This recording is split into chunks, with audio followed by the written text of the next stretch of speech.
What is up, everybody? What is going on this wonderful Sunday evening?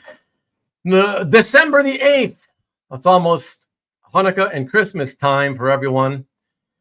Good to see you all. Thank you for being so busy in the chat already. Who knew Nicky had so many fans, right? Let me jump in right away to say hi to you all so that I don't fall behind on all the comments later. Dwayne Zapane, what is up? Tom, of course, good to see you. Peter O, what's up, what's up? Ready for the big show, are you, Tom? Southern Comic Geek, sure, we'll see a crisis page if Nick makes it. You won't see a crisis page because this is Christ. We know we've tried to get this show happening. Like, this is the fourth time, Jason. If you don't know by now that this is not an episode of Show and Tell, I don't know what to tell you. But I'll tell you again, this is not an episode of Show and Tell. You will not be seeing art. Well, you'll see one piece. But yeah, it'll be talking, celebrating Dynamite's 20th anniversary. You know, hopefully Nicky will give us all kinds of stories about becoming a publisher. That's what it's about. So when he gets here, be sure you wish him congratulations. Congratulate him on his 20th anniversary as a publisher, something he never wanted to or intended to do. So what's up, Alberto? What's going on? And yeah, please hit the like down here somewhere beneath where I'm pointing. The thumbs up icon. Would love that. I'd appreciate that. Thank you so much. Hey, what is up, Jason Ladwig? What's going on, man? Marcus sale on Target gift cards. I'm not sure what that means. Target? Okay. Greetings all the way from Vegas. What's going on? You know what, Marcus? Do we have Target? I feel like Canada has it, but not Quebec. I think that's what it is. It's in all the English-speaking provinces, but not the French one. But I could be wrong. Maybe we have it. I don't know. I hear Vivian screaming through my door outside my office, so maybe she tried to answer the question. Not really sure. But howdy. Welcome to Nick from Vivian, of course. Hope Ruben and Nick don't turn this into a colonoscopy commercial. No, we won't. Don't worry. It's all going to be good, Jason. Relax. Red and white. Yeah, you guys like to joke about it and call it Target, right? You make jokes about it, calling it Target for whatever reason. So, yeah, like I said, I think Quebec, no. The rest of Canada, yes. That's my answer anyways, you know. So Nicky's in the backstage area. I'm going to bring him in a second. Let me just catch up to your hellos. Good evening to you, Rickster. What's up? Mr. Easy Go Lucky. I want to know if a family of polyps has made their way. Oh God. Okay. Let's maybe we'll keep the talk of anal stuff out of this one for one evening. Why not? You know, hopefully. Okay, well, Vivian answered you. I see there. Okay, don't have Target, but I said that's Quebec. I think the rest of Canada probably there is some. What's up, Tom? Good to see you. Hey, Mark, what's going on? Show I've been waiting for. Wow, nice. I know Nick's gonna be happy that you've been waiting for him. That's awesome. And actually, where's Mr. There he is, Mr. Red Jack. He actually took time off work the last couple of times, hoping to be live for this, and he did it again for this one. So. Thankfully, it's finally happening, Mr. Red Jack. Thank you for trying so many times. I appreciate that, Brian. Hey, Sean, what's going on? Hey there, what's up, TJ, CJ? That rhymes. Hellos across the board. What else do we got? Hellos. Yes, please hit the like button, everybody. Would appreciate that. Hello, Miss Vivian. Hello. Hey, what's up, Kavi? Here we go, says Tom. Will Nick have red pants and a fresh perm? He will not, to my best of my knowledge. Anyways, Kavi. Everybody saying hello to Kavi. Where do I get into the intro soundtrack? To what? To the show? It's one of a kind for me only, I guess. Freezing, need heat therapy. What's up, Peter? Hoarder's Hide. Hey, what's going on? Nick, who? You'll see very soon. You'll see very soon, Scott. Did Nick abandon me again? He did not. He did not. He's here. He's here. Relax. What's up? What's up? Who else? Only Dynamite. Like I said, it's not a show and tell. It's an episode of Hangout. So we're not showing art tonight. I'd like to do that with Nicky at some point in the future, but let's try to get this one done first. Marcello Mota from Nicky B's show. Look at that, from Nicky B's chat. Yes, and I know that Nicky calls you Marcello, and I know that in America, if you're like second, third, fourth generation, there's a very good possibility you go by Marcello. But I'm wondering if you are a Marcello or a Marcello. So please let us know. I'm very inquiring minds want to know. John Brown, what's up? Good evening to you. TJ Kavi again. Marcus. Hey, there's a new one. One Piece. Nicky's a manga fan. No, that's not what we're going to be showing. What's up, Mike? It is exactly not a show and tell. Ilya's here. This is going to be all in French and Italian, no English. Exactly. So I hope you speak either or. What's else? What else? King of the Pirates. Okay, Nick finishing second dessert. No. He's just waiting to be let in. I'm just gonna finish my hellos here real quick. Hello to everybody. Okay, anybody new? Hey, Stevie B, what's up? What else we got? Kavi, we got Tom. The Bears lose again. They certainly did. Let's see. Vikings went well, Mr. Red Jack, for sure. The anti-anal zone. Well, for tonight, anyways. Yeah, you know me. I was the one who got it started with all kinds of crap talk last year. Tonight's episode, Dynamite Revelations. We might. I hope so. It's going to be some interesting stories, I would think. Drop by now and again. Oh, back and forth, Comic Art Boston. Okay, I appreciate it. Thank you so much for the efforts that you do make. And thank you, everybody. Yes, thanks, Coffee, for letting me know because I can't see it here in StreamYard. 33 likes. And so, yeah, please. We got over 40 watching now also. So please hit the thumbs up down here somewhere, the thumbs up icon if you can. Would appreciate that. Backdoor Stopper. Nick thinks the Wolverines are classless and is not. Here we go again with TJ. Cav, have a good day. Hello. Hey, what's up, Dan Evan? And who else do we got? I'm going to skip a bunch of people who have already said hello to. Wow. All right. Nicky B had it right. It is Marcello. He goes by Marcello. All right. No worry. That's I just like to get it right. That's it. I hate mispronouncing people's names. So Marcello it is. Thank you so much. Gabe Carino. Look at that. Another one in the house. What's up, Carl? Good to see you. Hey, Gabe, hey, Peter, Carl's Collection had to hop in early. Have a feeling this will be a short show. These two shy guests, yes. Well, no, I can't keep Nicky for too long, so it's not going to be a 5-hour show like you guys sometimes want it to be. So don't worry about that. And mon ami, comment ça va, Lyle? Good to see you, man. Thanks, sir. No worries. Oh, you're very welcome. I just, like I said, I'd like to know, man. I'd like to know. And okay, and Lyle. All right. Hello, CJ, everybody. All right, everybody, please give a big hand to the man of the hour, the man of the minute, Nicky B himself. Ruben, hey, man. How are you? Thank you for your patience. It's been a heck of a year trying to get on your show.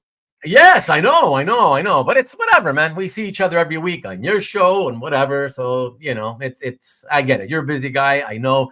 And it's not just you're being busy. It's a combination of you're being busy and some unfortunate things happening that, precluded you from being here the previous few times, So I understand, right? Like I always say, this is not, in the great scheme of things, this is not important. People, friends, family, that's important, and that has to take precedence. So it's all good, man. Oh my God! Somebody just said I look like Spencer. That's crazy. Oh, I have never heard that before. That's weird. Like, I don't know who said that. Let me see.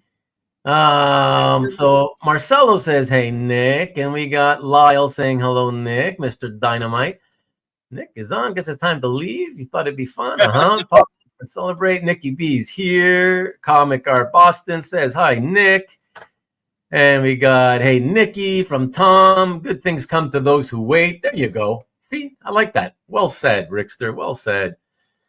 Who else? Nick has his serious glasses on. Yes, the studious ones, you know. Lee Parmenter, what's up? What's up? Good to see you. Maybe he meant Spencer Tracy. Yeah. Yes, I'll go for that more than I will Spencer. You know, it's a whitish light. Merry Christmas all and happy Hanukkah. Likewise, then. Hiya, Nick. Does not look like Spencer. Thank you, Tom. Exactly. I don't know what that's all about. Pop up a Snapple and celebrate. Nicky B is here. Exactly. I think both are handsome. Both you and Spencer are handsome. All right. Look at that. Marcus giving you the compliments. There you go. Hi from Ilya. Spencer for hire. You guys never stop with the joke cracking. Those are the Indy Jones prop glasses. Well, they're the Nicky B himself glasses. That's it, you know. Here's to 20 more great years, Nicky B, says Mark Fong. That's Thank you, Mark. Yeah. And it's Spencer that looks like Nick. Okay, I'll take that one instead, you know. I feel bad for Spencer now. Okay, before we jump into this, guys, let me just quickly, Carl's here, so he gets to hear it for a change. He's usually not in here right away. But let me just put a quick link in the chat for you. The latest episode of Bagged and Boarded from Carl's channel, Carl's Collection, has come out. And it's about a 22 minute one. And yeah, it gives you his thoughts on multiple comics that he picked up this week. So there you go. That's the direct link to that. And let me see, because I found it. I found it this week, unlike last week. Let's see. I have everybody, as you all know, the man of the hour and the man of the minute, Nicky B himself, has a weekly show that I always promote here by showing you this every Friday at 7 p.m. Eastern, 4 o'clock Pacific. I always let you guys know, in case you don't already, though I know most of you know, it is a combination art claim sales show / talk show. So kind of a combination of what I do. And it's every Friday. You get to pick up some great art at usually great prices, because it's a lot of affordable type stuff, entry level type stuff, but also some higher end stuff and everything in between every now and then. Primarily done by Nicky as a way to try to grow the hobby, doing his part, of course. And for those of you who wonder, why does he do so much of the lower end stuff? That's why. It's entry level, a lot of entry level type stuff to make it easier for people who are on the periphery, on the outside looking in, thinking maybe about, hey, getting that first piece of art. Well, it's easier to take the leap. You know, when you have something that you can afford, it's easier to afford. So please do check that out. And for this coming Friday's episode, I just popped in the direct link to it. All right, so that's great. And Nick, out of curiosity, since I've done that, is there anything specific about this coming Friday's show that, like, do you know what you might be showing or offering for sale, or is it just still up in the air? No, so this coming Friday, we wanted to do this. We were thinking about doing this on the 22nd, but it's too close to Christmas. Okay. And the reason why we're doing it this Friday is on Friday, I'm giving away, I have Jay Lee appearing on the air. And as part of Jay being on the air, accepting commissions and selling some of his art, I'm actually going to give away a Jay Lee cover. Oh, really? Yeah. Wow. From Jay or from your collection? From my collection. Wow. It's my way of giving back to the fans who show up every Friday. And I just, you know, we were going to do it on the 22nd because, well, is it the 22nd? 20? I think it's another one because the 22nd I have a show. So that means the 20th. Yeah, the 20th. That's it. 20th. Yeah. We're going to do it on the 20th, but we decided to do it on the 13th. Hey, the number 13 is a lucky number in Italian. So. Is it in Italian? Yeah, it is. Nice. Yeah.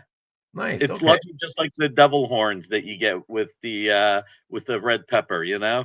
Oh yeah, okay, nice, nice. That's I didn't know. I grew up with a lot of Italians. I've known a lot of Italians in my life, so I never heard that. That's why it's very interesting to me. Wow, Yeah. 13 lucky in Italian. And I happen to have an Italian in my home at this moment as we speak, as my daughter's boyfriend is Italian. So Oh, nice. the Italian power is alive within us all right now. Uh, Fridays are always bad for me, says Sean. Can he move his show to Sunday at 5? Right. Just to put it in front of mine right before me and lead If, into if, mine, if, right? if I did the show Sunday at 5, there's only so much people could take of me and you. There's no way people would watch both shows. Yeah. And thank you, Hart. I appreciate it. Sorry you can't hang out with us, but I would appreciate you dropping in and saying hello and hitting the like, man. It is not a Tomb Raider cover, Marcus. That's mine. It's mine. So when I did a trade with Marcus, one of the things Starlin covers our entry level.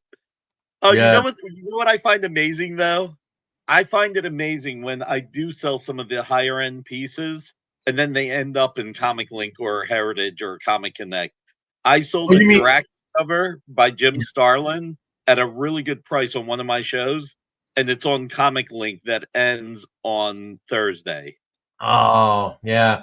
See, that's the thing about like sales, right? Like I've been doing art sales since like 97. And, in the early years, that kind of shit, like it used to bother me. It's, it doesn't really bother me now, but it's like I find it annoying, when you see that. But this is why I always say to everybody, I'd long said, the way as a seller that you don't let it get to you is put it at prices that you're going to be happy getting. In other words, no matter how low you're willing to go, if you're really truly willing to let it go for that price, then whatever the person who buys it does with it afterwards, it's their business. We know they can do whatever they want with it. And if it means that the reason they're buying it is because they want to try to flip it and be a dealer, whatever. Like there's nothing we can do, right? And that never bothers me. The only time Yeah, I'm bothered is when somebody says they want a really good price because they're going to keep it forever, like it's a mini grail or a grail, and they're just trying to get a good price. Look, here's the thing. I would say 90% of the art that I put on the show, people keep in their collection for a while, you know? yeah, yeah. Does some of it get flipped? Hey, that's life, you know? That's just life. It doesn't bother me, but I always Sure. find it interesting. All I'm saying is I find it interesting. So I'm like looking at this Drax cover. I'm like, should I buy it back? Should I go after it? You Yeah, know, yeah, it's like it's like but it's my childhood favorite. yeah, That's the one thing, Ruben. I yeah. have never, ever, ever said to an artist that I will keep a piece of art forever. Oh Even no. when, even when I bought the Crisis on Infinite Earths complete issue from Jerry Ordway, Yeah. I never said I would keep it forever. Right. That's I good. I I went to Jerry. Well, it's a longer story, but the short part of the story is I found out Jerry had it in 1998 because George kept number 7, the complete number Yeah. 7. Right. And so Jerry kept the complete number 8.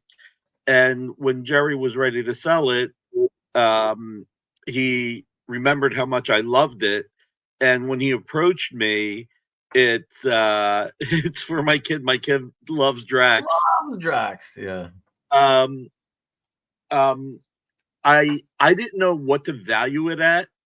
So, and I think this might have been, it was either 2015 or 2014 or 2015. So I asked Will Gabrielle for a range. Batista should buy it, right, Kavi? Um, I asked Will for a range, and Will gave me a range. So when I got on the phone with Jerry, like I said, it's actually a really long story. I'm just going to give the important part. Yeah. Give And give the short version. Yeah. yeah, I said to Jerry, I said, um, here's my A price, here's my B price, here's my C, here's my D. A price is fair, but fairer to me than to you. B price is fair to both of us. C price is fair, but fairer to you than to me. And D price is, I don't care. I just want to buy the whole thing.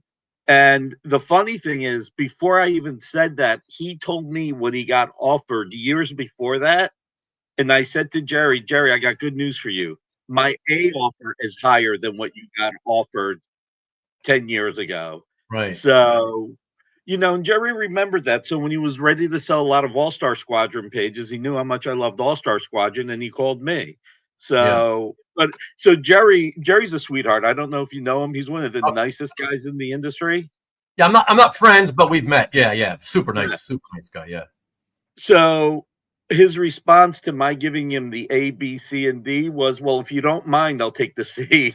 I said, Jerry, of course I don't mind. That's why I offered it. Yeah. So it was really, really cool. That's nice. And look, again, it's like you and I said, when you sell something, you just got to live with the fact that it's not yours anymore, no matter what. Like I said, the only time it bothers me if somebody gives me this is my favorite, and it's stuff like that. Like I remember Amanda Connor had a little girl go to her after Baltimore Comic Con that shut down, and she was like, "Can I please get a head sketch, one for me and one for my sister?" And Amanda felt bad for her, so she did both head sketches. 9 o'clock that night, they were both on eBay. On eBay? Oh my god! And these were two little girls. It was one little girl with her dad who said it was one for her and one for her sister. Oh yeah, a little like 14, 16. Yeah, I'm old. That's little to me. Yeah. No, obviously, yeah, me too. Yeah, no, that's I know. I totally get it. Believe me, I hate that. I've heard all kinds of stories when it comes to just trying to get something from artists so that they can then put it on eBay, resell it somewhere, whatever. So I again, and that's why I try to tell artists, because they're to this day, as there are still quite a lot of artists who take it personally and they try to do things to stop people from selling like there's still artists, believe it or not, we're almost in 2025. There are still artists out there who think that, if I force you to personalize it, like if you're buying it from me at a con and I force you to put a personalization, then that way you can't sell it. A lot of them think that, and it's like, no, it's not going to stop it from selling. There's a few less people who have interest in the art with a personalization on it, but not enough of those people to stop it from selling. It'll find the buyer whether it's personalized or not, you know, and if you love the piece, whether it's a cover or an interior page. I mean, look, I remember going to Tim Seeley at a New York Comic Con, and I bought 3 Dynamite covers and an unpublished Guardians of the Galaxy cover. And Tim gave me 50% off his price. And I said, Tim, I'll accept that price if that's what you would charge anybody else. But if you don't charge anybody, I want you to charge me only what you would discount. See where the little girl could be sold.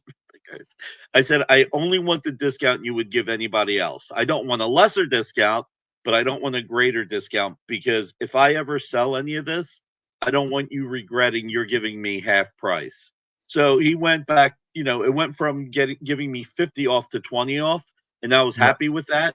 And like 2 years later, I was looking at the Guardians of the Galaxy, and it was unpublished. And I was like, I really don't love this. And I got, I did a deal.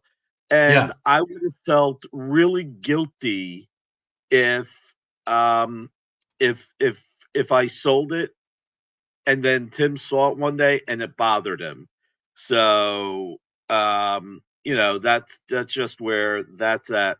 I mean, I don't know what your philosophy is on gifts, but if it's a gift, if it's a gift, I've had a few over the years. I still own them all. Like I can't sell that. I would try to maybe give it back to the person if I had to let it go. Like see if they, do you want this by any chance? But then again, if I'm going to do that, why would I even do that? If it's not monetary, then you might as well just keep the gift because it's not worth, actual money to you, So just, I got to keep it. Now I will say this though. Nick, there is that, again, there's always exceptions to every rule, as I always say. I guess the exception would be like, say you get the gift and, you got it, you kept it. I don't know, 10, 15, 20 years, 25 years, whatever, like a long period of time goes by. You're in a different phase of your life. Things are somehow temporarily not good financially. You need to raise money. Yeah. I think if you could raise a good amount of money quickly with that piece you got as a gift a long time ago, Yeah. and if you don't feel guilty about it, I think it's okay. You know what I mean? So my Yeah, philosophy is twofold. First of all, I agree with you. And yeah, it doesn't matter if you got it yesterday or if you got it 30 years ago. If right. you need money for something important, not just to buy another piece of art, not just for the, yeah, Yeah, Mark finds this thing is hysterical. But if you actually need the money, I think it's acceptable to sell it. right. My other thing is if I ever sold a piece, I would split the money 50-50 with the artists. I would just give them half the money. And it's funny, at OAX last year, I was talking to Tracy, Adam Kubert's wife, and we were having a conversation. I don't even know how we got to this, but I was mentioning how generous Adam was when, for Dynamic Forces, he was signing some books. He was late returning them. Yeah, look at Joe and Jimmy's gift of Daredevil art. That's still with me. Um, and Tracy goes, "You're the one who has it." Like it's the only page that was missing from the Batman Predator. And Adam wrote to Nick, "Better late than never?" Question mark. And he gave me a page with Batman, Commissioner Gordon, the Predator. And Tracy said, "There's somebody who wants to buy the complete series. Can I let them know you have it?" And I was like, "You can." I said, "I doubt I'll sell it, but if I do sell it, I will give Adam half the money." And Yeah. Adam was like doing a whatnot show or something, and he was doing sketches. And Adam looks up and he goes, "If you sell it, it's your money. It was a gift." And then he went back down doing what he did, what he was doing. It was so funny. He was, I mean, Adam is such a great guy, but it was so matter of fact. It was just like, I gave it to you. You do, I mean, you got to think Yeah. about it. When he gave it to me, it was like 1992, Oh, yeah. and probably if he sold it back then, it was like what, $100, Yeah. $150 maybe. Yeah. Exactly. Yeah. So, but it's one of those things that you just sit there and you're like, I cherish it. It's like the Daredevil #1 cover, and we are going to talk about that in a little Yeah. bit. But the Daredevil #1 cover, I mean, on so many levels, that's the best gift I've ever gotten. Um, and it was just, I Yeah. It's mean, awesome. after the David Mandel #3 cover sold, I got, relatively speaking, a monster offer for my #1 and #2 cover.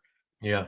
The #1 was a gift. The #2 I bought from Joe, and I just, it's funny. The thought that went through my head was, wow, this is a lot of money, and Joey and Jimmy would get 25% each.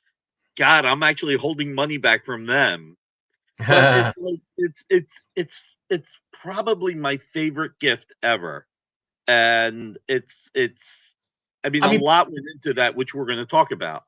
yeah. And to me, if we're just talking about that one specifically, not gifts in general, but if we were specifically talking about that, I mean, what I said goes even like double, triple. Like that should never go anywhere into like back out onto the market unless and until, God forbid, but the day that you're no longer walking the earth, Yeah. you know what I mean? And then, whoever takes possession of it, if they put it out there, that's another thing. But That's a you, that's a totally that's a totally different situation.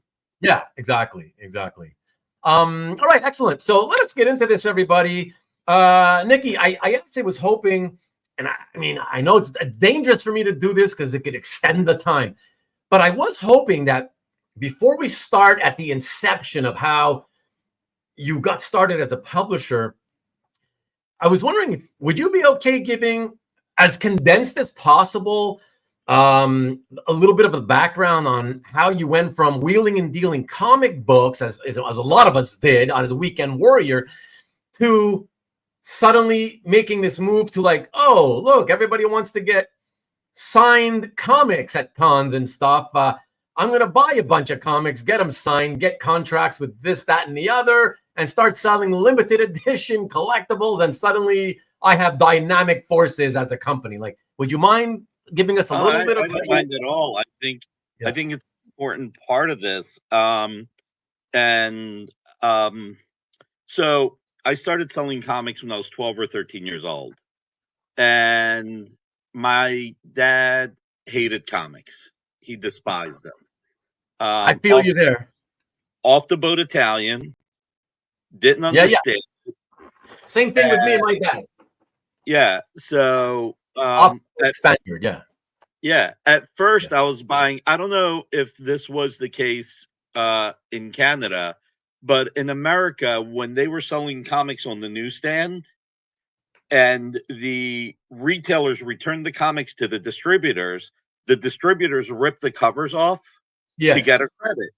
But what the distributors did is they would put 3 comics in a bag and then sell to candy stores without the covers. Yeah, right. So I was buying, so I didn't learn. So I was born in this country, but we didn't have a TV and my parents didn't speak English. So everybody always spoke Italian to my parents. My dad spoke a little bit of English because he came a few years before my mom, and found the place for us and everything.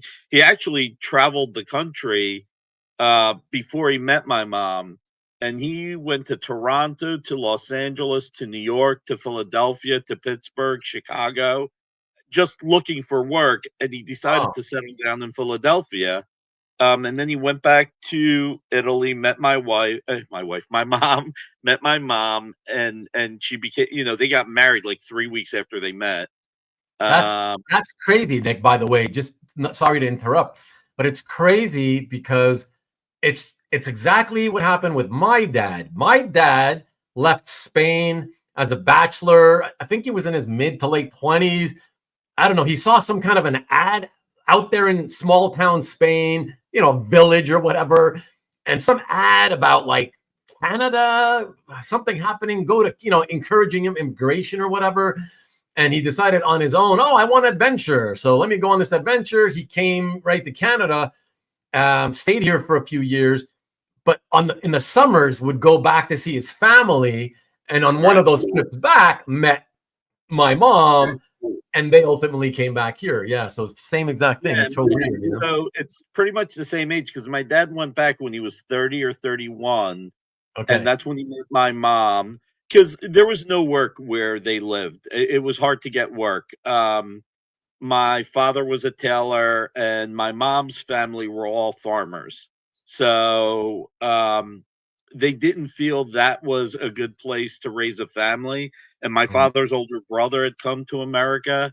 So, like I said, my dad knew a little bit of English, but my mom didn't know any. So again, everybody just spoke Italian. They're from Abruzzi. Both my parents are from Abruzzi. We're right outside of Teramo. We're in the province of Teramo. And my mom's from a town up in the mountains called Forca di Val. And my father's from Pescara, which is closer to the ocean. So, Tom, I'm only speaking for myself. I think I can speak for Nick. They were not arranged marriages. No, not arranged at all. No.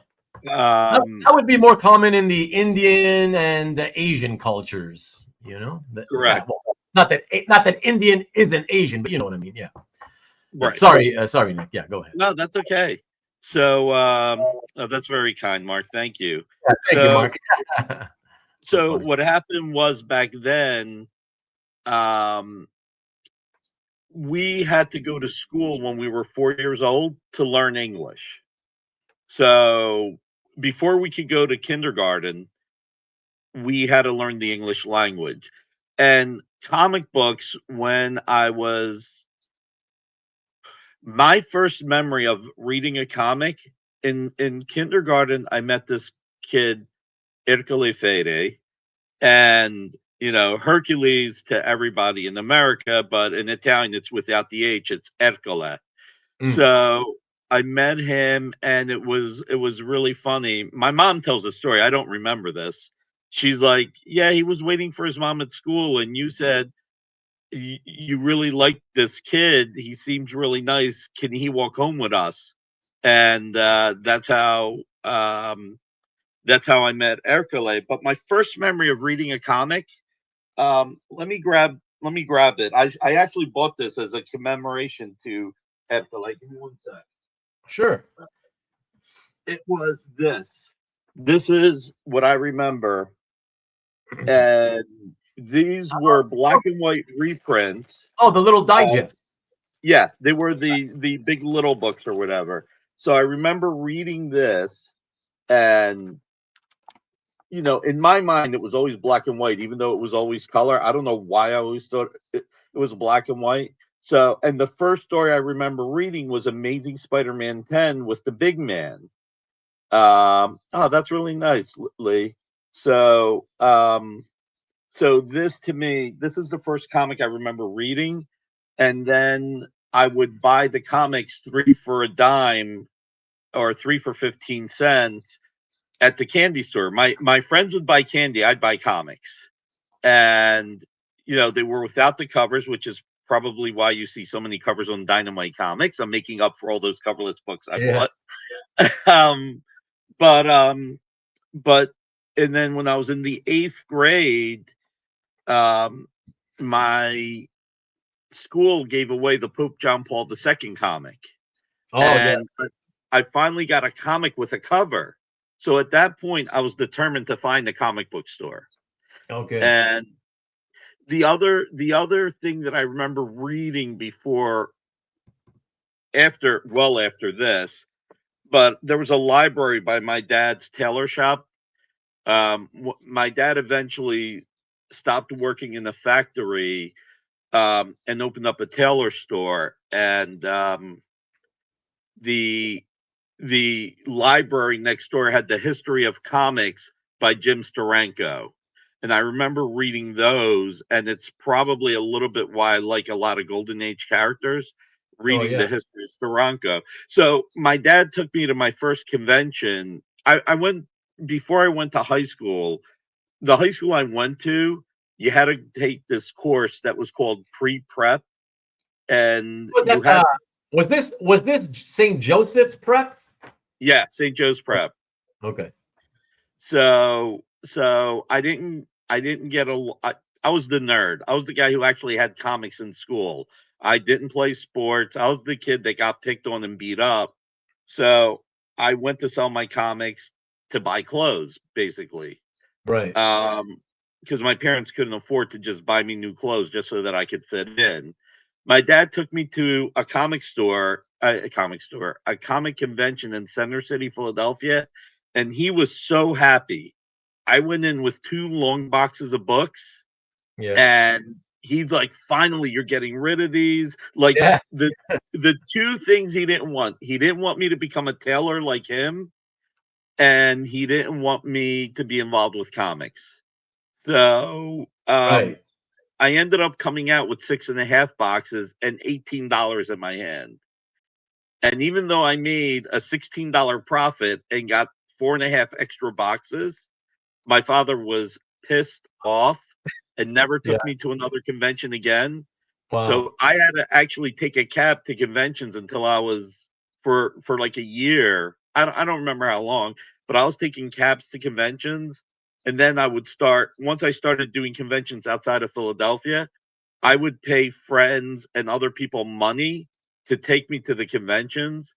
And then Oh, when I yeah. worked at Fat Jack's Comic Crypt, this gentleman, Vince Laterio, who ended up working at DC Comics and now he works with me, he would go out of his way. He was in Levittown, PA, which was maybe 40 minutes from my house.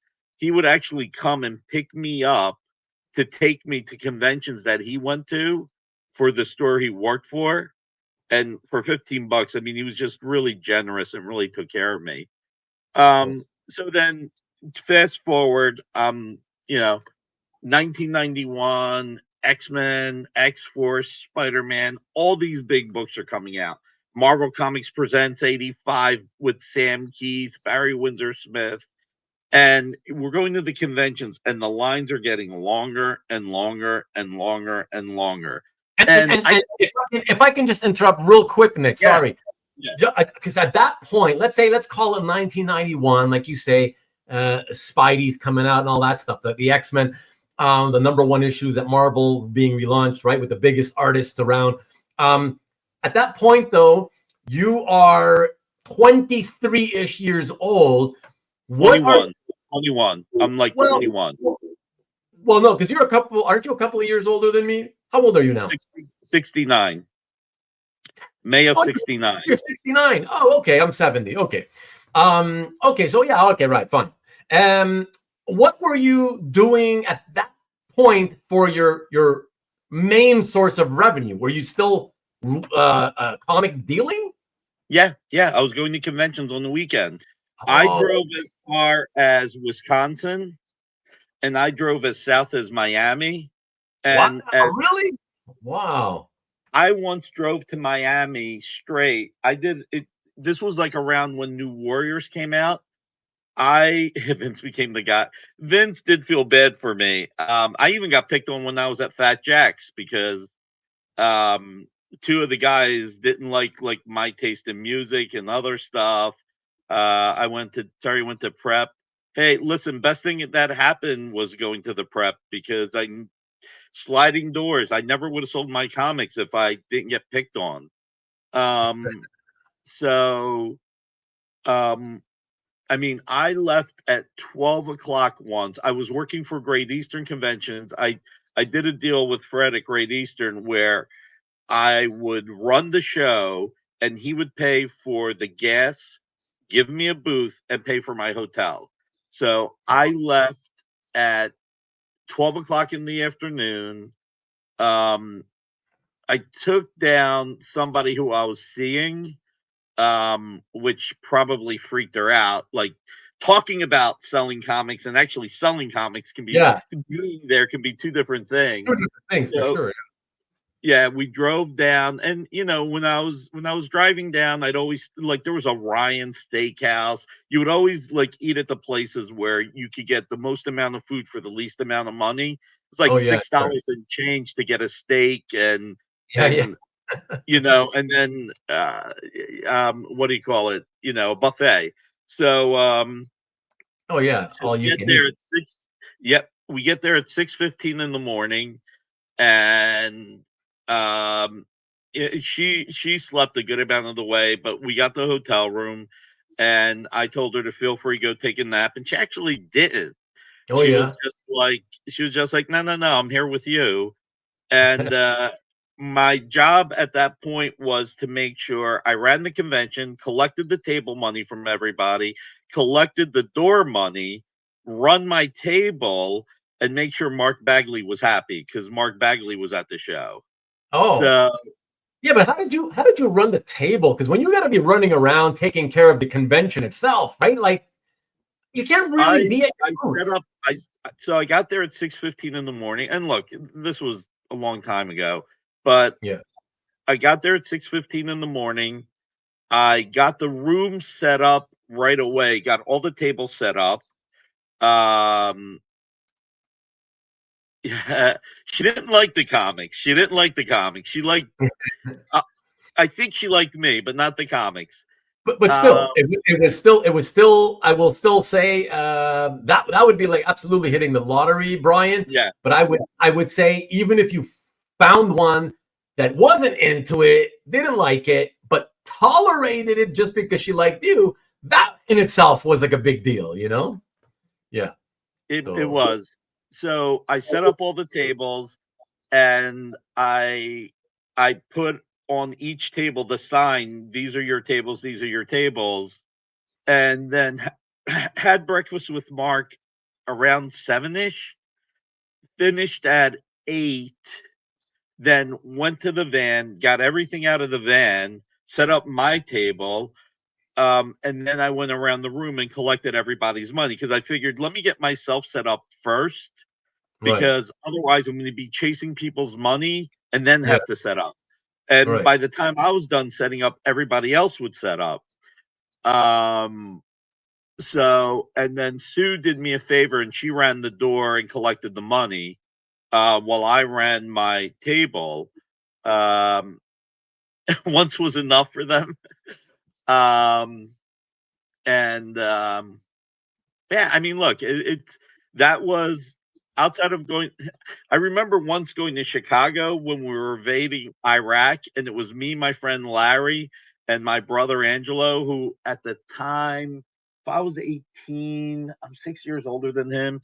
He was like 12, and my mom was like, as long as he's back by midnight on Sunday, so that he can go to school on Monday.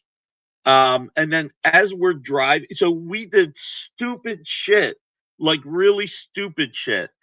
Um, we had a U-Haul van with the thing over the driver's thing. We put a mattress up there so that we Oh, could take turns taking a nap.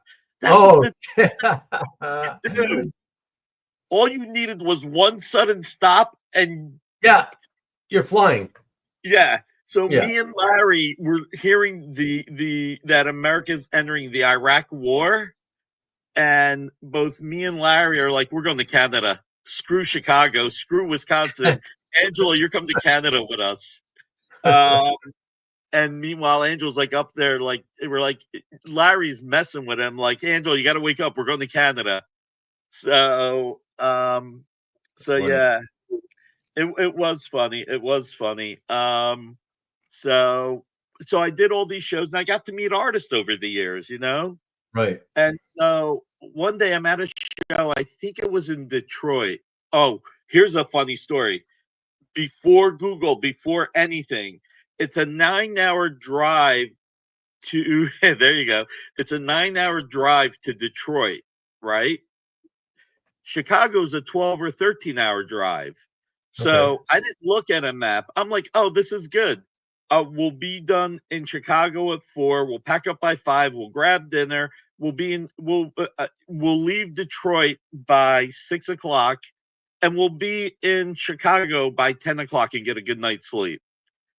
Not so much. It's another 9 hours around the peninsula or whatever it is, around the Right. lake.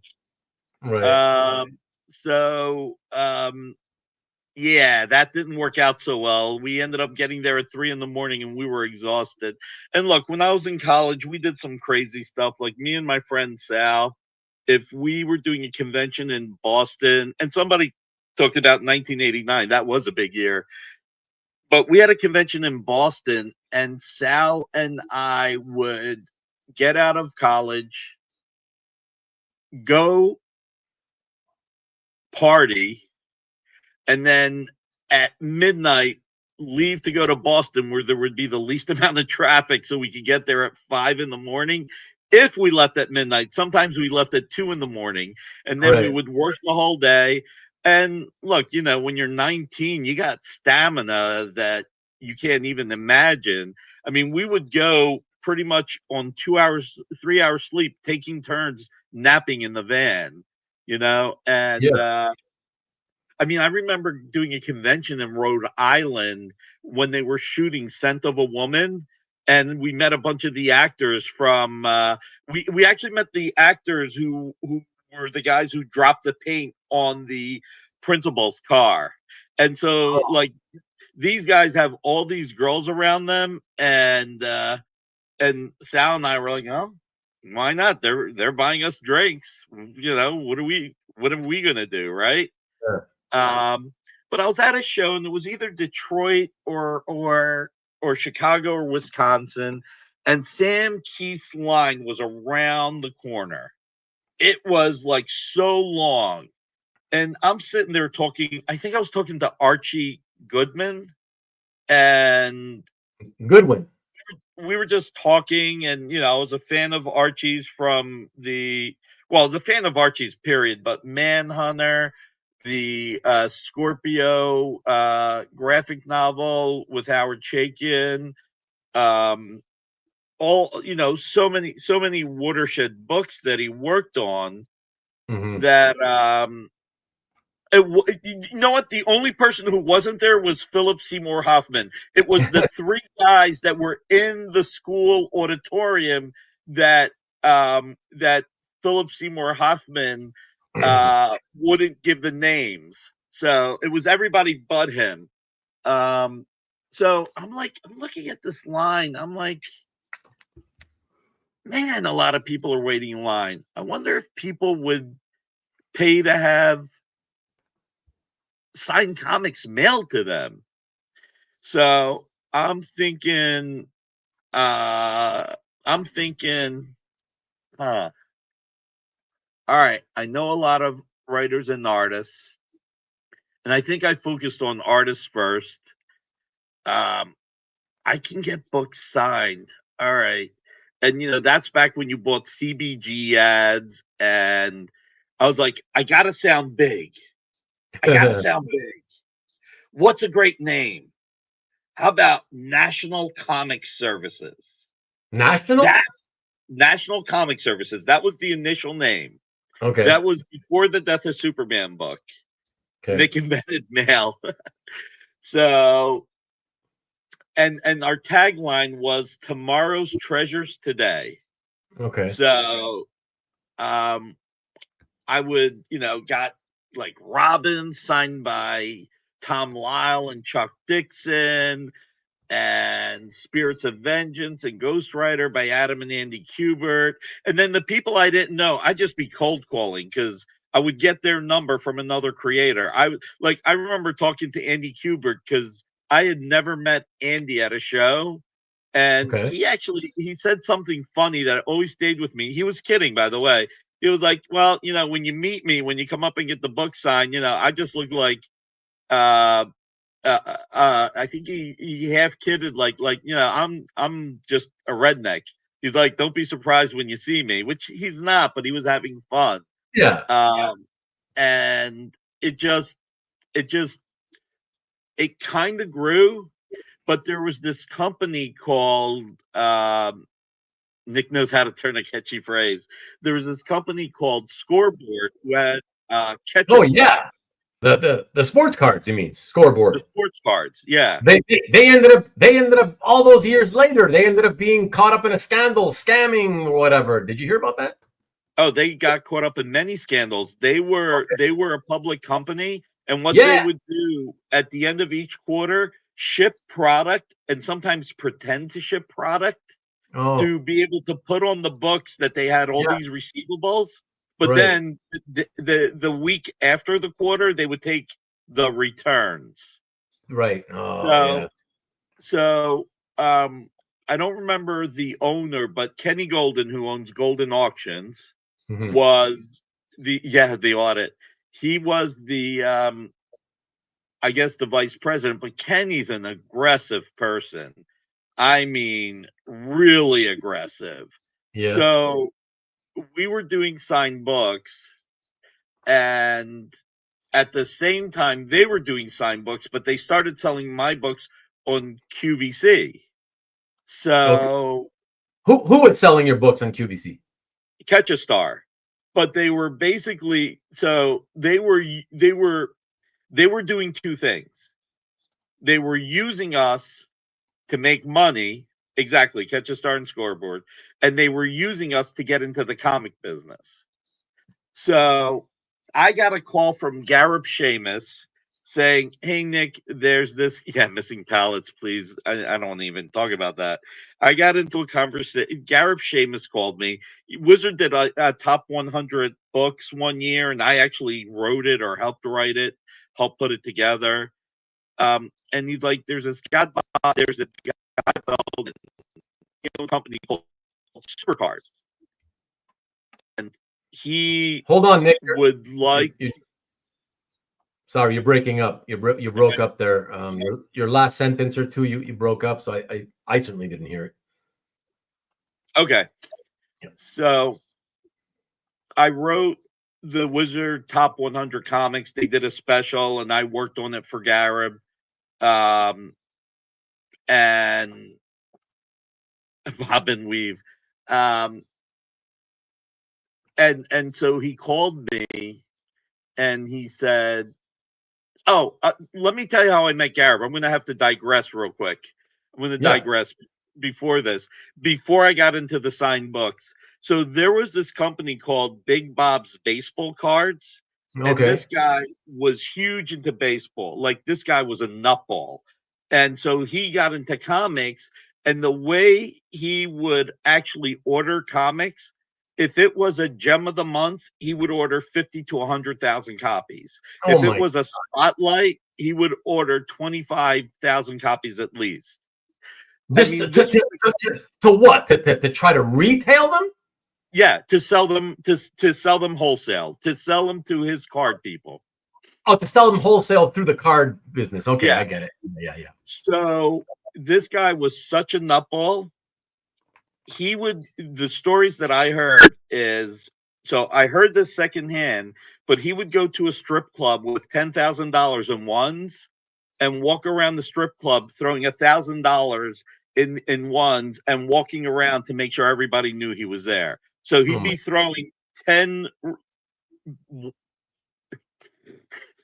I was about to say loads or wads. Good choice of words, but that's all right. That's all right.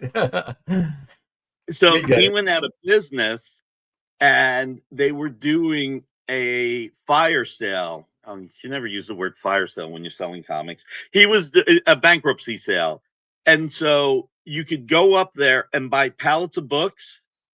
You were guaranteed not to get more than one box of any book, but you could not build your own pallet. Okay. So I went up there, filled up a van, and then me and my buddy PJ are like, we're going liquidation. There you go. Still a water reference, but better. Me and PJ, I'm like, PJ, you want to go to Chicago with me? It's going to take us 3 days. He's like, what do you mean it's going to take us 3 days? I was like, well, we're going to stop at every rest stop and look in the yellow pages and call every store along the way to sell all the comics.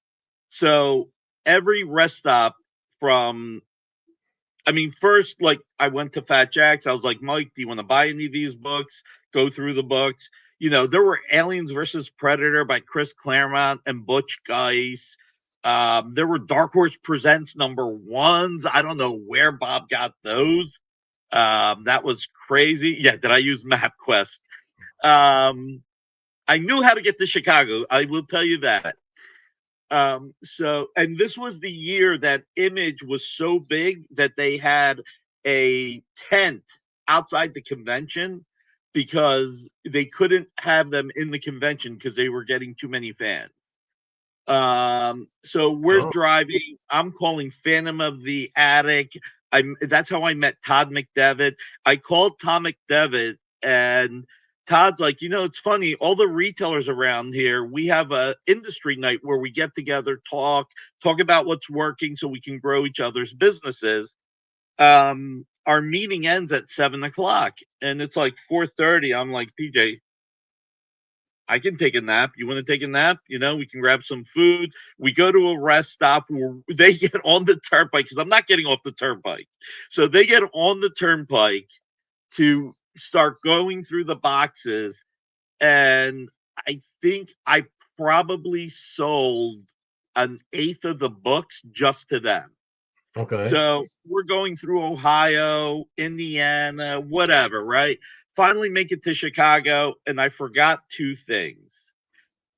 Maybe it was 93, then it was before the tent. Then I'm getting confused. Then it was before the tent. The tent was something else. Yeah, it was before the tent because this is when Gary Calabano just bought into it. So it had to be 91 still, I think. Um, Background. Okay. So I get to Chicago and I forgot to do two things. Want to guess what those two things are? No, but I want. It'll be funnier if you just say them so we can laugh at you. I forgot to get a booth. Oh, you didn't So even I call. did, and I Okay. forgot to get a hotel room. Oh, come on. What? I Come on. You did, didn't get any fun. It was just it was so out of your mind at that point. It was. I'm like, where can I sell this stuff? Where can I sell this? That's funny. And my whole head's focused on that. I was a lot skinnier. I didn't have to eat steak back then. Yeah, Hoarder's High, Todd McDevitt, New Dimension Comics. That's how he and I became friends. No, I remembered my toothbrush. I packed my clothes. I'm not kidding. It didn't end up being that bad. It was interesting. But I knew Gary. So Gary, there you go. Yeah, I was skinnier. See, I wasn't that ugly back then. So, Gary Calabano, Moondog Comics, and he had bought into the convention that year. And I was like, Gary, is there any way you can help me? And he's like, He Nick. knew you knew each other already? Oh yeah, because I used to do the shows in Chicago, so we knew each other from From that. Great Eastern conventions, from Okay. creation conventions. Yeah. So Gary took pity on me and gave us one table in the back, and he's Oh, like, "There's nothing I could do. I'll squeeze a table in the back." And if I yeah. remember, if I remember correctly, it was in the emergency exit. It was literally you squeezed the table where you shouldn't because the emergency exit was right behind us, Right. which ended up being a saving grace for us. And I'll tell you why in a second. And then to get a hotel room, one night we crashed on Shelton Drum's floor. Like literally, we just took our clothes, used it as a pillow. We crashed on his floor. The next night You mean of his hotel room, you mean? yeah, of his hotel Okay. room. Me and PJ just slept on the floor. That's funny. So, Hey, at least there was a roof over your head, right? yeah, we were ready to sleep in the car and find a YMCA to take a shower. We were totally ready for that. I mean, we had a van. Yeah. I mean, if you So have to, at least you wouldn't literally be on the street, you know? right. Yeah. So that's where I met Garib Sheamus because like we were all talking and then we went out to dinner. So this had to be before the 10th. Yeah, this was. So it ended up being lucky that we were by the emergency exit because our van, so we parked our van a little illegally, a little illegally. And so, you could fit 9 long boxes on top and 6 or 7 at the bottom. So PJ and I, every time we would have the 9 and the 6 or the 7, and then like 10 boxes behind us, 12 boxes behind us. We didn't have any wall books. We just had the liquidated books. Yeah. Why do you sleep in the van down by the river?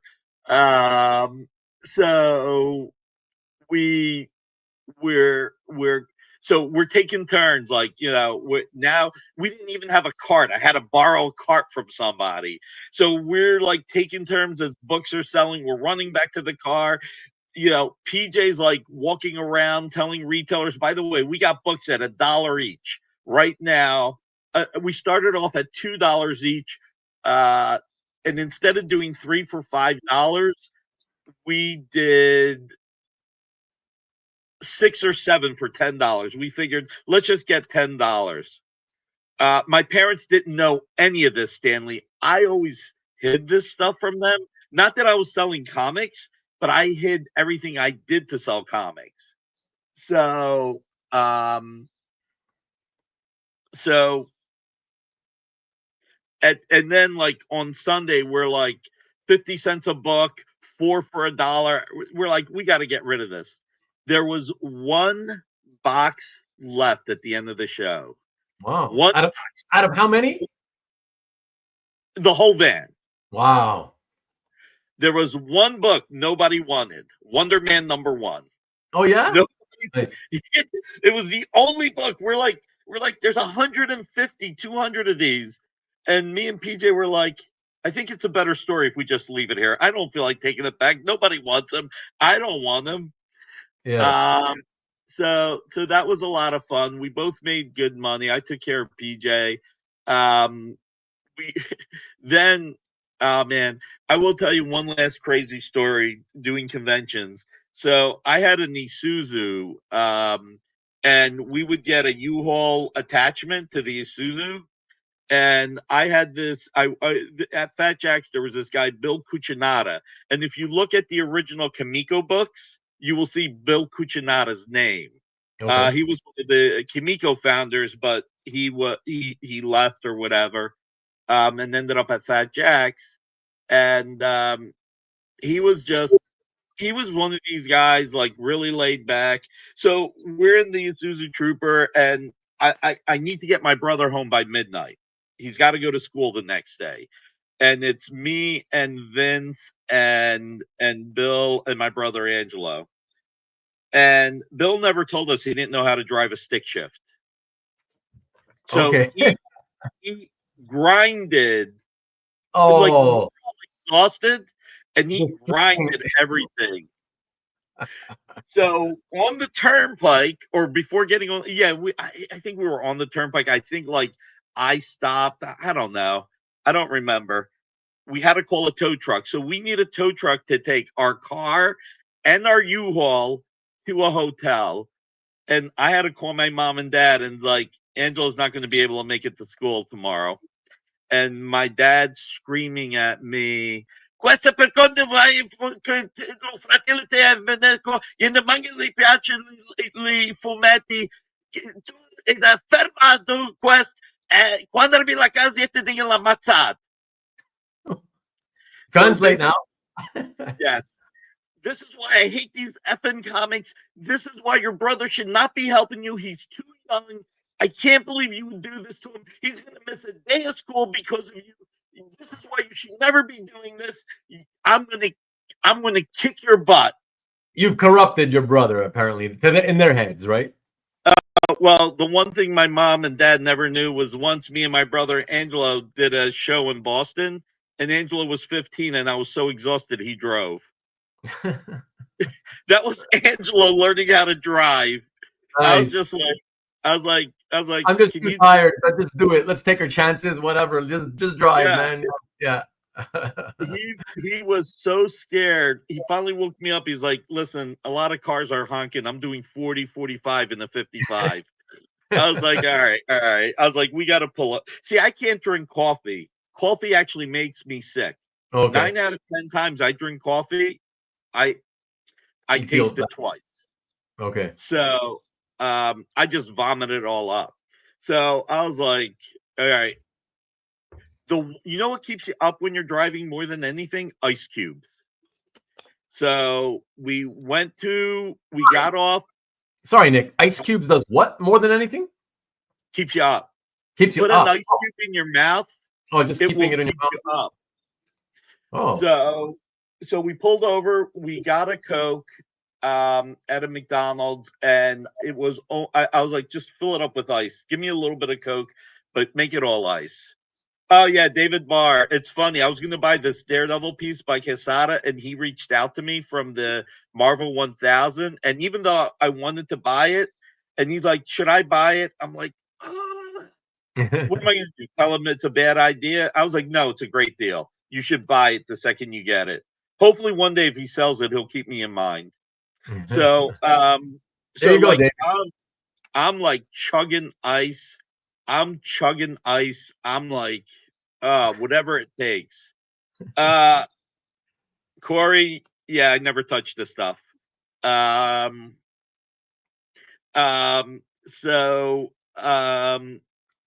yeah, if my parents ever found out, I'm glad my mom never watches my videos. I'd be in real trouble. Two people I'm glad who never watch my videos, my mom and Pam. I'd be in trouble one way or the other. So, yeah, so all right, so I met Garib. All right, so I digressed. Oh, wait. In Pittsburgh, I'm like, ugh, we're stuck there overnight. The truck and the books are at a garage, so anybody can break in. They're in the parking lot, and I'm pissed off at Bill. He didn't tell us he didn't know how to drive a stick. I am screamed by my dad, and I'm not in a good mood.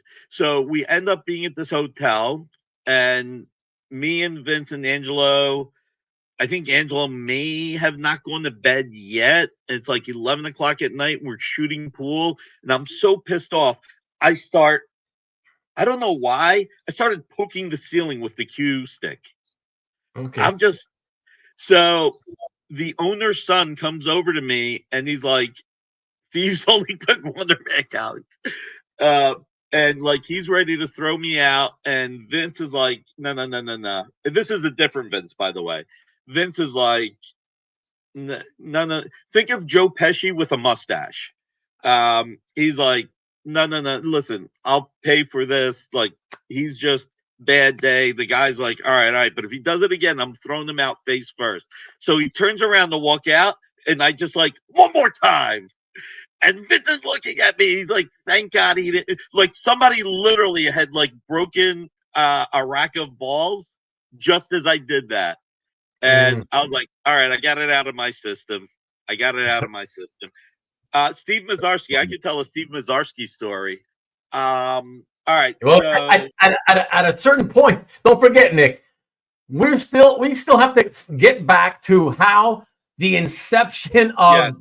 dynamic forces happened, and then still fast forward to the 20th anniversary I got a text from my mom. We're good till at least 11 at this point. Okay, good. But So still, yeah. Because 11, we might still be talking about 1993. Exactly, that's my point. Exactly, you know that as well as I do. So yeah.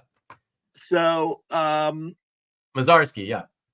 No, not Mazarski yet. So Garib called me. He's like, "There's this guy Bob Feldman, and he wants to get into comics, and he's looking for a partner."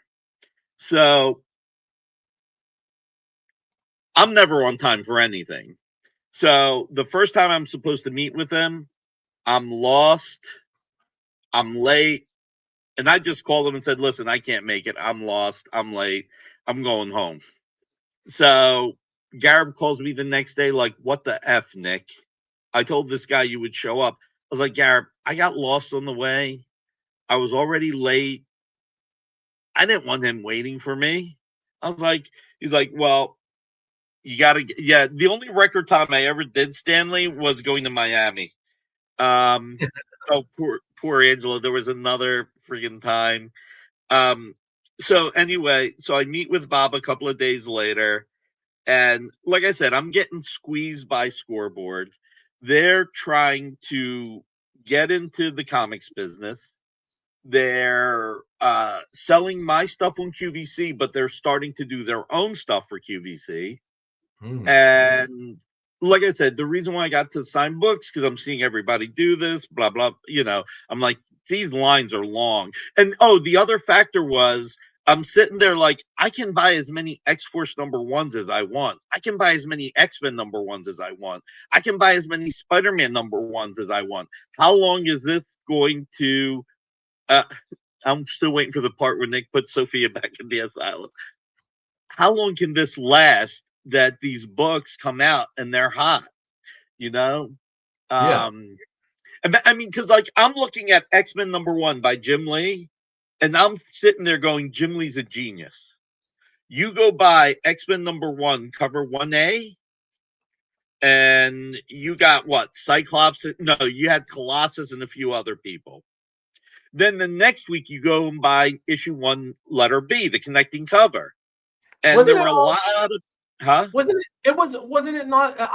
I guess it's a faulty memory, but I remember them as having been dumped that same week. No, I'm pretty sure because they separated 1 week apart each one. I think so.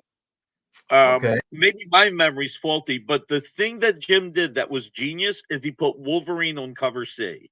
So even if you got tired of buying cover A and cover B, at that point you're like, well, Wolverine's on there. I gotta buy this. Wolverine, yeah. And then you're like, I already bought all 3 of these. I gotta buy the 4th one now to complete it. And then the 5th week, you got the gatefold cover. Yeah, the gatefold all together. Yeah, exactly. And I think this part I can't remember 100%. I think the center story, there was like a centerfold or something in every issue that was different.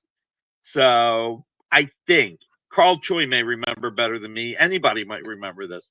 So I meet with Bob, and he's like, and he did business with Scoreboard, and I'm getting squeezed, and I the reality is I didn't have the money to fight them. Um, so he offered to be the financial part of the business. All right, one cover per week until number 2, and cover E hit the same week. Okay, thanks, Matt. So I'm like, all right, I'm going to enter into the deal with this guy. It's like, what do I got to lose? 6 months from now, Scoreboard's going to put me out of business anyway. So, I'm going to be regulated. So I may as well take this chance.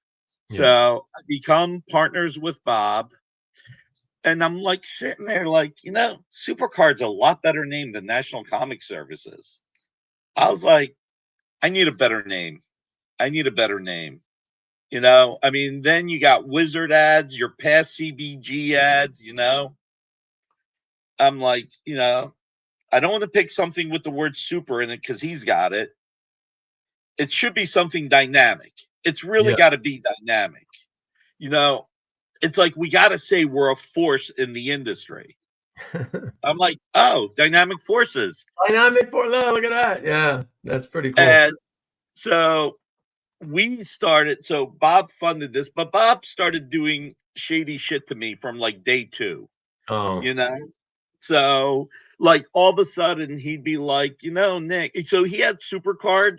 He was still doing American Entertainment. Yeah, that's another story. Whole other story.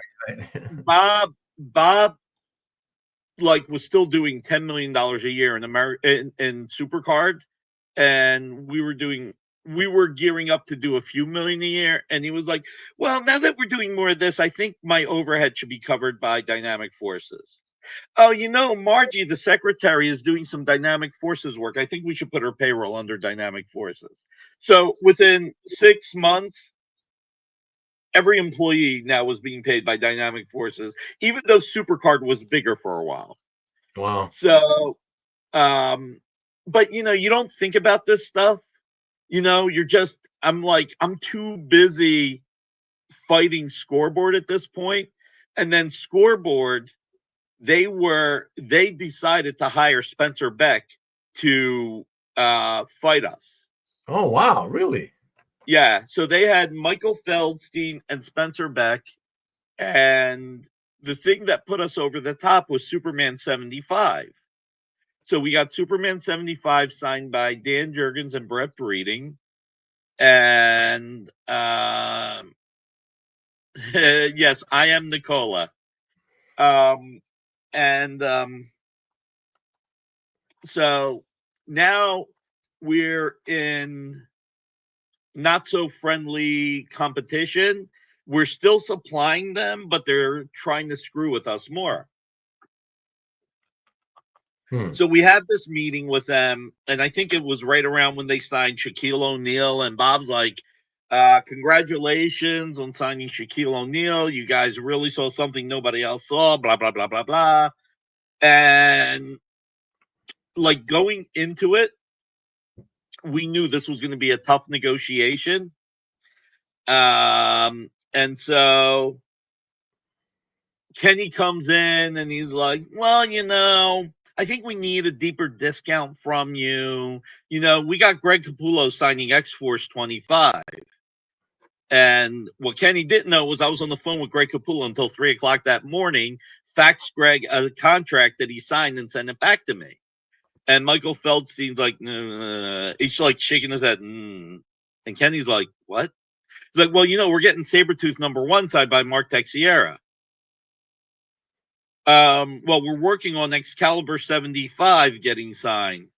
And it's like everything he said, Michael Feldstein was shaking his head no. I will tell you, he used all his website money to buy up Wonder Man #1 comics. I will tell you, actually, Rex worked for Scoreboard. Rex worked for Scoreboard. Oh, that works from. And he was actually best man in Kenny's wedding, and Kenny was best man in his wedding. So, so Rex started out in the sports card market. Yeah. Oh, okay. So, like, Kenny's starting to get really pissed off. All of a sudden, Kenny and Michael Feldstein leave the room, and they call Spencer, I think. They come back, and Kenny's like, all right, well, you outdid us. You outdid us. And we're still working with them. But then Kenny, he started doing stuff. So, like, when the Return of Superman happened, they ordered $1 million worth of books. But they said, you know what? Yeah. Okay. To put on the air.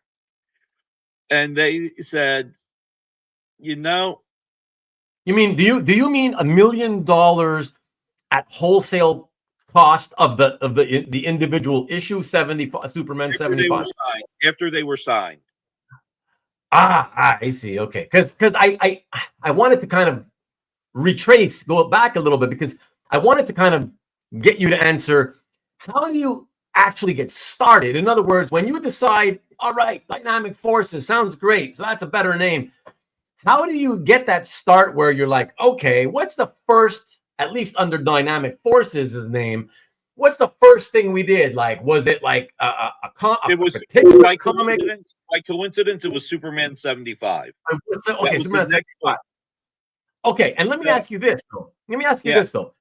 What do you do exactly? Do you reach out to the artist and ask and propose something to them in terms of like signing a bunch of copies of this? Or do you first go and let me see how many copies of this comic we're going to buy, and then we'll reach out and try to get people to sign them and stuff? Like, how did all that work?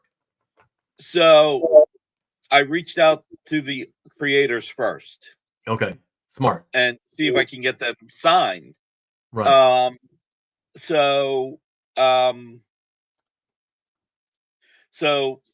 they ordered $1 million worth of Return of Superman. You know, after we paid the artist, after we bought the books, and so what I didn't know is that Kenny had signs put up in the Scoreboard loading docks. Do not accept any more shipments from Dynamic Forces. Okay. It was pasted everywhere. So basically, he overbought on purpose to burn us. Like, I will tell you this. When Batman 500 came out, I was able to get Joe Quesada to sign Batman 500. So Scoreboard paid a ton of money to Alan Grant, Chuck Dixon. I don't remember if it was Norm Brayfogle, whoever else was drawing it. So I got Quesada. They got everybody else. Matter of fact, Mike Manley signed a contract. He didn't have a fax machine. He put the contract in FedEx to overnight it. And then Spencer called him and offered him $10 a signature or whatever it was. And he called FedEx and got the package back so that I didn't get the signed contract. So they got everybody but Quesada. I got Quesada. Wow.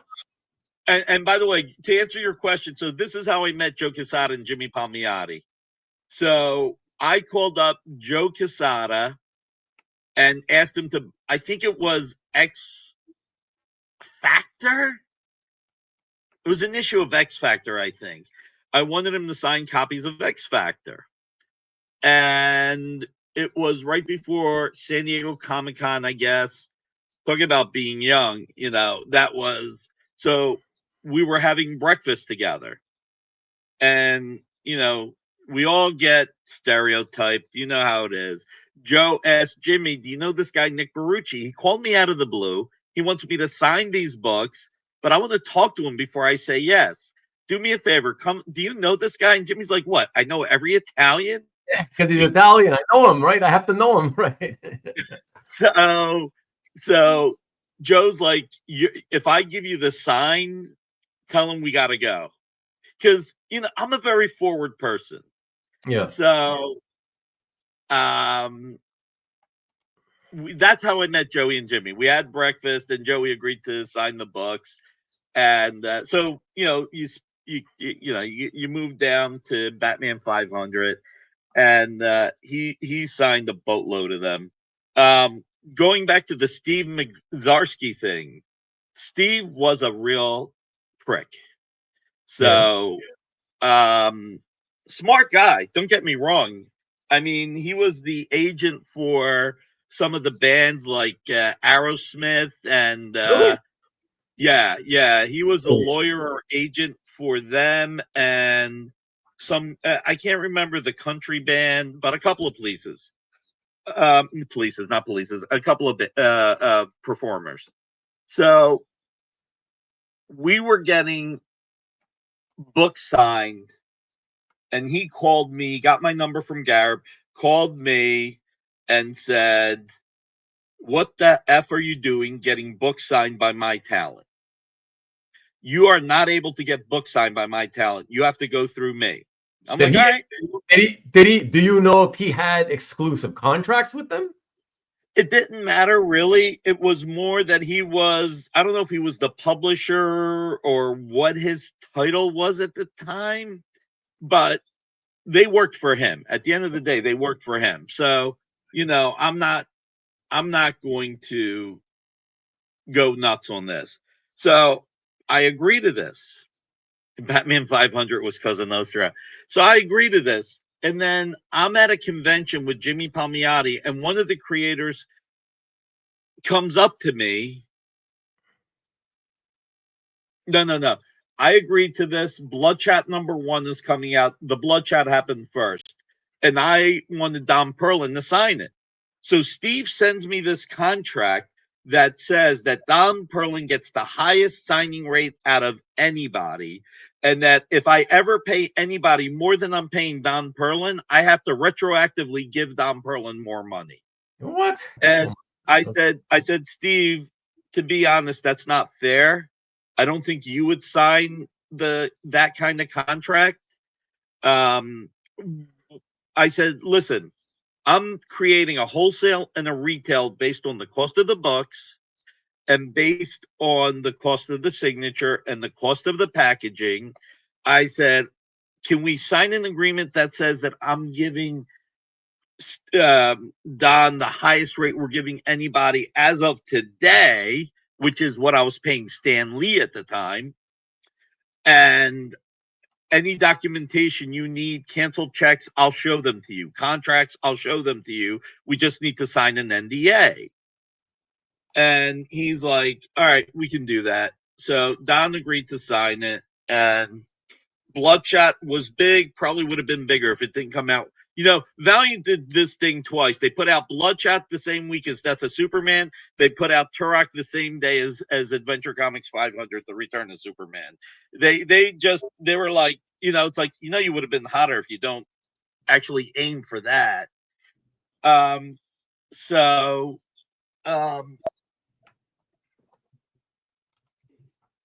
then I don't want to name the writer artist because I don't want to. He didn't do anything malicious.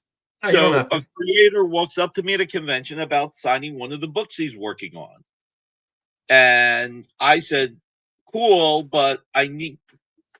My cat wants to get out.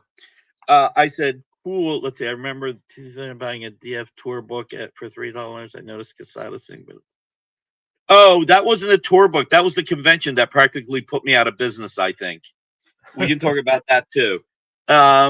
So I call up Steve and he starts screaming at me.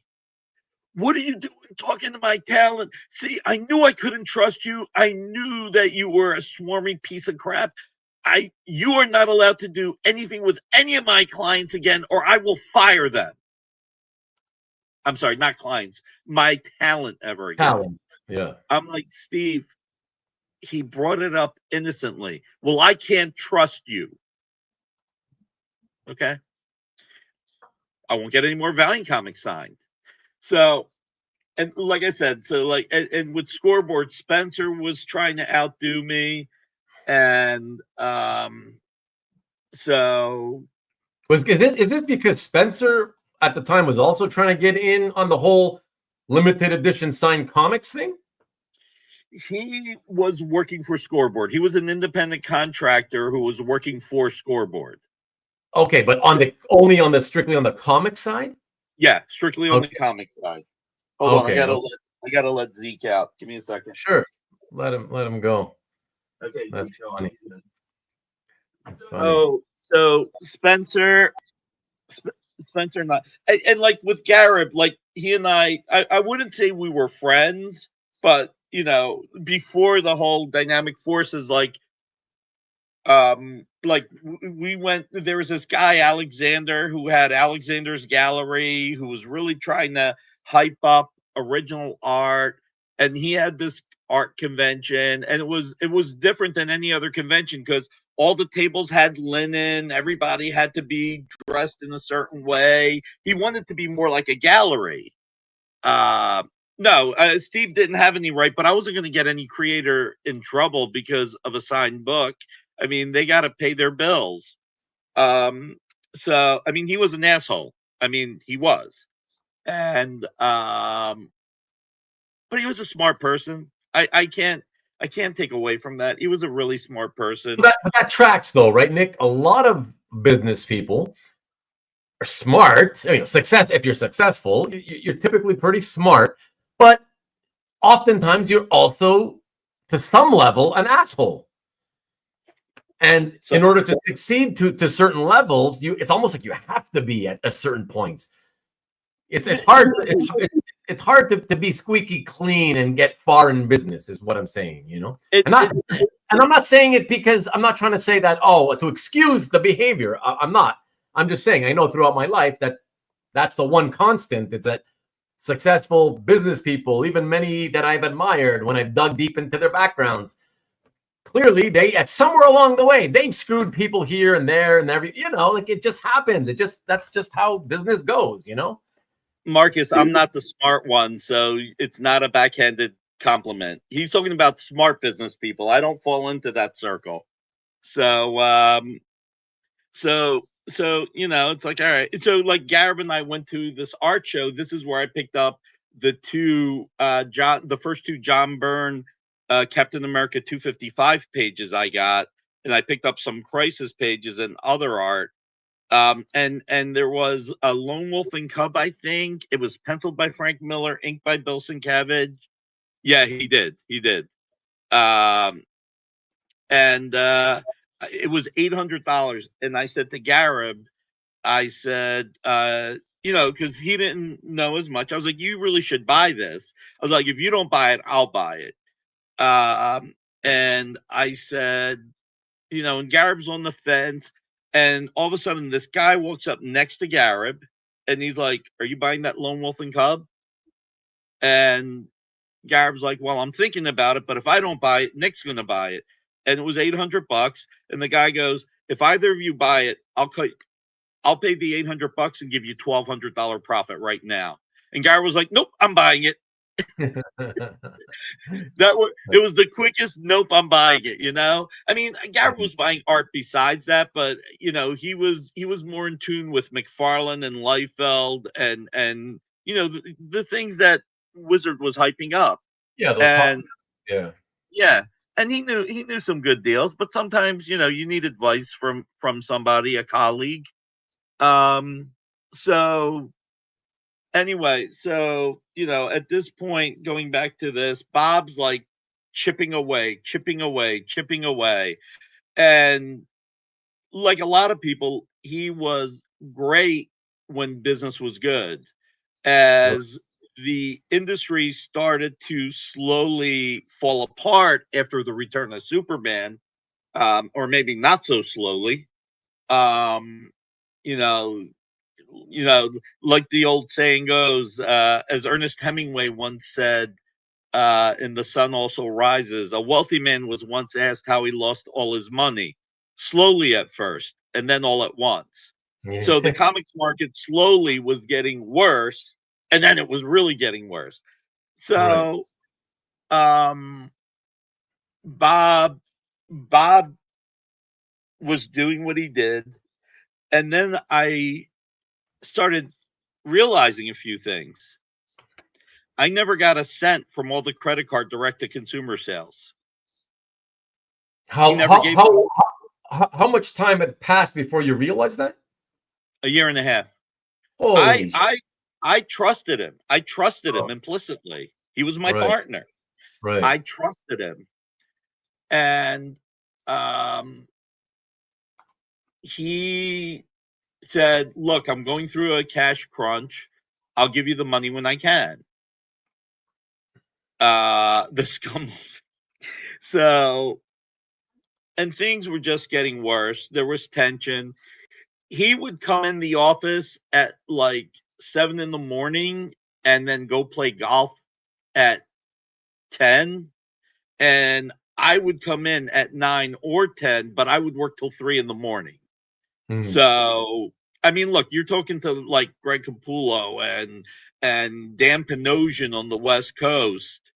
Yeah, trust me, it was famous last words.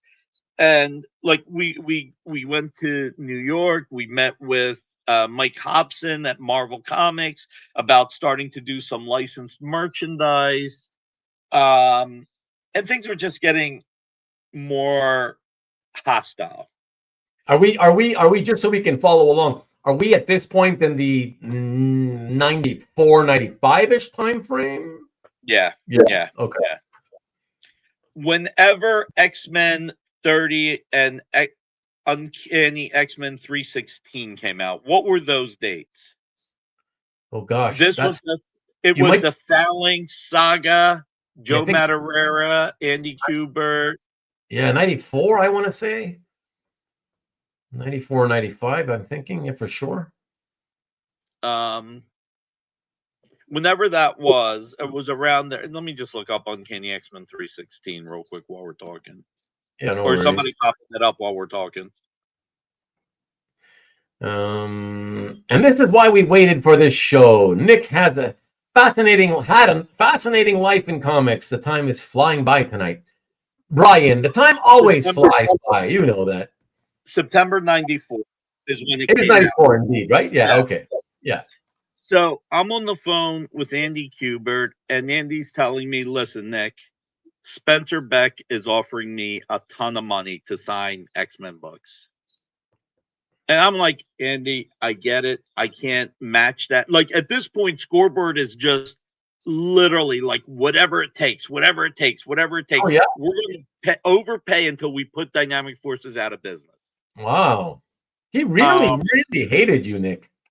Well, that was their mentality. We need to own it all. Just get rid of the competition. Yeah. Exactly. Yeah. In the middle of this, I think somehow in the middle of this, I don't remember, was it in the middle of this or later? I can't remember when I did my first Home Shopping Club show. I was terrible. I was freaking terrible.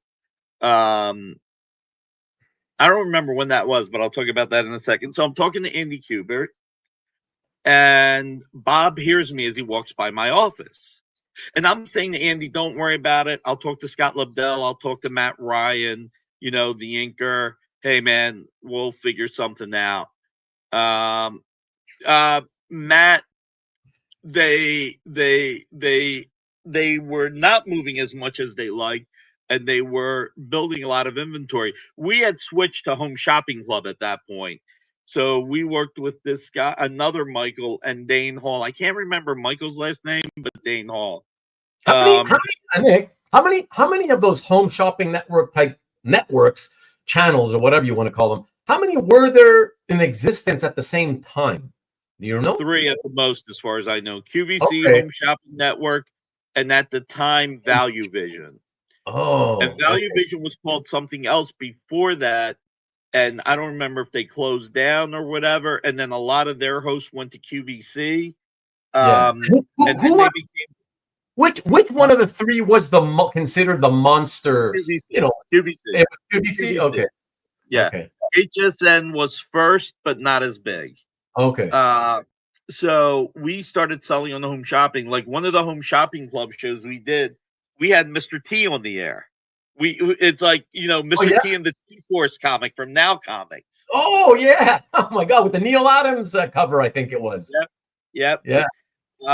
And it's a shame they overpriced that. We actually only brokered that, and they overpriced it, and because QVC and home shopping is all sale and return. Oh, is it? There's You, oh yeah, you can return? they return whatever doesn't sell. There's no firm. Oh, oh, I okay. did work with Don West. It was the mouth of the South meets the mouth of the East Coast. Don Uh, West. Oh my God, we talked about him before. no, And you you're know what? I'm wrong. I'm wrong. And Goo just corrected me. Yes, but before Value Vision became Shop QC, I think it's Shop HQ, and then it became Value Vision has had so many different names. There were four. There was QVC, Home Shopping Network, Value Vision. So this is the way it was set up. QVC was the Tiffany of shopping channel. okay. For a long time, Home Shopping Network was like, like elastic pants for women and all, Yeah. like it was considered a little bit more, if QVC was Macy's, they Right. were Kmart. Right. Um, Value Vision was trying to be like QVC. Let's see, this is where for the shopping, he was working hard channel. Ivanka Trunk was on the channel often. Fair warning, ladies. Um, and then there was Shop at Home. Now, Shop at Home was in Tennessee where they had Don West, and they made all of their money overnight. So this was the guy that would scream, and I'm going to Don, scream everybody. Huh? Don West. Sorry, Don West made their what money overnight with what? Just selling cards and collectibles and knives and stuff. Their Oh, audience was overnight. okay. So Because I only heard of Don West. I was introduced to him at late night. 1-8. I guess it was 1-800, or maybe it was one of these home shopping channels. When the little bears. What do you call them again? The little Beanie Babies, the Beanie Beanie Babies. Yeah, Babies. Don He was sold anything. Don sold anything. okay. Yeah. Because for a while, it was all I would tune in and I'd see this guy. Oh my God, we have Garcia! Like, Yeah, relax, yeah. dude. This is a gem in 10. You are not going to get a better copy of this card until next week. Yeah, Anywhere. that's I funny. can't believe it. We got another gem in 10. Last week I thought was the last one. This one definitely is the last one. Oh man. Um, and it was just, and Don was hysterical. Like, he would do shows till 1 a.m., go to TGI Fridays, drink for an hour. They would run a recording of the previous show, and then he'd go back to work. He was hysterical because he tried to get me to go drinking with him at 1 a.m. I was like, I'm not going drinking at 1 a.m. I'm too old for this Wow. shit. So, and that was only in my 30s at that point. So, all right. So we digress to how many shopping channels. So I'm talking to Andy and I'm like, dude, it's okay. Don't worry about it. And Bob walks by. Who are you talking to? I said, Andy Kubert. And he goes, what the fuck is going on? I said, nothing. Just, we're talking. Andy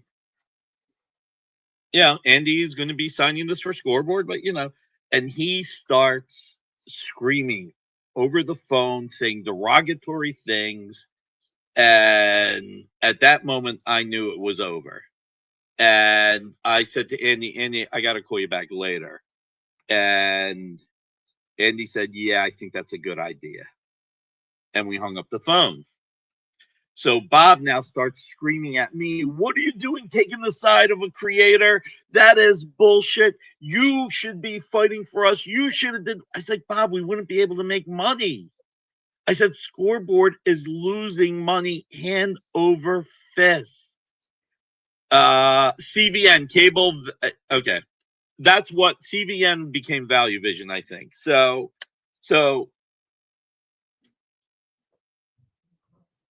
I don't remember exactly what happened. I think the next day, that night, I called up my assistant, Jordana, and I said, I don't think this is going to work out with me and Bob. I want you to know that I'll take care of you. But she was upset that I called her at home. Why? Um, she just was. She just Okay. was. She was upset that I called her at home, and she told Bob the next day. Maybe she had more loyalty to Bob. I don't know. So Bob came into my office and threw everything off my desk and told me to get the fuck out. He said we were done. And he said, good luck trying to get the money I owe you. Nice. Yeah. So this was, let me just check one thing, Ruben. Yeah, sure. All right, we're good. Mm. This was this was a dark time. This was a dark time because I didn't have a lot of money saved. I mean, like one of the first things I did when I made a lot of money was pay off my parents' house. Oh, Like that was like the first thing I did before I did anything for myself. that's fantastic. Good. I drove a caravan because if I was going to artists' houses to get books signed, I needed a big car because at some times it was like 5,000, Yeah. 10,000 bucks. Yeah. I don't think I could fit 10,000, but I don't remember exactly. But Yeah. this was a bad time, and uh, um, and I'm talking to my accountant, who also happens to be Bob's accountant, and he's trying to stay neutral, but at the same time, he has some sympathy for me because I'm 23. I think maybe at this point, because I helped out a bunch of people, um, I loaned Fred Greenberg money that I never saw. Um, if I had $30,000 in the bank at that point, maybe that's what I had. Maybe Mm. definitely no more than 40. Yeah. So And by the yeah, way, by the way, if I can just ask, with all these guys, trying to, everybody's hustling, everybody's trying to screw each other. Were you as a company literally, were any of these people taking it to the point of, legitimately like trying to get you in the courts? Like, were you being sued for anything by this point? No. Okay. and all the money was in the company. That was also one of the reasons why we only had. I mean, the company probably had 400,000 in it. So Right. theoretically, if we whacked it out, um, we should have been splitting the money in the company and all the inventory and calling it a day. Right. Um, yeah, I think that was part of it because I was like maybe 25 years old. So I'm talking to Gary, and Gary Stetz is like, look, I'm trying to be neutral, Nick, but I'm going to put you in touch with this lawyer, Mark Lipton. But I got to give you one piece of advice, Nick. You can't do any business until you're separated. He's like, any business you do, you're not Bob. Bob will go do whatever he wants. He won't expect you to sue him. You do anything that furthers your business independently, and I know him well enough that he's going to sue you. So he puts me in touch with this guy, Mark Lipton. Really nice guy. Really, really nice guy. Really smart guy. So Bob has his attorney, Elliot. The legal letters are going back and forth. Uh, and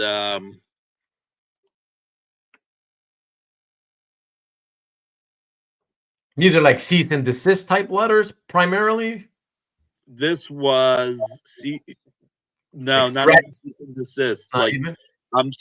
I'm about to sue you for, like, Bob was like, you don't show up at the office until 11 o'clock. You don't put in a full day. It's like, I'm working till 3 in the morning. Mm. And, I mean, and Marcy and Brian and the other employees, they're going to back Bob, and I mean, Jordana and I, ended up, I didn't know where she was going to stand, but when I finally, sorry, remind us, that was your assistant? that was my assistant. Okay. I was so unequipped when it came to computers. I actually dropped out of college because of my computer course. Oh, really? And yeah, and I didn't know how to use QuickBooks. So after Bob and I split, she actually came down to South Jersey and taught me a little bit about computers and how to do QuickBooks. So all this time, So Nick, all this time up until this time that we're, where we are in the story, all this time, you as a company, you guys didn't bother to pay even somebody to do like I basic didn't. bookkeeping? I didn't. You I just did it? didn't. Bob Wow. did. Oh my Bob God. did it all. Wow. Wow. That takes Yes. that takes a lot of time. It's better to pay somebody for that shit, But I guess you want to kind of keep on top of it, and you want to save money and right, cut down on expenses and stuff. So I kind of get that, when you're Well, trying to I grow. mean, it's just everybody else in the company knew how to use QuickBooks except me. I Right. didn't focus on it. I just didn't Correct. focus on it. Yeah. So I went to go get my personal belongings one day, and I had my friend Andrew and Fred Greenberg's wife came with me, and I was able to get my personal belongings. And Bob said, "I'm not going to talk to you with them here," which is basically he's not going to talk to me with any witnesses. Oh. So I at least I got my personal stuff out of there. Mhm. And Gary started to play peacemaker. And he said to Bob, "Bob, you got the 400 grand in the bank plus all the money you got. Nick doesn't have that much money. If you sue him, what are you going to get? If he sues you, you have more risk than he does." So Gary came up with one other solution, which was a mediation with the attorneys. At this point, I knew I wasn't getting any money. Money was out of the question. I was never getting money. The only thing I could get was maybe half the inventory and half the Marvel Masterpiece paintings. No. So How do the masterpiece paintings come into play? Why would that have been a possibility? Bob and I bought them all from Joe Jusko. You guys bought them all? Yeah, and then we were selling them. Okay. Okay. Yeah. Okay. I see. But you're saying you maybe could have split the paintings that you had left because you had already been selling them, right? Exactly. I think there were like 60 paintings left. Yeah. Okay. So, no, it was more like 40. It was like Okay. 40 paintings left. So I came up with an idea. I said, look, because Bob didn't trust me. Of all things, Bob didn't trust me. He was like, well, how can I split the inventory and not know you're screwing me? So I was like, how about we do this? How about I do 2 columns?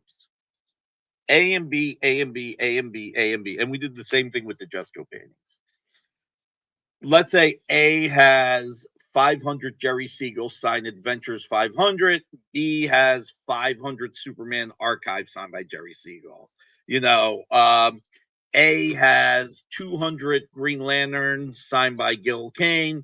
B has 200 Batman signed by Shelley Moldoff. Whatever. I was like, I'll put the 2 lists together. Yes, you own the Black Cat. No, it was the entire Marvel Masterpieces, Sean. So I put this list together and I said, you pick A or B on every line. You decide which one. So if I'm trying to cheat you, I have a 50-50 chance of being the one who's cheated. So I am now incentivized to be even. I think Wonder Man we threw in the garbage. No, I'm kidding. So we agree to this. He picks everything. And on the day that we're signing the papers, we go to the warehouse, and Pam's dad comes with me, my brother, a few people, and Brian is there, who worked for Bob. And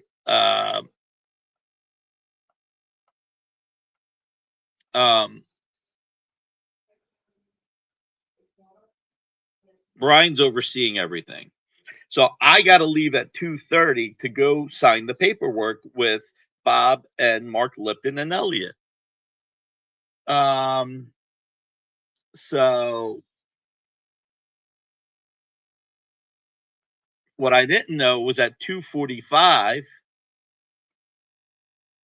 Bob called Brian and told him to leave. Leaving, and this was a third-party warehouse. So leaving Ron, Pam's dad, my brother, and whoever else was there. So we're going through all the paperwork. Everything's, we're going to sign the paperwork. I gave up on the money that was in the bank. It's gone. It's just fucking gone. There's nothing there. So all of a sudden, Bob goes, "We can't sign this paperwork." Well, we can sign this paperwork, but Nick can't take the inventory. What are you talking about? Brian had a family emergency. He had to leave before the van got loaded. So I need to double check everything. Okay. Mark Lipton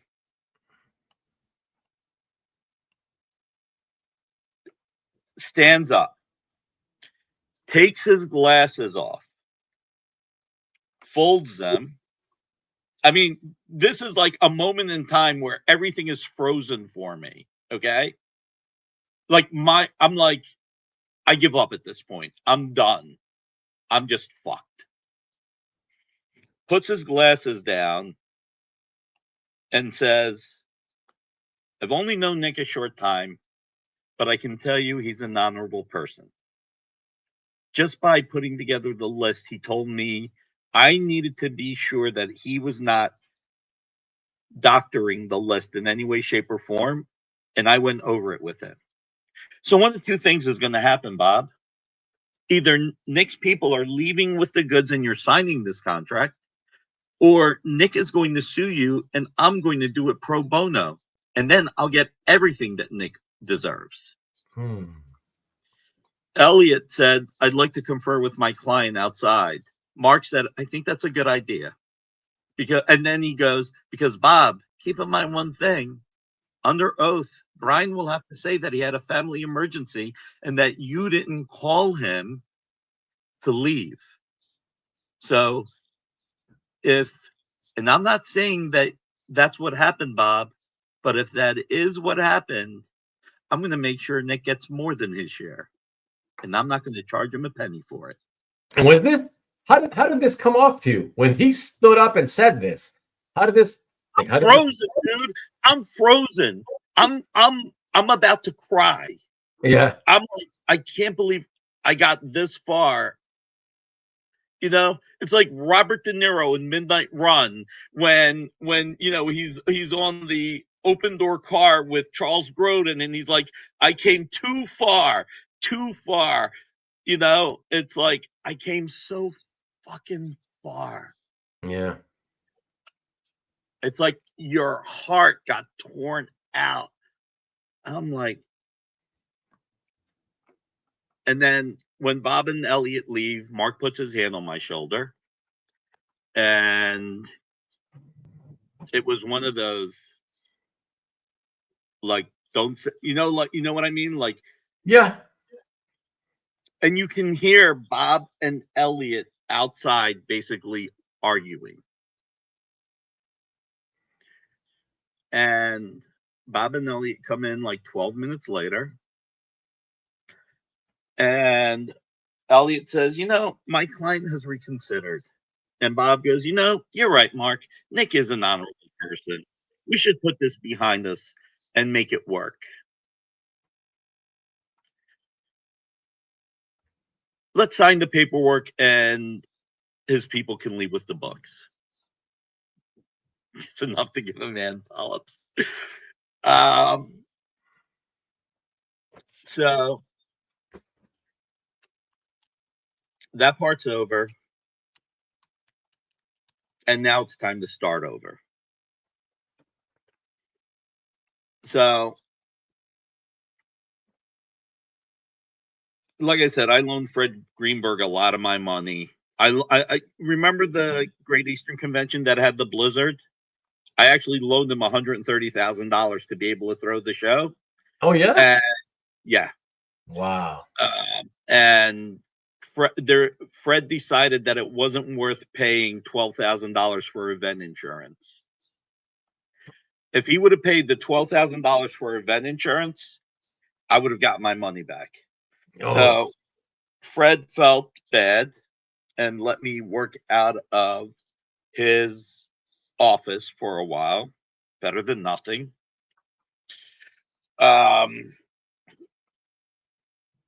And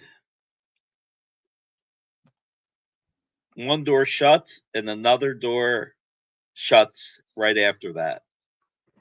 So this is, at this point, the exclusivity war happened.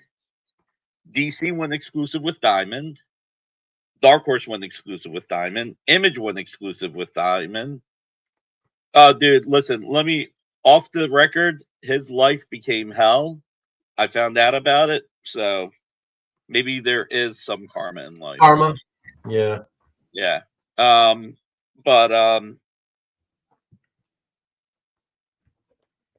Bob wasn't done yet.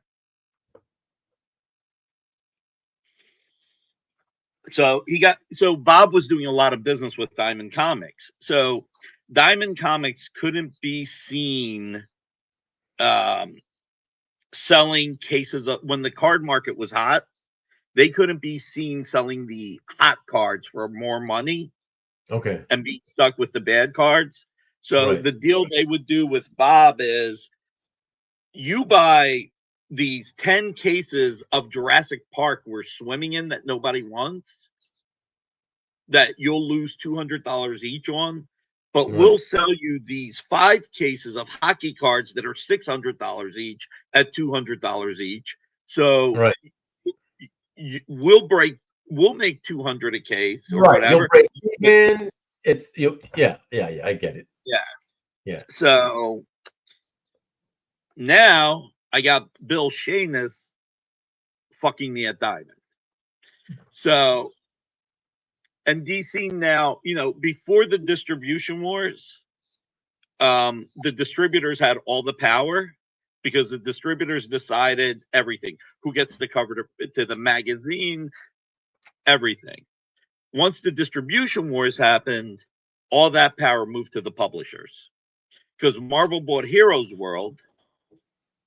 And DC, Dark Horse, Image, and the Claim at that point became exclusive to Diamond. So Bill had a conversation with Paul Levitz at DC, and Paul Levitz said, I don't know if it was Paul's idea, Bill's idea, and Paul Levitz said, no one can sell signed books through Diamond without a contract. So I call Paul Levitz. Like I said, one door closes and you got to open the other door yourself. And Paul, for the most part, signed books were kind of, some people consider signed books what killed the comics market. Wasn't Heroes World charging everybody full price for books 3 weeks in a row? Don't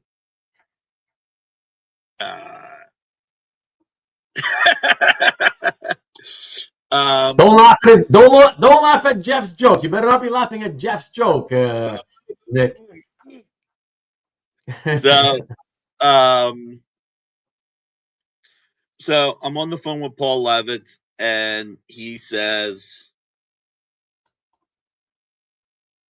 well, I got this nice proposal from Bob Feldman to do signed books. I'm like, motherfucker, fucking Shanus, motherfucker. And Paul said, I need a proposal. And so I put together a proposal, and Paul said, I want to go with you because you understand the industry.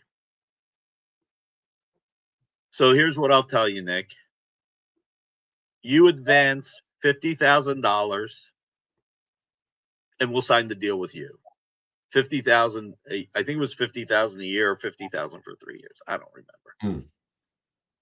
But you have to pay it up front. Otherwise, I have to send my accountants down to your offices, look at your books, make sure you can afford the contract. Well, guess what?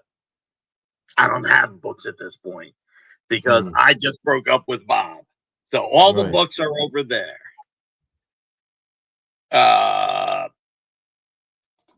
Did you have the cash flow?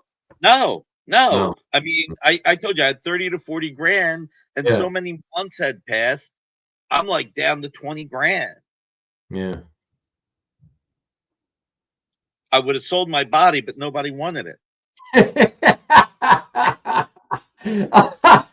would be even more broke. I would have had to pay people to take my body. It's official, everybody. He would have sold his body had he been able to. Okay, you all know now. He didn't own the red pair of pants at the time, so it wasn't quite as attractive as he is now, you know. Marcus, the Jesco art wasn't that expensive at that point. No, I called Jay Lee, and I asked Jay if I could borrow 50 grand. Wow, really? Yeah, and he loaned me 50 grand. Wow, nice, Jay. Yeah. Wow. Yeah. Way to go. Yeah. Was it tough? Did you, when it came to Jay, in particular, at that point, you're like me in the sense of you're a proud guy. But did the pride make it difficult, or were you so like desperate at that point where like no you didn't even think twice? My friendship with Jay,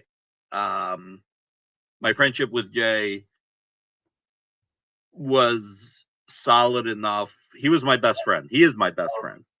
Okay.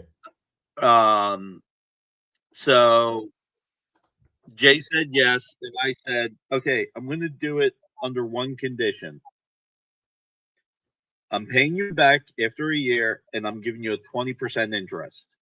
Wow. Because if I put it on my credit cards, I said, you're doing me a favor, but this is the only way I can think of repaying you. Right. So Jay loaned me the money, and Alan Payne was working for me at the time. Dude, I wasn't that good of a business person. Like, I knew business, but so Alan Payne, who worked for Malibu, came to work for me for a year. I mean, to save money, he lived in my condo with me, wow. And we shared my car. I mean, I was saving every penny. You gotta do what you gotta do, you know? It was a handshake deal, yeah. So I remember before the contract signed, I remember having a meeting with Paul Levitz and Bob Wayne, and I knew that Paul had all the power. Alan was treating it like a regular negotiation. Paul was getting pissed, and I could see it in his face. And Alan's like, well, if we're paying you a licensing fee, then we should get, ads. And I'm like, I'm not saying Alan did anything wrong, but he didn't read the room 100%. Yeah. Alan's a really good, wholesome person. And, he works for me again now, too. He's been back with me for 8 years. Oh, really? He worked for a company called Icon Collectibles. They were the first people to do like the Terminator endoskeleton and shit. Oh, that sounds familiar. Yeah. Then he worked for Tokyo Pop. And then I was actually the person who got him a job at IDW. And then when he left IDW, he came back to work with me. Okay, so he's working with you at Dynamite. Yeah, he's working with me now. Okay, cool. So and Alan got one thing out of Paul, and out of Paul is maybe too strong, but Paul agreed to sell us the books at printing cost. We had to pay them a royalty, so we paid them printing cost plus the royalty they paid to creators plus a royalty to them. But that was still cheaper, not the royalty to them, but the printing cost and the royalty for the creators, because Paul always looked out for the creators. Was still cheaper than buying the books at wholesale. Oh. So that was a good thing that Alan got. So, and when we walked out, Alan was like, "Why did you?" Oh, while Alan's having this, I got up and I was like, "Paul, listen, this is a discussion. We will do whatever it takes to close this deal." I mean, basically, I'm like, "We'll do whatever it takes." I mean, Joe Quesada and Jimmy Palmiotti found out about this, and that's not usually something you want to be telling somebody when you're trying to do business, letting them know that you're desperate at this point, Well, I didn't have a choice. Paul had all the power. Yeah. If it I know that. I know that, but you know what I'm saying. It's just not something that you typically say out loud, like, okay, I'll do anything, whatever you say, like, yeah. But we were at the finish line. He wasn't going to do anything egregious at this point. Yeah.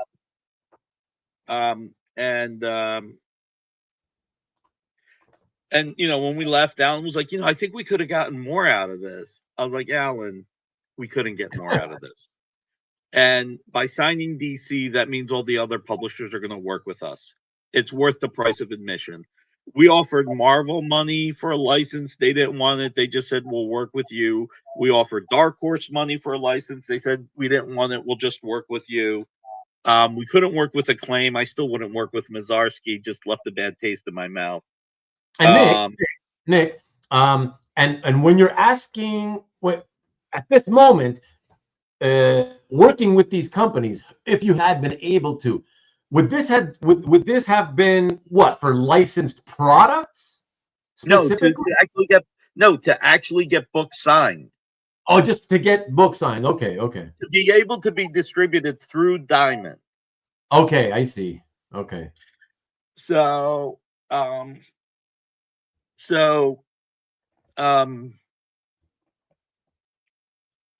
I said, like I said, I was like, Alan, this is a turning point. Even if we only have DC and no one else, at least we have DC. It's a start. Yeah, man. It's a good start. Yeah. Yeah. So,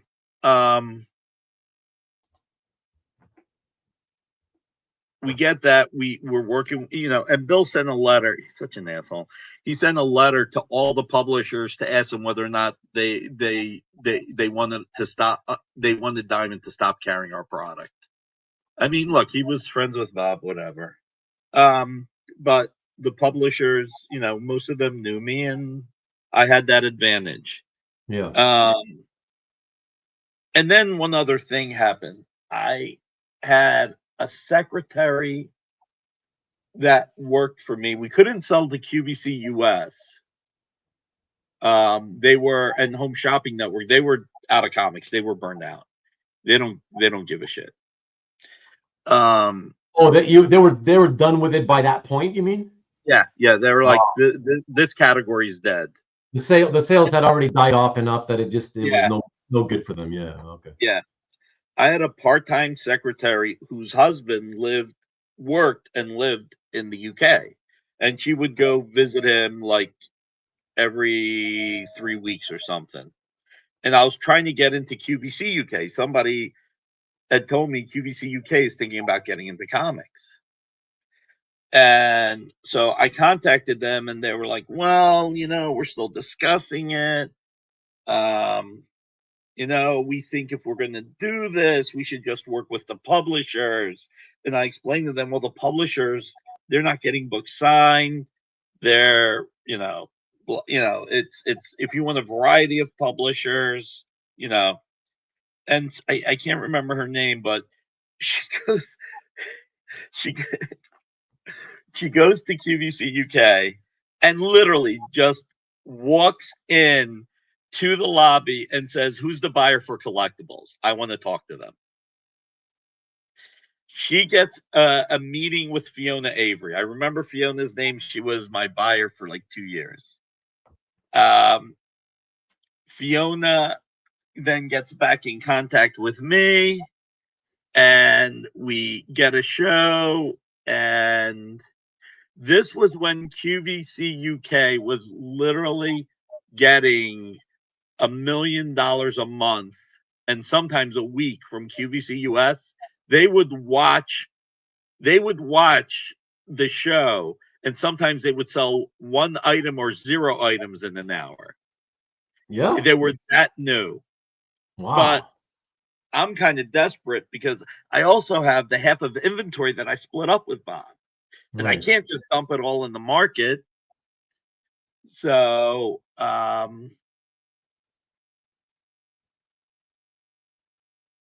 get the show, and it was the craziest thing. We go in the air. I shipped them like $12,000 worth of product. Pam went with me the first time I went to the UK. Wow. We both got sick on the way there, food poisoning. Great. We're stuck in the hotel, and I'm like, I decided not to eat. I'm like, well, I'm not gonna fucking eat. I can't go in the air and throw up. So I do the show that night. Almost everything sold out. Wow. We were a first. It was an untapped market. But do you think are you saying that it's just because it was overseas, and so things in the hobby work slower over there than they do on this side of the pond? I mean, I what don't do you know. attribute it to? I attribute it to that the UK didn't have access to creators that were from the US, and that those signatures were meaningful. Okay. I mean, like Jimmy Palmiotti signed a Star Trek graphic novel that we sold like 30 copies of, like that. Okay. Xena Warrior Princess flew. I think Xena was around. I can't remember, but when Xena came out, X-Files, Buffy, there was just stuff that the fans were ravenous for. Right. And what year was this when you went to the UK, by the way, Nick? 96? Okay. No, maybe even 97. I mean, I don't remember. Honestly, I actually don't remember. Around that time, anyways. Yeah, that's what I would have figured. So okay. Yeah, I don't remember. Just gives us an idea, anyways. Yeah. Yeah, and my DC contract was such that any new platform that I was selling on, I had to get approvals for. Okay. But still struggling at that point. And I had my finances down to a T. No, this had to be early 96, maybe. So there's a place called BJ's Wholesale Club. I don't know if you guys have those in Canada. We don't, but I've heard of it. I would buy my plane tickets there. It was $99 each way, and I stayed at a bed and breakfast that was like $35. Wow. The exchange rate was also in my favor because the pound was stronger than the dollar. I think that was a big thing, and they didn't put VAT on the comics because books are not they don't get the value added tax. So there were a few things that worked in my favor.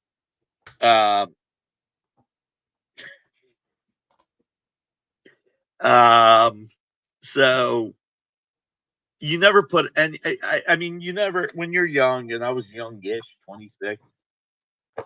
Yeah, it had to be 1995, 96. You don't put any value on your time, and I Oh no. couldn't. I had employees, so to get the $99 ticket, I had to fly Northwest from Philly to Detroit, then to the UK, and then to return, I went from the UK to Detroit back to Philadelphia. So, so I did what I had to do, and it was a lifesaver. And then I started selling at Shop at Home. Matter of fact, going to Shop at Home, that was the first time I flew Southwest because the tickets were so Oh, cheap. yeah. I think it was like $39 each way or something. That's so crazy. Oh my God. And I'm Okay. like, what do you mean ABC? What does this mean? Like, I don't have a seat. They're like, and I got the C section, and she's like, no, you just pick whatever seat you can get. I was like, what does that mean?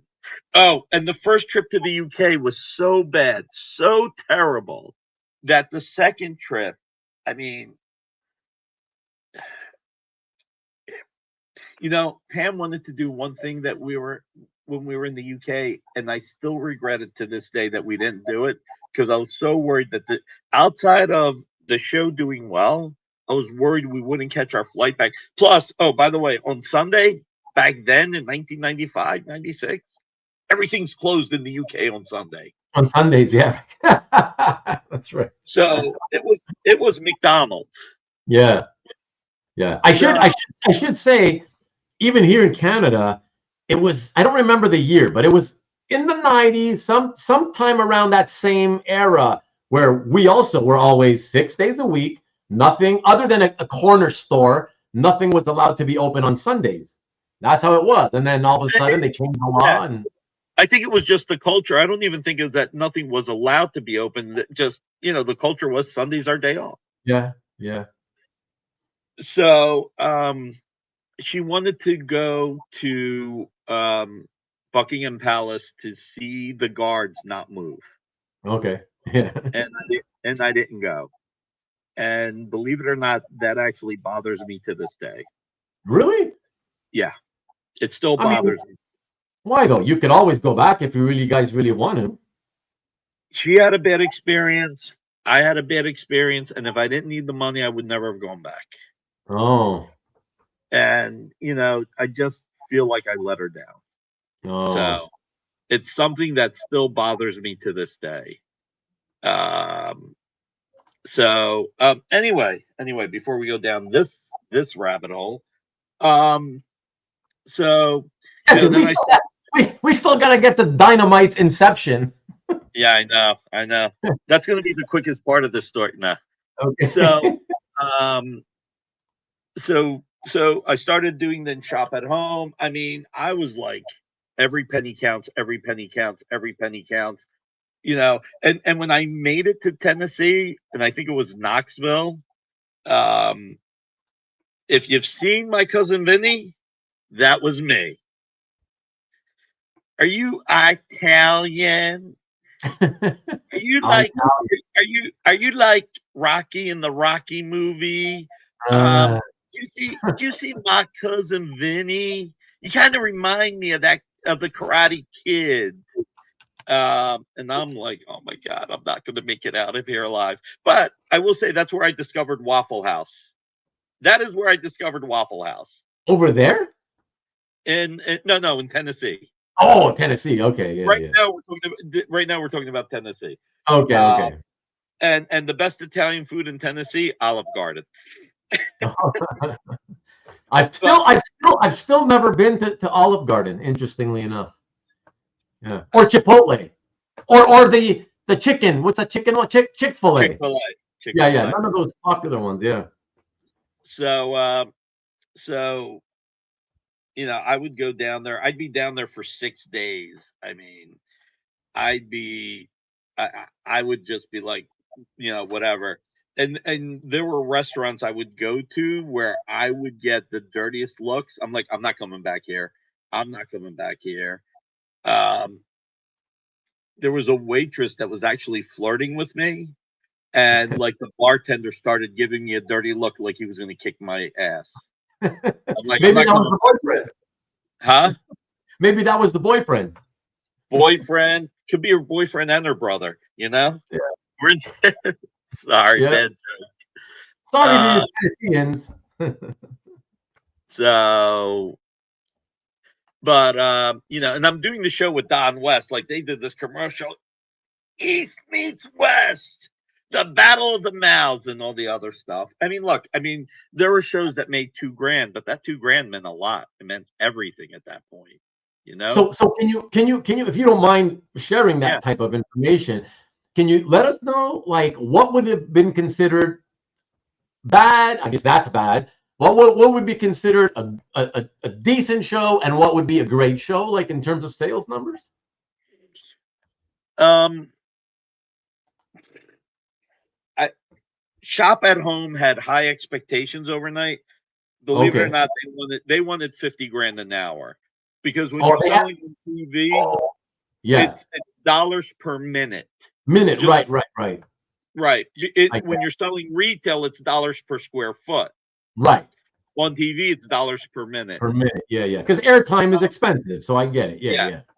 Well, here's the thing. Do you want to sell Tiffany lamps that can make you $200,000 or comics that can make you $12,000? Yeah. But Yeah. they were really nice at Shop at Home, and they felt there could be an audience built, and they worked with us to build the audience.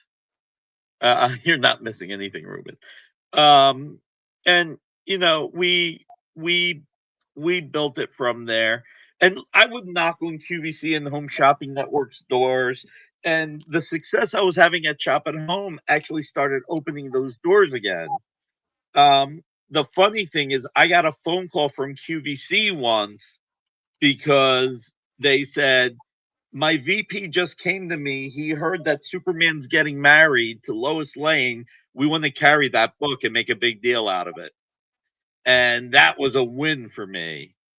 Um, so, um, I mean, look, I just kept, I kept hustling. I kept hustling. I kept hustling.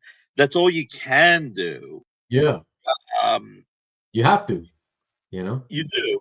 Sometimes you want to stay afloat. You got to stay afloat, survive. You got to hustle. That's what you do. That's it. I You do had what you got. my lawyers in Marvel Masterpiece Paintings. Michael Lovitz was actually my trademark lawyer, and I had to give him my Green Goblin and another Marvel Masterpiece to pay him because I didn't have the money. Oh, really? Yeah, Good thing. Good thing he's a collector, though, right? Because it could have been worse, right? yeah. Yeah. Well, Stanley asking the questions what made me think of that. But I did what I had to do. I did what I had to do. Hmm. I was so this was actually a bad position to be in. So this is where it gets funny. So HSN wants me back, just as QVC wants me for um for the wedding of Superman. And I went on HSN a week before the wedding of Superman, and QVC was like, you never should have went to HSN if you're coming here. I was like, I didn't know. It's not the same product, you know. You're selling one thing. They gave me an hour, you Hmm. know. But I was able to pay Jay back after a year, which made me really happy. That's And cool. I had to give DC another 50 grand at that point. But because I paid them the first year, maybe it was year to year at first because they didn't trust me. They wouldn't Oh, have trusted any. so the new 50 grand is just for like the licensing fee for Yeah. the. Yeah. But the Okay. way the licensing fee would work is you guarantee a certain amount of money, you advance a portion of it. But for DC, I had to advance the entire guarantee. And Oh, then I give them, let's say, 10% of sales.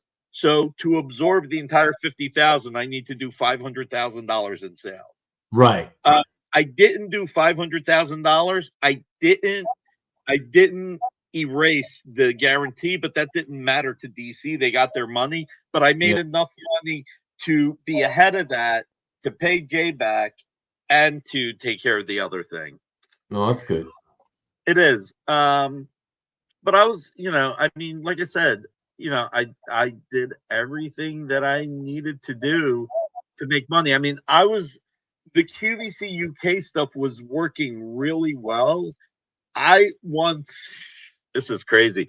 I had 4 shows over the course of 2 weeks, and I did stuff that you would not get away with today. You mean 4 shows like on the shopping networks? In QVC UK. Just QVC UK. Okay. Yeah. Okay. So I I I had a show like on a Tuesday, then on a Friday, then on Sunday, then on the following Wednesday. So uh listen, there are times that I'm a little bit better comic art boss, and I just have to keep it to myself. So I bought a ticket, right, that flew to the UK on Wednesday for the Thursday show, and then would fly back home Friday. But that ticket was a first ticket from the UK to go back to the UK, Oh my so God. that I had the weekend because I needed that, the Saturday night layover. So I maneuver like at one point, one of the times I had a ticket from the UK to the US. The person stamping in the UK was like, "This ticket initiates in the UK, but your passport says you live in America." I said, "Yes," and he just looked at me and laughed, and he said, "This is a good one." Stamped it and let me go. Nice. I was like, because that was a no no. That was a no no. Um, but yeah, I mean, look, you hustle, and you hustle. So you got because you got to keep in mind in 97, 98, what's the internet at that point? Nothing. Yeah, it's just starting, you know?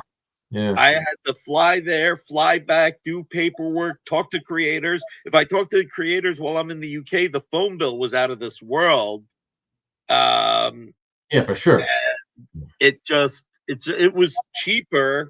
It was wear and tear on my body, but it was cheaper to do that than to stay in the UK.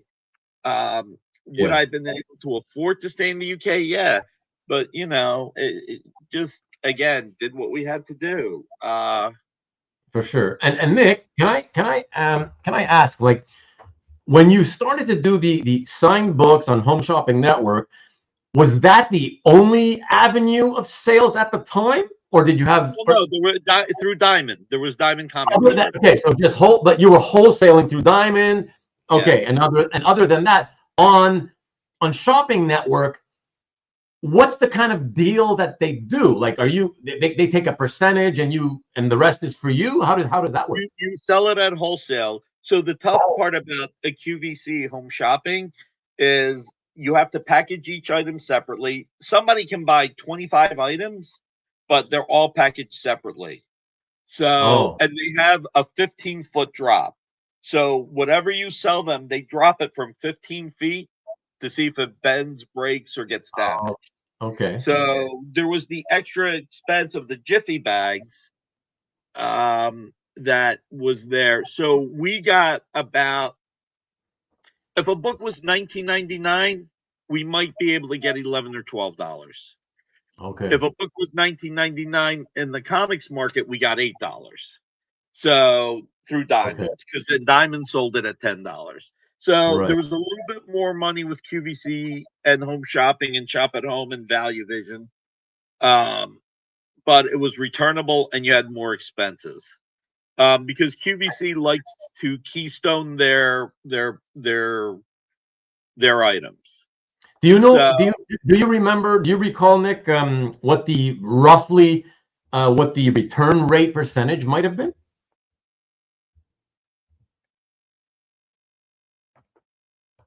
very low for a while. Oh, really? Oh, Yeah, so that's pretty. You're pretty happy when you see that, right? At the time. yeah, yeah. Yeah, that's great.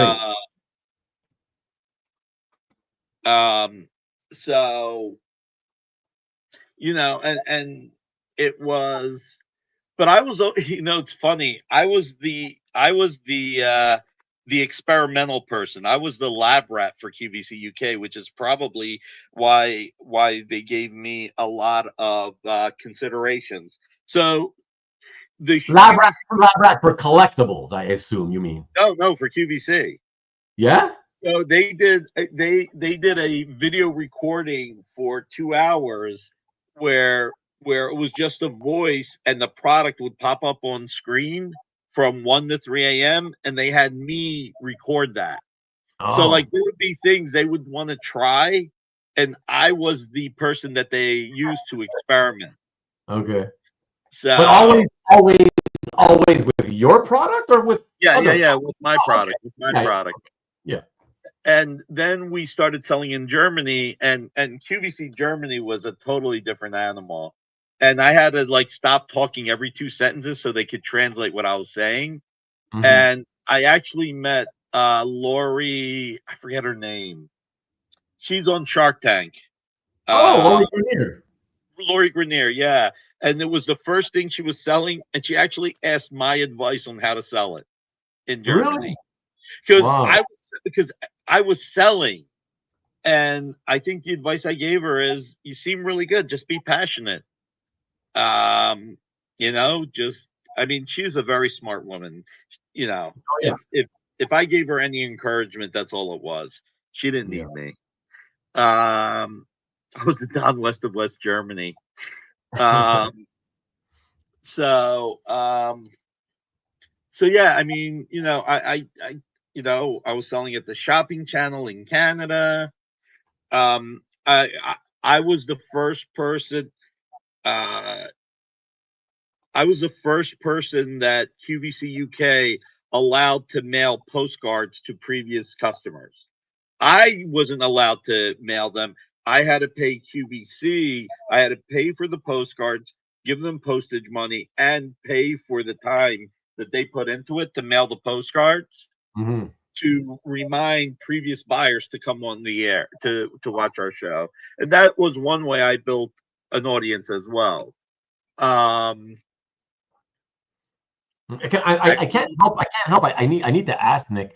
I'm a numbers guy, and I've always been fascinated by these, different avenues of selling that are non-traditional.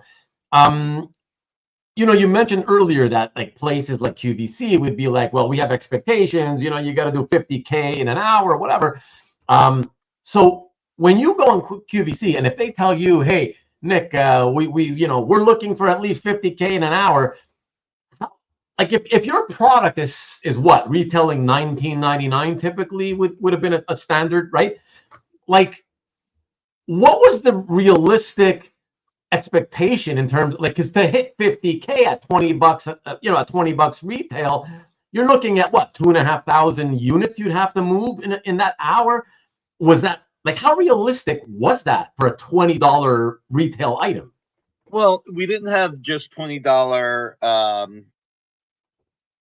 We didn't just have $20 items. I mean, we would do packages. We would But we within we the same hour, though, you would mix and match product, yeah different product in the yeah same hour. yeah yeah. Okay, okay, So if you were to, I don't know what you can do right now, but if you were to go to YouTube, you could pull up me on QVC UK yeah, selling posters, selling.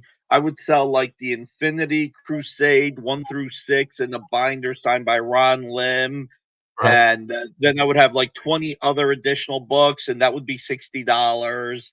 Oh, Stan Lee books signed for $85 or whatever. So yeah, it was yeah, a mix. yeah, yeah. I actually pissed off a bunch of people on QVC, um, other vendors, because Oh, yeah. I would open up the I would open up the book. So our books here, I actually got a copy right here. I collect my own books. Um, What's up, Antoine? so here's a copy of Nightwing 73, signed by Dan Jurgens. So Okay. when I'm on the air, what I would do is I would say, okay, this is a great book. We got it signed. you've got the certificate of, you've got it numbered. This is number 2 of 84, 1984. We decided to limit it to 84 because that's, I think that might have been the death of Jason Todd. No, it wasn't. I don't remember why we did 84. There was some significance. Here's a certificate of authenticity, the number on the certificate. Now, the one thing I encourage you to do is I'd like you to read the comic. So when you get the comic, if you're careful, you can take the I said, unlike sports collectibles or record collectibles, or you can take the holofoil seal off, put it on the side of the comic, take the comic out to read it. Just be careful, and you can enjoy the comic. And then you could go to your local comic store and get the next issue or other issues. So I encourage people to read the comics. And there were other people like selling Tiffany lamps or jewelry that were like, you're sending people away from QVC. You shouldn't be allowed to do that.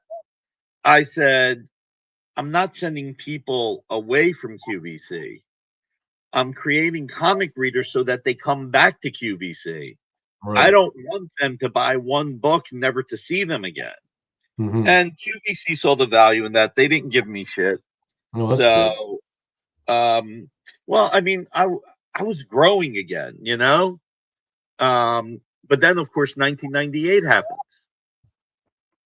And Marvel filed for bankruptcy somewhere around there, and shit hit the fan, and shit got ugly, and Marvel Nights happened. And as I said, Joe Quesada and Jimmy Palmiotti, two of my best friends. Keep in mind, the success of Marvel Nights is all due to Joey and Jimmy. It's all due to Kevin Smith. It's all due to Paul Jenkins and Jay Lee, Christopher Golden, Tom Snagowski, Bernie Wrightson, Christopher Priest, and Mark Tessiera and Joe Jusko. Okay? But we did our part. And so I bought 18,000 copies of Daredevil #1, the F cover, and 6,000 copies each of Inhumans #1, Black Panther #1, and Punisher #1. And just to be clear, when you say you bought them, you buy them like ordering them wholesale from the distributor. From Marvel, because they were exclusive. Okay. So I'm sorry. You mean exclusive so that it has the DF? Yeah, it has the DF logo on the back. Yeah. So and by the way, sorry to interrupt again, Nick, but when you do that, because I've always wondered, when you do that with Marvel or DC or whoever, does that make it? I'm assuming it makes it more expensive than just ordering. Yeah, I can't buy a $2.95 comic and pay $1.50 and resell it for $1.50. I'm selling it for $10 at that point. I'm taking the risk, though. I'm taking the risk. Right. Well, that's why. Right. But that's what always made me curious is the fact that yes, you're going to make it a lot more expensive on the retail end, but like you said, the risk is all on you. So I always wondered, how does the publisher value that risk, and how much more do they want out of you to buy the comics? You know what I mean? They just want you to buy at least 6,000 copies. Right, but how do they determine the price? Is what I'm getting at. If it's not going to be, I'm paying for the cover art. And then it's also, we do the same thing at Dynamite. Only our minimums are 500. Oh, so but our Disney and Warner Brothers are a minimum of 1,000. Every other title is a minimum of 500.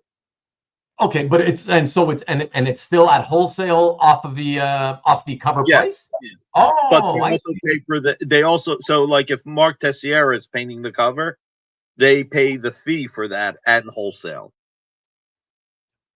Oh, who's they? What do you mean by they? Okay, so whoever wants to get the exclusive done. Yeah, what you mean? Let's say you've got Dragon's Den there in Canada, right? Let's say Dragon's Den wants to buy, or Dragon's Lair. Let's say they want to buy an exclusive Vampirella #1. Right. So they're buying 500 copies at $2.50 each. Plus, they're paying the plate change fee of $200. Plus, they're reimbursing us the cost of the cover. They can sell it for whatever they want. We're just charging them normal wholesale. Oh, okay. When you say cost of the cover, you mean just to pay the artist? Correct. Correct. Right. Not Okay. for the art, just for that. No, So obviously, yeah. yeah, I mean, Joey and Jimmy were really appreciative of what I did. Joey and Jimmy were very generous. They gave art to a lot of people Yeah. because the Marvel Knights was a success. I actually ended up negotiating Jay Lee's agreement for the Inhumans, which was a tough position to be in since I'm friends with Joey and Jimmy and Jay. But I mean, they each saw the value of working together. You're right. Uh, and So Joey and Jimmy gave me the cover of Daredevil #1, which I sent you. Yeah. That was the thank you they gave me. This is the okay. So just to be clear, they're thanking you for what? Put it out there. They're thanking you for what now? What did For you helping, do? for helping We know cover you most bought of your the books. 18,000 copies, right? Yeah, But 36,000 altogether. okay, great. And so is it basically a thank you for because by buying what you did, getting them out there, you kind of brought the awareness to the comic?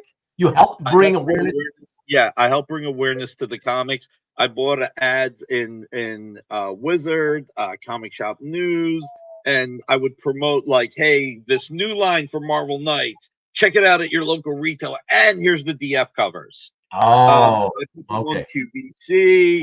I mean, Okay. I really, I had three of my best friends on this, and other people who I respected, and I wanted to make sure they were successful. So um the so that was and the problem that I had was I had to deal with Forbidden Planet in the UK. They were supposed to buy 6,000 copies of the 36,000 that I bought, and at the last Oh, minute they canceled their order. They were oh, like, "Oh, this isn't doing well enough for us." I'm like, motherfucker. wow.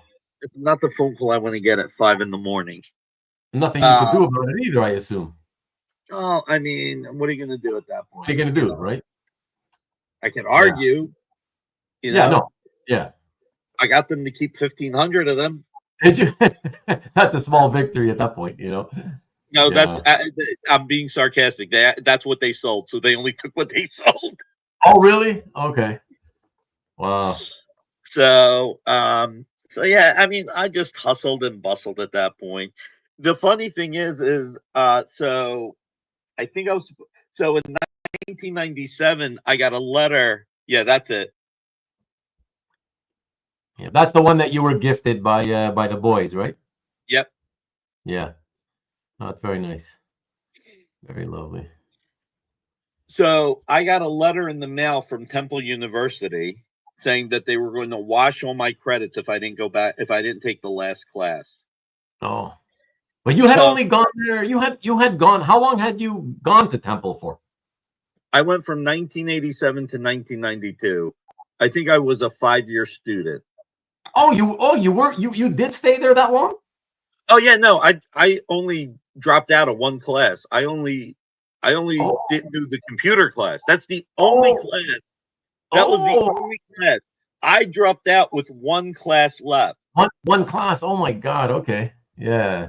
And I get Couple of this letter that they're gonna, they let me walk because they said they let me walk on the graduation because they said, well, if you're going to take this last class, and then Dynamic Forces started growing, and or National Comic Book Services started growing, and I didn't do that, and so I got this letter in the mail, and I'm like, I really can't friggin' say I did. I can't lose all my credits for one class. Uh, and I said, I can't believe um, that I'm going to. All right, I'm taking this class. So I took a class in Center City that was twice a week. I think it was Wednesday and Friday. It was only for 4 months, one semester. And it was from 3 o'clock to 4:30. No, from 4 o'clock to 5:30. So if I had to go to the UK, I would leave Center City, Philadelphia at the branch of Temple, go to the airport, get on a flight to the UK, take either the red eye back, a day and a half later, or if I got back, I would take a flight at 10 in the morning that got me back at 2:30, and then I'd be back at school in time for the 4 o'clock class. That's crazy, dude. It was. I mean, I missed a few classes. I definitely missed a few classes, and but you officially now, are you officially a graduate? You have the diploma? Yes. Okay, good. actually, no. I got the diploma in 1992. They let me have it then. Oh, okay. But that's when they let you walk across the stage. Yeah. They figured, why not? As far as the world was concerned, I graduated. Okay. But I couldn't live with 5 years worth of work being washed away. All for nothing. Yeah. I get that for sure. So I'm going to do one thing real quick. We're losing the audience anyway. I'm going to go get a bottle of water and just check one thing. Of course. I'll talk to these bozos. Don't worry about it. So far so good, right, everybody? I mean, we're all still hanging in. Well, of course, I have to be here. It's my show. But you're all still hanging in, and that's really excellent. I appreciate that. It's been basically a crowd of about 50 to 57 people, right? Wavering in between those numbers, which is fantastic. And it all goes. I kind of expected it would be a strong audience. A lot of people have been wanting to hear the stories that Nick's been waiting to tell. So I appreciate you guys being here and hanging out. Of course, as you guys know, you kind of expected that this would be potentially something where like 3 hours could go by, and we still hadn't even begun talking about the inception of Dynamite Entertainment as a publisher, which unfortunately is exactly what has happened. And we're only about 7 minutes away from the 11 o'clock Eastern point at which Nick is going to have to leave soon. So I don't know if we're going to even get to Dynamite. I don't know what kind of a show people watching on Rewind they're going to get pissed at me when they start watching for 3 hours and then realize it came to an end and we didn't even get to the actual Dynamite Entertainment as a publisher part of the show. But what can I tell you? I'm whatever. These things are always bound to happen when you get two talkers on screen. I know you guys live understand that. I hope the Rewind people don't get too pissed at me. But what are you gonna do? We always go with the flow here, and whatever. When the guest has to leave, the guest has to leave. What can I say? Exactly. So it's somewhere in 1997, 98 maybe. I got a Marvel license for lithographs, collector plates, and a few other things. Collector plates. I always used to hate that shit. I used to be like, I'd see these ads in magazines, like sports card magazines. Oh, what's it called? Bradford Exchange, selling plates of this kind or that kind. I'd be like, who the hell wants plates? Like what kind of nerd buys plates? That's lame, But that's crazy that you got the plates as well. Wow. Well, the funny thing is, you ready for this? Yeah. I was selling Marvel lithographs and plates. I will say one thing. Nobody at DC actually, very few people at DC actually, I'll say respected me. Because I was born and bred in the comics market. I wasn't an MB. I couldn't get a DC license outside of signed books. Right. But at Marvel, I was able to get licenses. So, I mean art plates, Antoine. So I did something totally out of the ordinary. I was the only person with a Marvel license selling to the Warner Brothers Studio store. Oh yeah. So the Warner Brothers Studio store had DC lithos, Looney Tunes, DC plates, Looney Tunes, Wizard of Oz. Thanks, Tom. I thought you were my friend. Throwing that out there. That's the association you put me with. Thanks. Um, so that's a good one, Carl. So, so one of the things that happened in 1998 when the Warner Brothers Studio store shut down, I guess karma can be a bitch, was they shut down. Is that how long ago it was when they shut down? Yeah. Wow. Okay. Wow. They shut down and Warner Brothers wasn't paying anybody that the stores owed money to. So I lost a lot of money. Yeah. Because you sent them the product and they just were not paying anymore. Yeah. Exactly. So I suppose in your business, it's always kind of been when you're wholesaling everybody this product, you're always on a net 30 or 60 or 90 or something like that. Yeah. 30, 60, 90. I mean, maybe they weren't closed down. Maybe just somebody realized selling Marvel product and they were like, what are we doing? So anyway, so I lost a bunch of money. And then we're in 1998 and Star Wars is happening. So, and it's, the re-releases had happened. The funny thing is I hadn't watched Star Wars until the re-releases happened in 1997.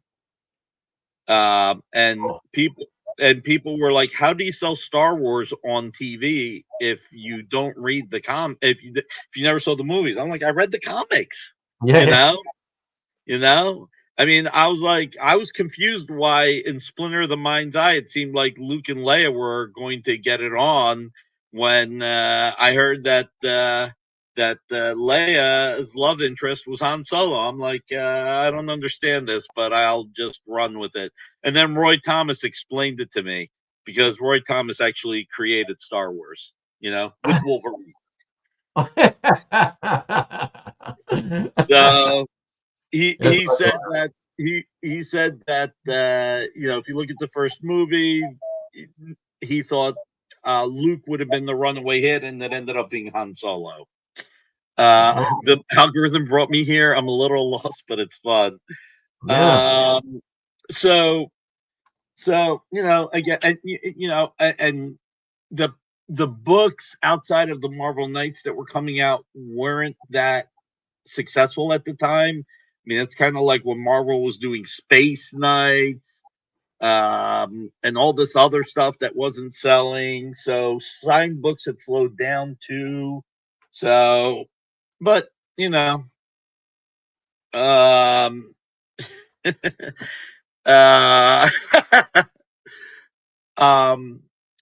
but I mean, like in the movie, never give up, never surrender, right? Yeah. So had a little bit of hope about Star Wars and just started moving in that direction. But there's always challenges in life. So I'm not going to talk about the American entertainment thing. I talked about it on my thing, the way they tried to put me out of business. So, but that's where I got to talk to Dark Horse more. And so what happened was a great opportunity and more challenges all happened at the same time. So Star Wars Episode 1, at the same time, I was flying to save my business because American Entertainment called me up one day out of the blue. They hated signed books. They call me up out of the blue and they say, Nick, I got good news for you. We're going to carry all your signed books. The only thing is you're going to make 50 cents to $1 above your cost. Oh. And I said, well, how am I going to stay in business? And they were like, Steve Milo was like, look, Nick, I'll put you out of business. So if you don't Oh, work with me, you're definitely out of business. So wow. I'm trying to finesse this, and I'm trying to make it work. And I meet with them, and we set up dinner at New York. I mean, in New York for Toy Fair. And we got this dinner at Toy Fair in New York, and Steve doesn't show up. He sends his guy Kelly. And I said, well, where's Steve? He goes, oh, Steve's a social butterfly. He's dealing with uh, important people. I'm like, what the? He's like, look, Steve knows that he said, Nick, you and I aren't even grabbing dinner. We're not talking. Steve just told me to tell you that the only reason why you want to get dinner is you want to try and talk him out of the 50 cents to $1 above your hard cost. And the answer is no. And either you do this deal or you don't. Choice is yours. So I'm like, Not much of all a right, choice, mind you, you know. well, there's one good thing about driving home for 2 hours, trying to figure out what the fuck you're going to do. Yeah. Oh, yeah. So an idea came to me. There's no positioning this that I'm the bigger person. There's no trying to be a salesperson about this. I got to be blunt with all the publishers, and I need to strengthen my retail base. So the next day, after a sleepless night, because I'm like sitting there, I'm writing notes, I'm like, all right, Mile High Comics, all right, Westfield, M&M, all right. So I call up Bob Wayne at DC. I call up Matt Ragone. I called Jim Valentino. I call Mike Richardson. I call John Nee at Wildstorm. Um, I called Brad Foxhoven at Top Cow, and we had actually a contract with Top Cow. So the two companies we had contracts with were Top Cow and DC. Hmm. Um, so Top Cow wanted a contract, which was fine. So first I called the mail order houses, the biggest mail order houses. And I said to Westfield and Mile High and M&M, here's the deal. Oh, and the one thing I did, like American Entertainment was doing variant covers, selling direct to consumer. So were we. I changed our business model to start selling them wholesale, and we called it alternate covers for everyone, so that retailers could buy them at wholesale. I cut my margin, but I was selling more units Hmm. because American Entertainment was 4% of the comics market. I mean, they were a beast. The only thing I had going for me was that they were assholes. They Hmm. threw their weight around. Like Right. Midtown Comics, who's like 2% of the market, they're nice people. They don't throw their weight around. American Entertainment threw their weight around. They were I'm sorry. total.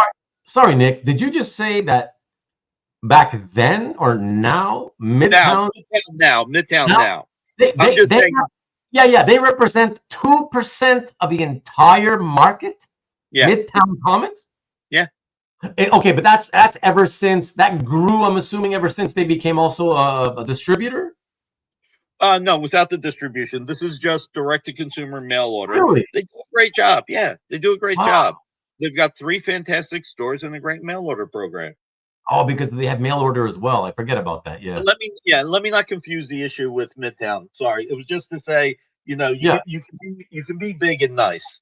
So, um, I call up Mile High. I call up Westfield. I'm like, look, here's the deal. Cards on the table. Steve Milo wants to carry signed books. The variant covers are working for him. Now he wants to do signed books. You can either support me, or if he does put me out of business, he'll be doing signed books and have more margin and have more money to compete against you. Hmm. And you will continue to lose market share. So Westfield, M&M, all these companies said yes. Chuck Rosansky said, "You got to fly and meet me in Denver if you want to talk to me about this." It has So to be in person, is what he's saying. he's saying it has to be in person. We sit So, down. Yeah. so I call Bob Wayne. I call Matt Ragone at Marvel. He was the VP of Sales and Marketing. I tell them what's going on. Bob said, "Come up here for a meeting. I got to talk to Paul."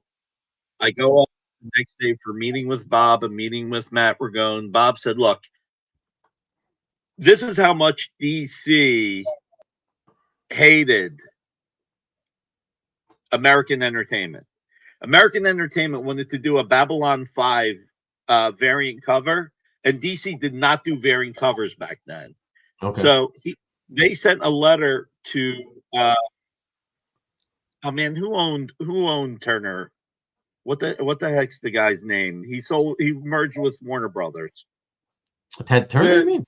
Yeah, Ted Turner. Ted Turner. They actually sent a letter to Ted Turner saying DC was screwing up their business. Oh yeah. But Bob said, "Look, I mean, if we're a business, if Steve becomes a bigger part of the industry, then we have to consider working with him." Matt Ragone was a little bit more like, "You know what? I gotta fucking talk to this guy about getting marketing. This is not going to influence us, Nick. You've got our support." I'm like, "Okay, good. I've got Marvel. I've got a license with DC, and I'm concerned, but I've got Marvel. But I still got to strengthen my base." So the next day or 2 days later, I fly to Colorado. I stay at Pam's cousin's house because she put me up, got to save a few bucks. And next morning, I got breakfast with Chuck. I go a half hour early.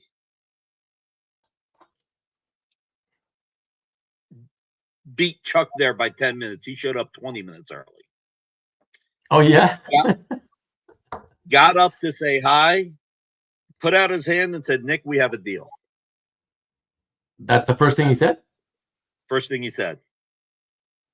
He said, "I wanted to see whether or not this was important. Enough for you to come out here."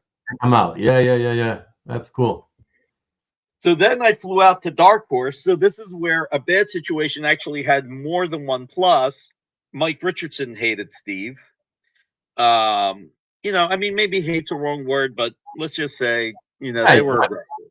I get it. Yeah. So this is when Dark Horse and everybody's trying to get the Star Wars license for episode 1 through 3.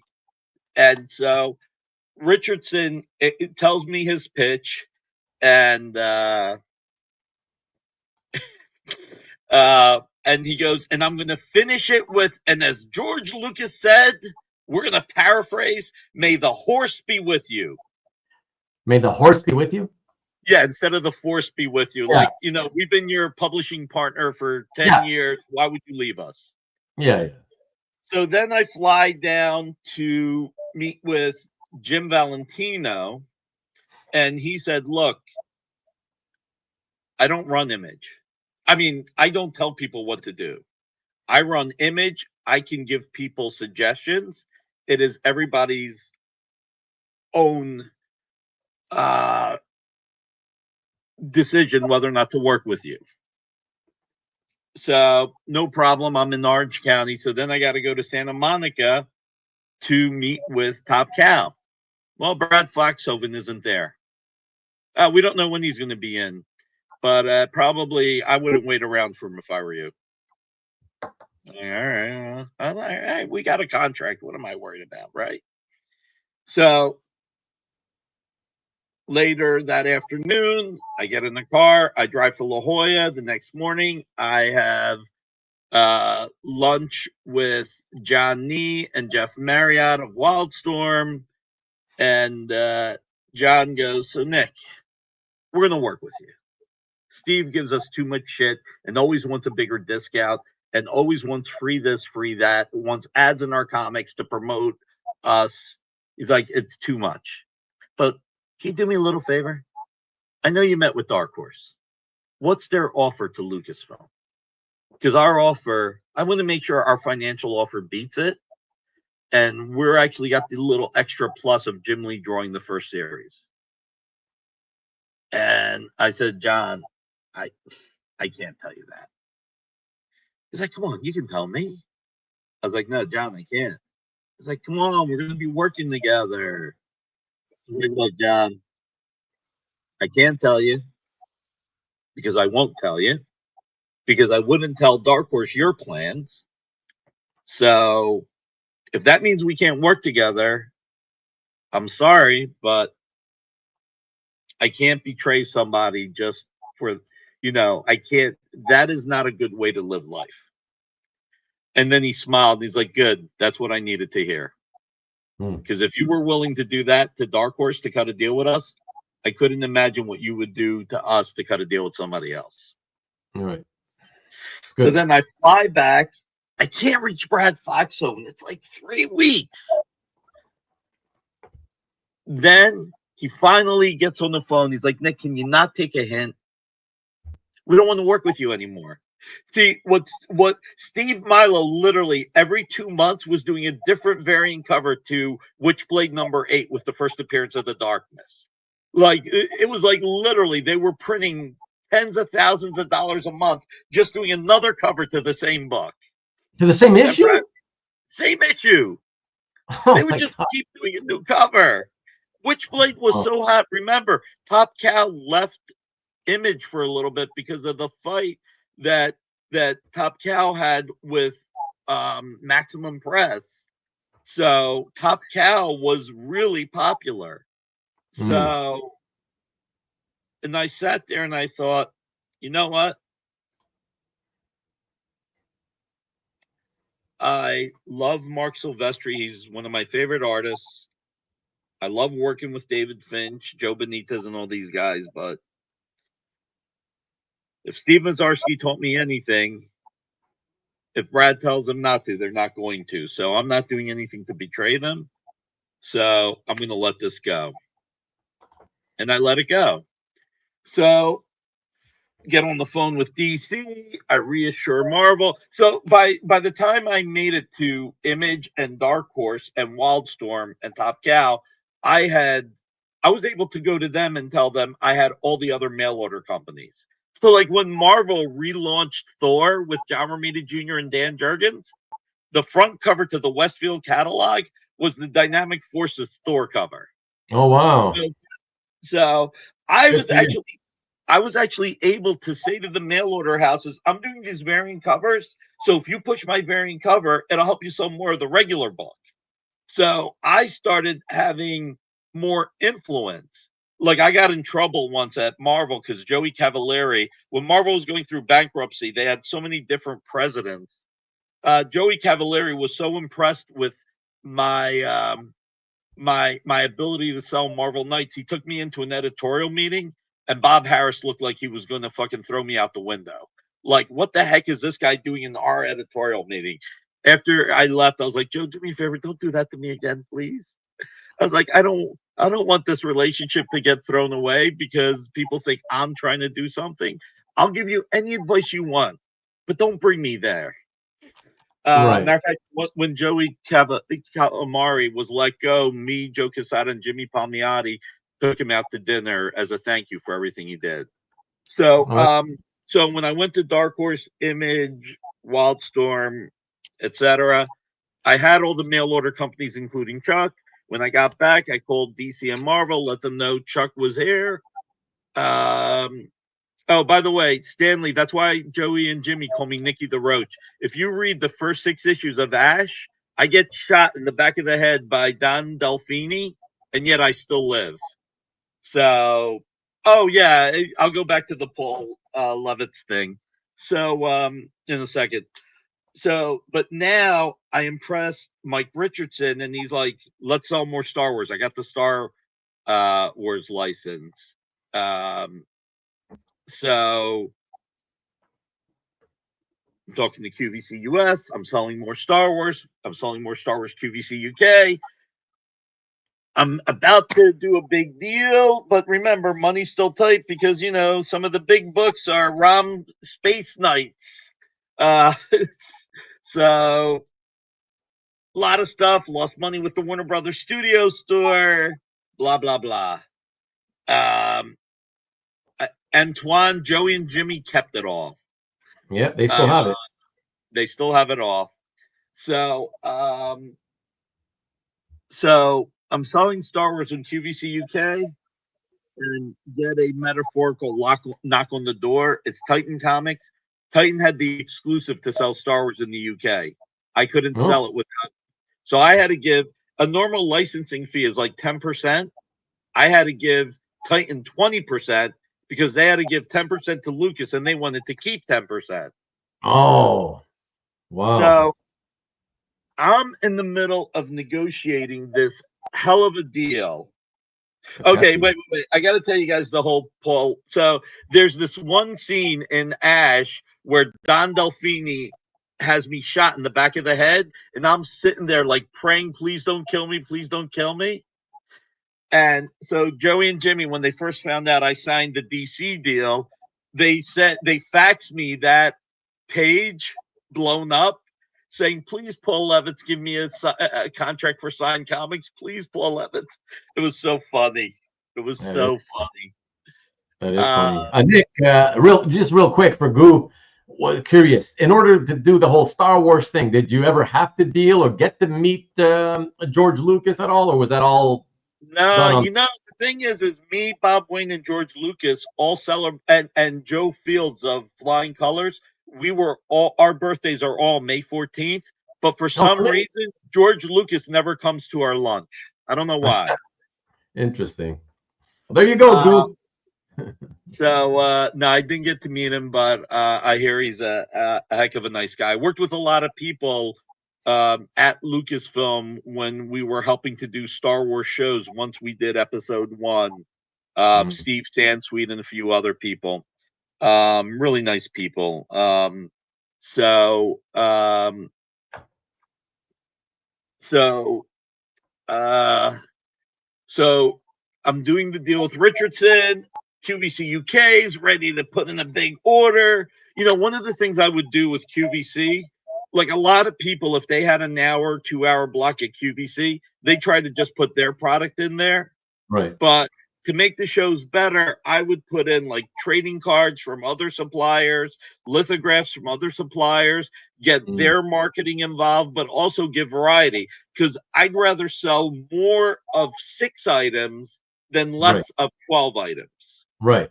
So, um, so I'm like sitting there.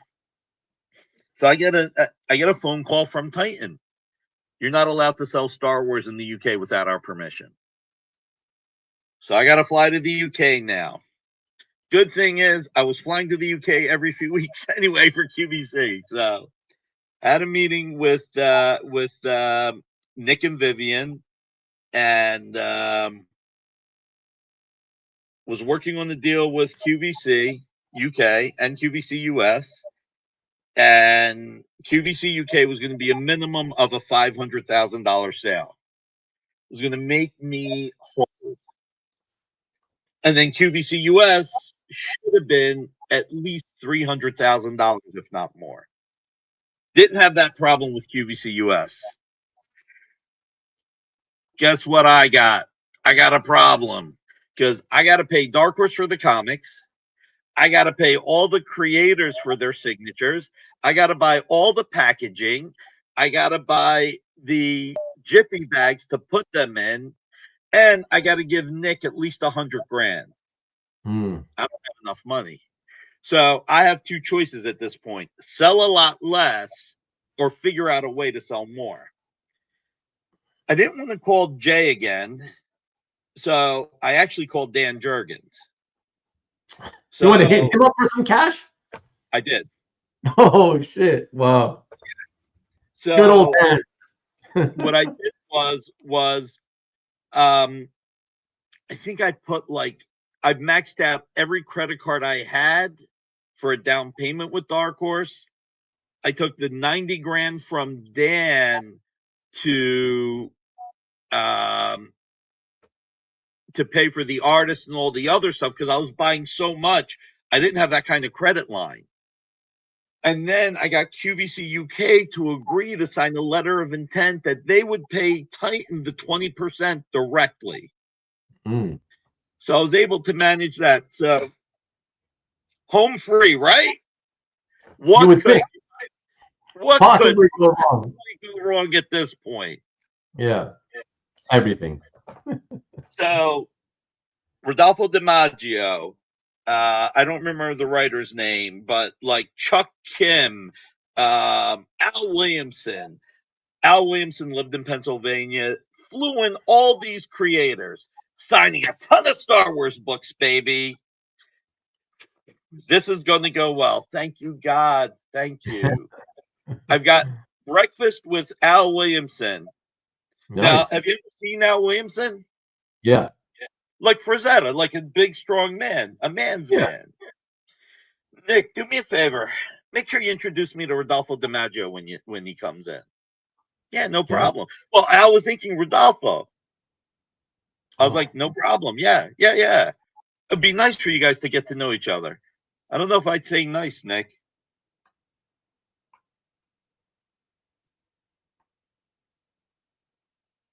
What do you mean?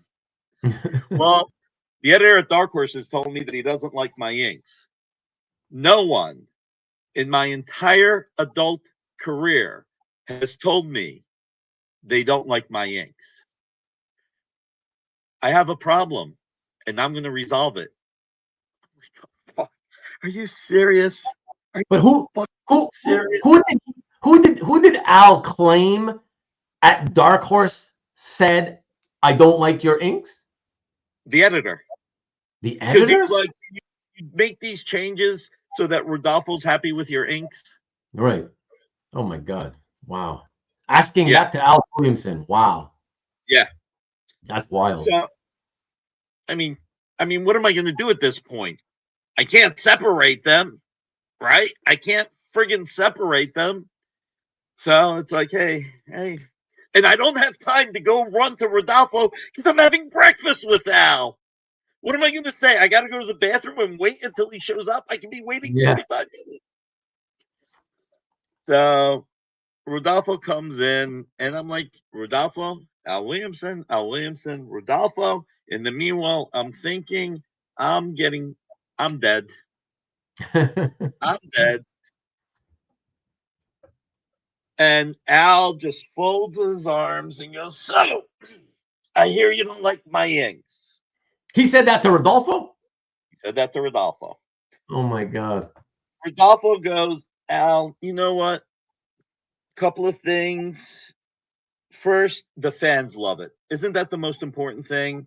Second, you're a strong inker. I never had a strong inker, and I grew to love it. And I thank you for blessing my pencils with your art.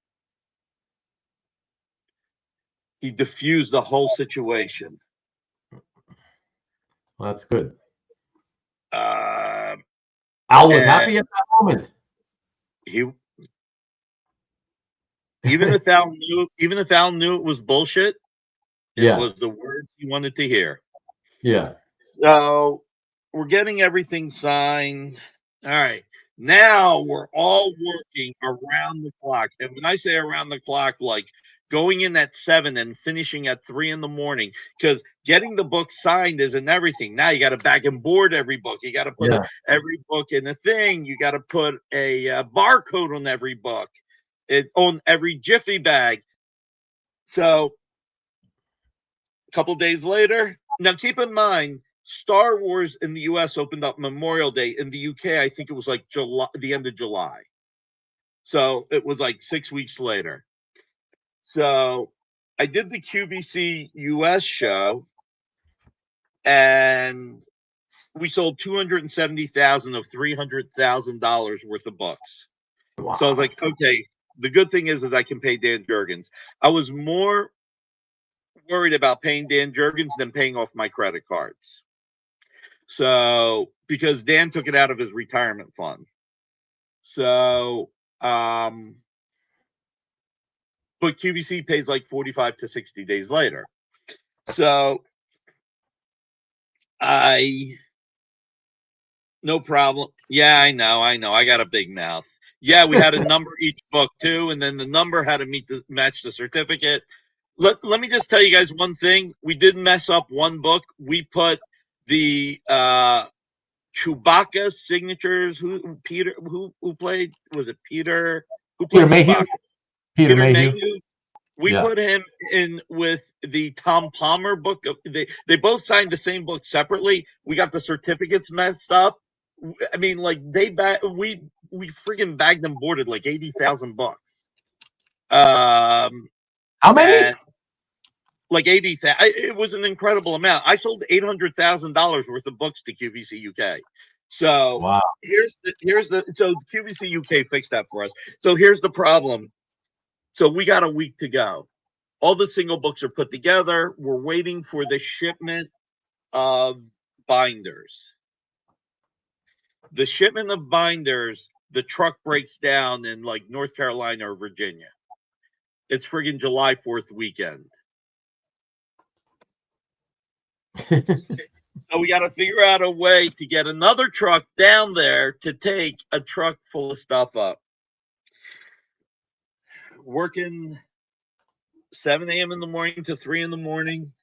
On the last day before the books went out and I was supposed to fly, my guy said, "Look, Nick, it's midnight. You go to bed. You got to prep tomorrow to fly to the UK. We got this from here." All right. I get a phone call at 7 in the morning. We're still short 1,300 binders being put together. Now, the one thing about QVC, you have to ship everything at once. You can't ship in waves, especially when you're that close to the show. So I wake up to this. I'm like, I'll call you back. At this point, Stefania Laurie's my buyer. Really nice person, but man, Fiona was easy. Stefania was tough. So I called her assistant. I didn't have the guts to call her. I was too afraid. So I called her assistant. I explained what happened. He said, "Give me 10 minutes." He said, "This has never happened to you in the 4 years you've been selling to us. We're going to take this in waves. Wow. You cannot let anybody know we did this." Yeah, they don't want to set a precedent for that. That's for sure. They did not. Oh, God. So the day, a couple hours later that day, as I'm getting ready to leave the office for the airport, QVC US check shows up, $270,000. Nice. I said, I need to do two things right now. I need to deposit this, and I need a check for $90,000, and I need a check for $6,000 to Dan Jurgens, because I wanted to give Dan something for loaning me the money for like whatever it was, 3 months, 4 months, because I wouldn't have been able to do a show that big without him. It would have been a smaller show. Go to the UK. I'm so burnt out. I'm me, but inside I'm like. So I didn't eat all day, and it's like 7 o'clock, and I'm like, I gotta go eat. I come back, everything sold out. I'm like, motherfucker! I missed all the sellouts. And I was the today's special value, so we were the big kickoff at midnight. Oh. I was like, Nick, what the fuck are you complaining about? You sold out of the TSV and the hot item of the day. It's like, I'm like, oh my God. The next day, I run into the president of the company, and he gives me a hug. It was QVC's biggest day. They did $2 million that day. Because remember, not all of it was mine. I brought in other people. Right. Titan got their check. I got my wire. Wow. That's amazing. That's amazing. Well, congrats. I'm glad it's something, after all that craziness that you went through for a few years there, it finally paid off, I guess you could say, at that moment, big. We'll The get big. to that once we talk. We'll get to that once we talk about Dynamite, right? So I don't know. Will we? You're the one. This whole show at this point, Nick, the whole thing's riding on you and your desire to stay with me here and keep going live, or to cut it and go home. I know I'm not home, but listen, we promised everybody we were going to get there. We're going to get there. All right. Listen, I'm an old man. I'm an old man, so old men like to tell war stories. Back in my day, hold on, let me get rid of my teeth. Back in my day. That's right. So Pokemon happened when Pokemon. The funny thing was when Pokemon was dying here, it was picking up in the UK, and like Pokemon, there were no signs there after it was dying here already. Yeah. So That's in the crazy. US, I was like, how am I going to get signatures? I can't get signatures. All the artists are in Japan. And then it hit me. Get the voice actors. So I got Addy Feldstein. I don't even remember his name. Sorry. I got all the voice Veronica. They were signing the Viz comics. They were selling like crazy. Then I was like, oh, I can't buy sets, but I can go in the secondary market and buy cases of Topps comics, break up the cards, and just get single cards signed by the voice actors. So then there was this company called Hot Flips or something. They did like the little what's it called? Not 3D, like when you move something. Lenticular. Lenticular. On that, like I made like a 10% margin. I made a really small margin, but it made QVC UK happy that I got it. Wow. So I mean, I hustled and bustled. So I bet. Then I started doing no, but we're giving away a Jay Lee cover next Friday on my show. So tune into the original art experience for a Jay Lee cover. It's for somebody to win. No purchase necessary. At 7 p.m. Eastern, 4 o'clock Pacific. Yeah. So I started doing. You've got some of the art. Pop up the art that I gave you. We were doing. No shit, Antoine. I'm giving away a Jay Lee cover. Jay's going to be on the show. He's my special guest. Which one you want to pop up? The text cover? Doesn't matter. Any of them. They're all the same. In that they're all part of the whole thing. Yeah, let me show you this. I actually did 3 different slides for this one cover, and you'll see why in a second.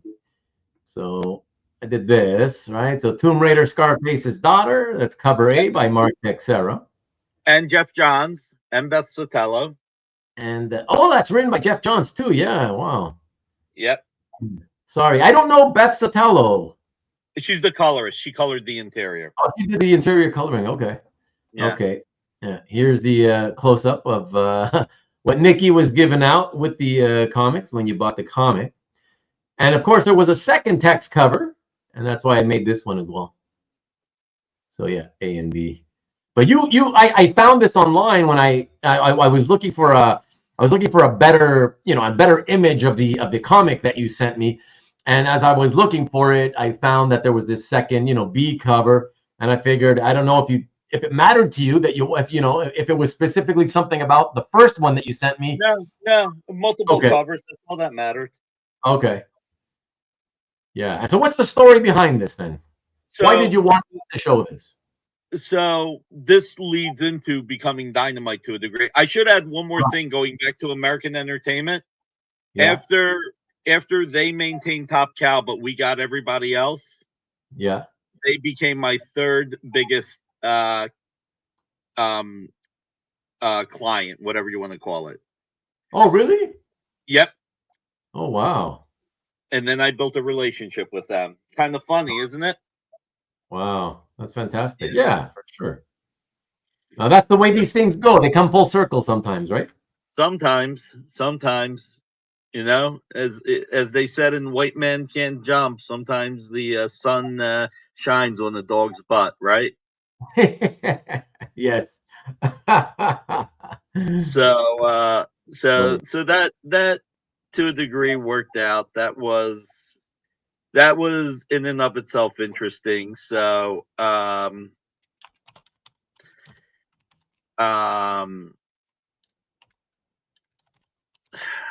My the mistake. Scarface's treasure. Yes, yes. That's what happens when I look. That's when I'm working at 4 in the morning and looking for stuff to make slides with. Thank you for catching it, though, Alberto. Thank you. so DC so Wizard was having success with their one halves, and I decided let's do some preludes. So all of these books were called preludes.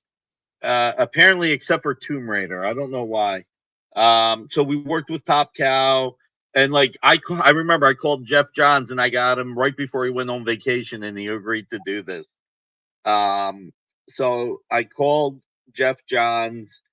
I got Paul Jenkins, Mark Millar, uh, Ale Garza, Jay Lee, all to do these. Okay. So we were selling them like wizards. So, and we worked with Humberto Ramos, and we were working with J. Scott Campbell, and Art Adams was drawing the Danger Girl one.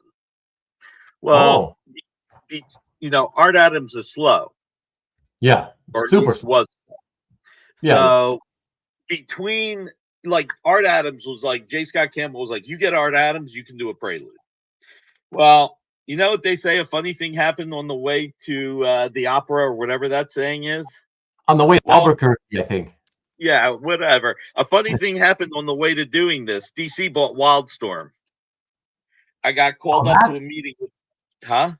that's when it happened.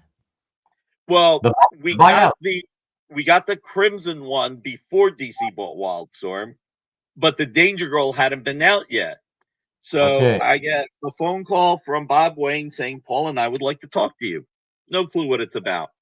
I drive up there, and Paul sits me down and said, I just spent millions of dollars buying Wildstorm. I'll be damned if somebody else is going to publish their best-selling book.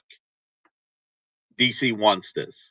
And that wasn't a DC wants this, let's talk. That was a DC wants this. They're insisting. They never would have put it that way. But when somebody says, I'll be damned if somebody else is putting it out. Yeah. Yeah, So for I sure. was able to get my money back. That was all I was able to get out of it. The money I put Oh, out to Art Adams, for the writer, for the Wizard ads, blah blah blah. That's it. A yeah. funny thing happened on the way to the farm. A funny thing happened on the way to putting this out. So Right. anyway, that's just an aside. So I didn't know if you still had the covers that I sent you on the other preludes, but Yeah. You mean the Jay Lees? You mean? yeah, they were some of Yeah. them too. Yeah. Yeah. Let me let me show you guys the Jay Lees. So, well, you only showed me one, but I found another one, so I put them together. Yeah. Here we go. Check these out, everyone. That's for Witchblade Demon #1, covers A and B, both by Jay Yeah, Lee. that was Mark Millar writing. Yeah, it's really cool. And yeah, 2003, right? So this is just the year before you officially become like a publisher. Right. Now, Yeah. 2001, there was something that went down in 2001, unfortunately, and I didn't have it as bad as other people. There are people that lost family and friends, but I flew to the UK on the evening of September 10th, 2001. I got there the morning of September 11th. I woke up to somebody banging on my door, telling me that to turn on the TV, um, which I actually think I need to take two steps back to be able to move forward to get before this. So in when like a year before Earth X came out, Wizard Alex had done that Earth X ashcan that Wizard put in the book, Oh, and okay. Marvel couldn't figure out a way to get money. I pitched Marvel the idea of doing a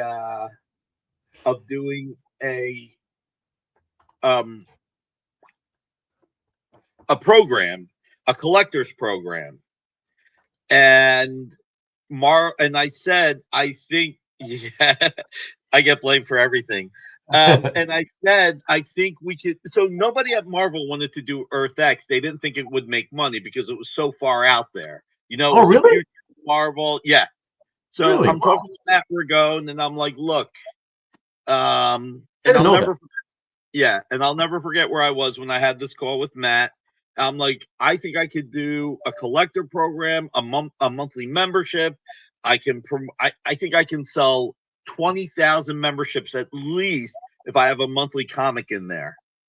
Wow. Matt's like, you really think that you can do that? I said, I could be wrong, but I think I can. So Matt said, Nick, I'm going to have to call you back, but I don't think it's going to be what you want to hear. So he goes to talk to Joey Calamari, and he says, if Dynamic Forces thinks they can make money publishing this book, don't you think we should be publishing this book? So that's when I get the phone call back from Matt. He's like, listen, Nick, we're gonna, if Alex wants to do this, we're gonna move this forward. I was like, all right, no problem. I understood. I didn't feel like anything went wrong there. Matt was up front. He said, I don't think you're gonna like this. I appreciate this. And he was just always a straight shooter. So 2001, Bill Jemas shows up at Marvel. In my opinion, that guy's one of the biggest assholes in the world. In my opinion. Okay. But I'll take your word for it.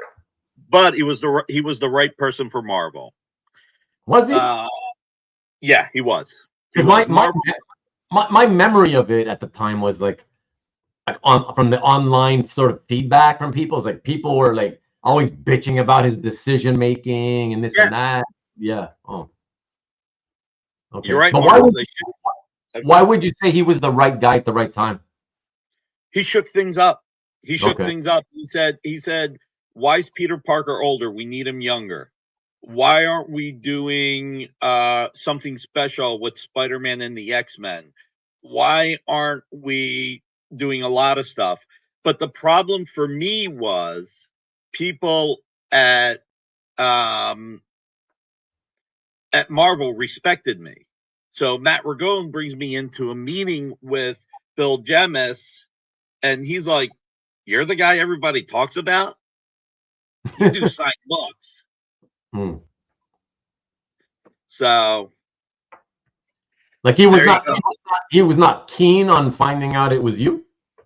He just didn't like anybody getting any attention. Okay. The whole world had to be about Bill Jemas, but Bill Jemas is basically the reason why I started publishing comics. So that's the only reason why I'm bringing him up. Right. So, he hated me, but he used me. And I had a Marvel license, and I did Marvel signed books. So, Yeah. Interesting. You got to remember, this is the guy who did that book Marvel, and calling the character Lal Pevitz, making fun of Paul Levitz. Oh, I don't remember that. I don't know if I heard that. Yeah, look up Marvel, and I think Mark Millar may have. No, actually, Bill Jemas wrote it. So, yeah. So, he had beef with Levitz. Oh yeah, they hated each other. But he already had beef with him from the moment that he took over at Marvel? There was a lot of stuff that was happening between Marvel and DC that I'm not going to get into. So we'll stick with my part of the story. Right. But there was an official announcement, like Brian Bendis was trying to get a Batman Daredevil going, other stuff. But anyway, and Brian was speaking from the heart. He's a great guy. So Bill just didn't like me.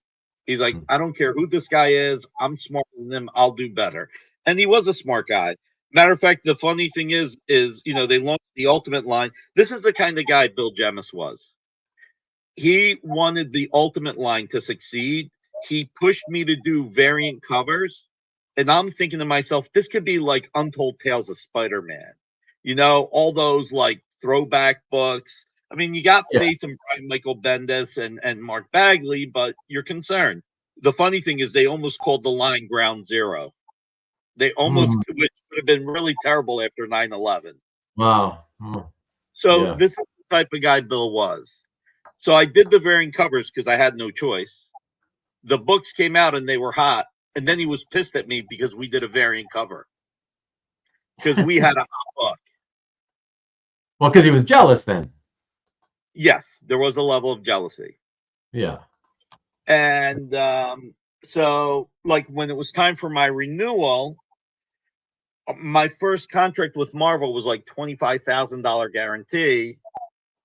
And at first he said they weren't going to give me a renewal, just didn't want to give it to me. And then he came back and said, we'll give it to him if he'll put up $100,000. $100K? So Matt Ragone told me the story at licensing show. Matt was with Bill, and Matt was always trying to make things nice, and Bill was like, well, Nick should be happy he has a license. Well, maybe he's not happy. I charged him $100,000, but at least he has a license. Did he say that? He said that to Matt Ragone. Wow. But meanwhile, then he would say, hey, we got to fly Mark Millar in, and can you get him to sign some books? Because we can't afford the plane flight. We're still in bankruptcy. Nice. Anyway. But again, Bill's the person who said Joe Quesada should be editor-in-chief. He's the person that said, how do we get Spider-Man into kids' hands again? And he's the guy who said, if we're going to do this Ultimate line, we need our best people on it. Usually we put our worst people on this stuff because we don't consider it canon. Because it's all the alternate universe timeline type stuff, right? It's not canon, so it's never quite as good as popular or whatever. Exactly. So, and he and Joe were the people that said, they got pitches for Ultimate Hulk, Ultimate this, Ultimate that. And they just turned it down. They were like, we have a success. We're going to build on this. We're not going to water it down. Yeah. So, like I said, the funny thing is this is probably the most forward thing you'll hear me say. Yeah. The guy would have been happy if he drove me into the ground, and when he canceled our license, it made him happy. Yeah. His action actually enriched me in ways I never could have imagined. And my legacy will be far greater than his. I will actually have a legacy. He won't. So you already do. He kind of has already made his way out. You know what I mean? Like a long time ago. He's not really. First of all, he's not really all that well remembered already because it already feels like it's been like ages since his time. And the people that do remember, again, they remember it with not fondness, but with a negativity. You know what I mean? There's a negativity attached to his name. Yeah, and honestly, if I were him, I wouldn't care about that. He did what he did. But the fact that I became more successful because of him. So one of the problems that happened was 9/11. I had $400,000 worth of product at QVC UK. Woo. I had a week of sci-fi shows and comic shows. I had a Star Trek night. I had a Star Wars night. I had 2 comic book nights, and I had a Buffy Angel, some kind of horror night, Tomb of Dracula, whatever. Yeah. Well, I get called into QVC, and they say, we can't put you on the air this week. I've got $400,000 worth of product there at wholesale. Yeah. I'm like, why not? Are you not doing shows? No, we're doing shows, but we can't have Spider-Man and Superman and Batman saving New York when New York's under attack. Oh my God. Plus, you're very animated. I think we need to have a more somber week. Oh boy.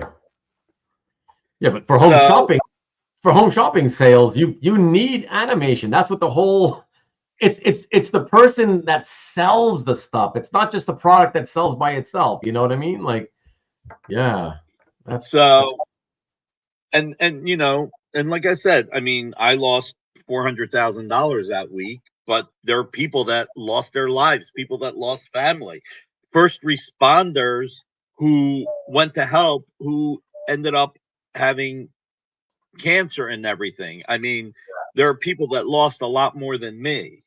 yeah. Um, so I mean, ironically, I'm in the UK and I've got like Vince Laterio and other people IMing me while I'm on the computer, asking me to call their parents to say that they're okay because all the phone lines in New York were shut down. Mm, So they're IMing me in the UK because they think I'm in New Jersey. So, yeah. um, so, and this is where it got even worse. So, okay, 5 days later, once they allow airlines to fly, I'm in line at the airport for like 18 hours waiting to get on a flight. Um, get on the flight, go home.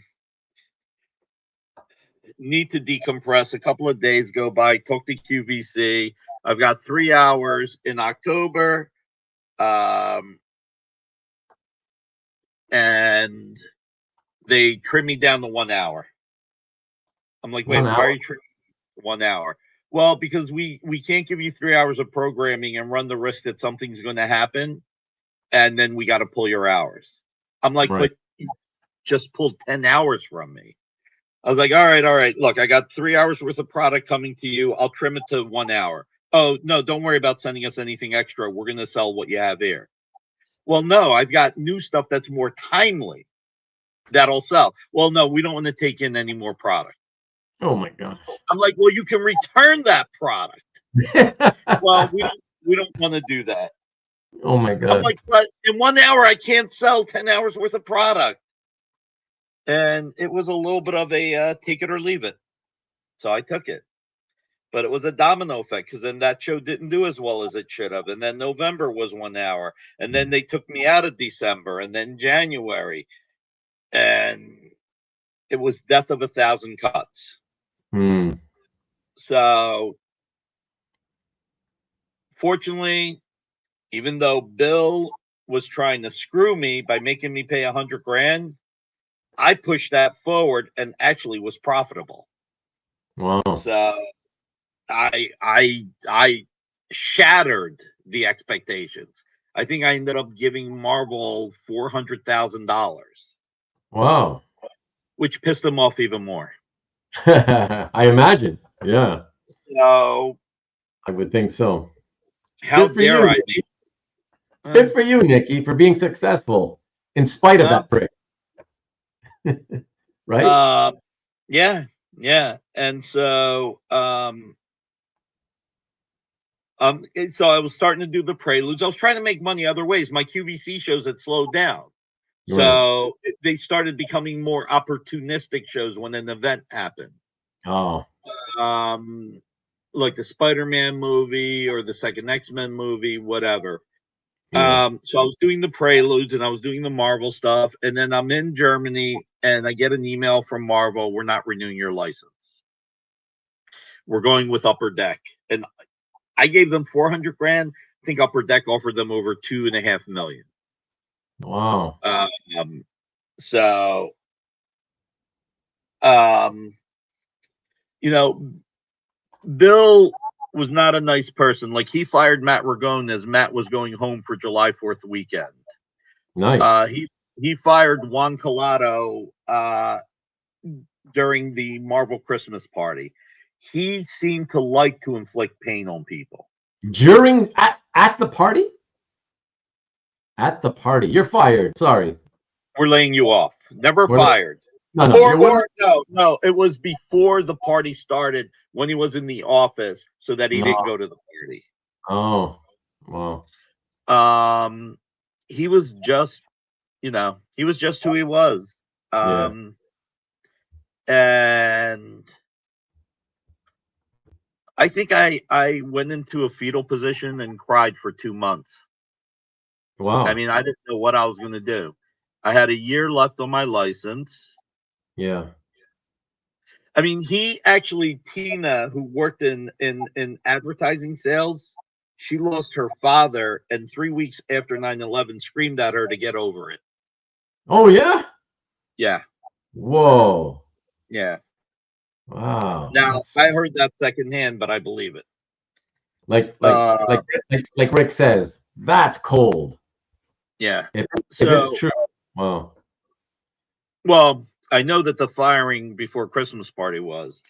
Like, one of the editors, Jason, I forget his last name, he said one day Bill walked into our editorial meeting telling us that he screamed at his son last night and it was our fault because he was mad at us the day before.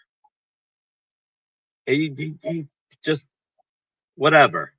Yeah. Um, so so Bill did me two favors. He pulled my license and he fired Juan. So um going back to the fetal position for 2 months, I started to go after other licenses. It was either that or let go of 40 to 60% of my employees, which I preferred not to do. Right. And now And just to be clear now, Nick, you're looking for other licenses specifically for what type of product now? trading cards, lithographs, statues, collector plates, Okay. So collectibles. okay. My friend Jim says you should get I'm getting the Army of Darkness license, and he said you should ask for comics. I'm like, dude, I didn't. So, like, all these years, like when the Marvel Knights thing happened, like Chris Golden and Tom Snigowski were like, you should be a publisher.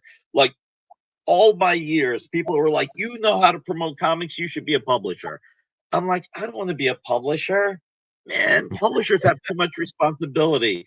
I can do a trading card set twice a year, do it at a normal, easy pace.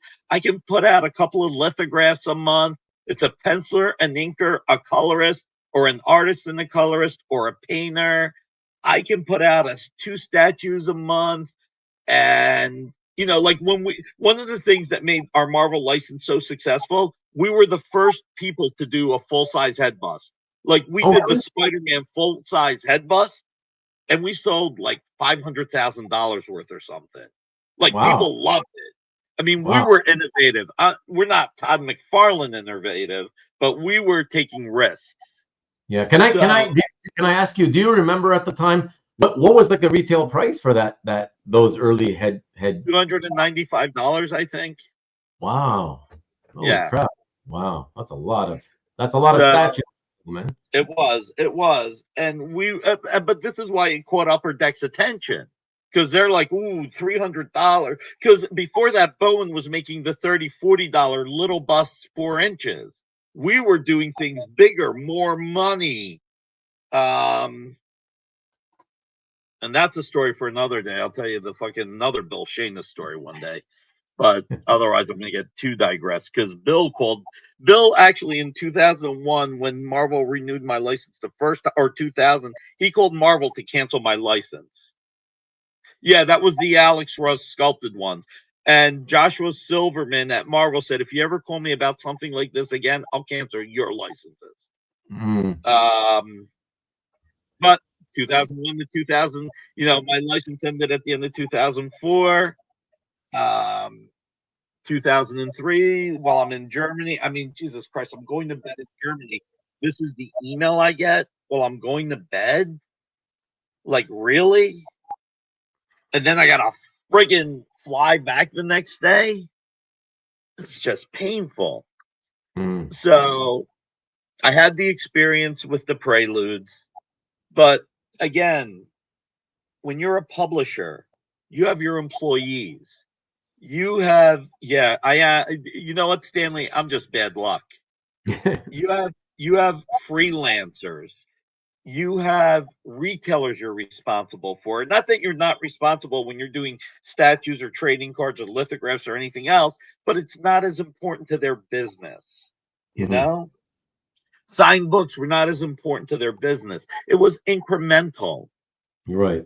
Publishing, you've got a responsibility to the fans, a bigger one. Much bigger, because they're addicted to the universe of character, or the universes of characters. It's well, like it's they like want the soap opera. They want the story. right, They want right. that. They want the You know? ongoing thing, Exactly. whereas the stuff you were selling, it's the ancillary stuff. It's extras if you want to have them as a little, cool little bonus that reminds you of the comics you read. Yeah, for sure. So I totally get that. Yeah.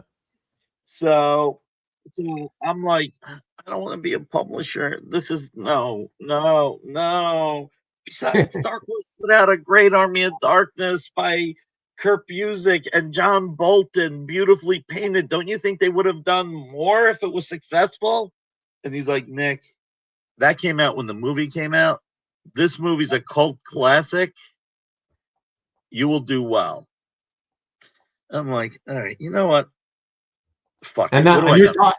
they're talking to you about this now for a comic, or just products like ancillary No, type I was products. going to do product, and then Jim suggested it, and I was just like, you know what? Do you guys want to throw in the comic? And they're like, yeah, we can add in comics. Nobody else wants it. Oh my god. So now keep in mind, I did not want to be a publisher. I still didn't want to be a publisher. So we started Dynamite Entertainment because I think I said this. Wizard had Black Bull, went out of business. CrossGen had $35 million, went out of business. Chaos Comics, they had 1 year where they made $9 million, went out of business. Right. Eclipse Comics had Area 88, My the Psychic Girl, Miracle Man. They went out of business. First Comics had Lone Wolf and Cub, American Flag, John Sable. They went out of business. When you think about it, huh? The list is endless of quality publishers who still went out of business eventually. Right. Right. Yeah. Or Scary. no disrespect to them, but you got AC Comics that kept getting smaller, right. And I'm like, more likely than not, I might be able to get a good pop. This isn't going to work out. All right, let's put it. So we're looking through. I'm looking through the list. I'm like, okay, Awesome Comics. Rob Liefeld took that. Let's not, that he may still own that trademark. Exciting Comics, a little bit too much of a throwback. You're writing all the names down. Amazing Comics, it kind of feels like National Comic Services. Do I really? All of a sudden, I'm like, nobody used Dynamite? How the hell did our comic industry go through let's call it 1938 with Action Comics to 2003? 65 years or so? Yeah. How the hell? Not a single one. No one used Dynamite. Yeah. And especially since there was, if you remember in the 70s and 80s, there was a magazine called Dynamite. Yeah. Yeah. So I'm like, all right, Dynamite. So we get the license, we get Dynamite. I leverage a lot of my relationships. Mark Silvestri does a cover, J. Scott Campbell does a cover, get lots of great covers. But I still don't want to publish it. So I called Jim Valentino at Image and asked them if they wanted to be the publisher with the Dynamite imprint. But them to do all the back work, handling the printer, handling the file. Yeah. That's it. You don't want to be the publisher. That's it. Let them publish comics. That's right. Yeah. And it's almost like being a packager at that point. Yeah. Jim had no interest. I went to DC and Wildstorm and I talked to them. They said no. I don't know. And this is Nicky. This is specifically for the whatchamacallit license for the Army of Darkness. Okay. Yeah. Yeah. So every door I knocked on, no one was interested. then Devil's Due decided, they were like, we'll do 4 issues. Okay. And we're going to take X. I was like, all right. So the Devil's Due logo and the Dynamite logo. I think that's what happened. So,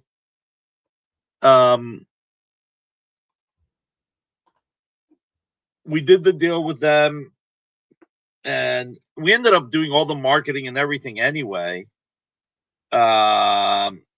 So first issue comes out. Back then, it was, if you were going to do variants, they were intermixed.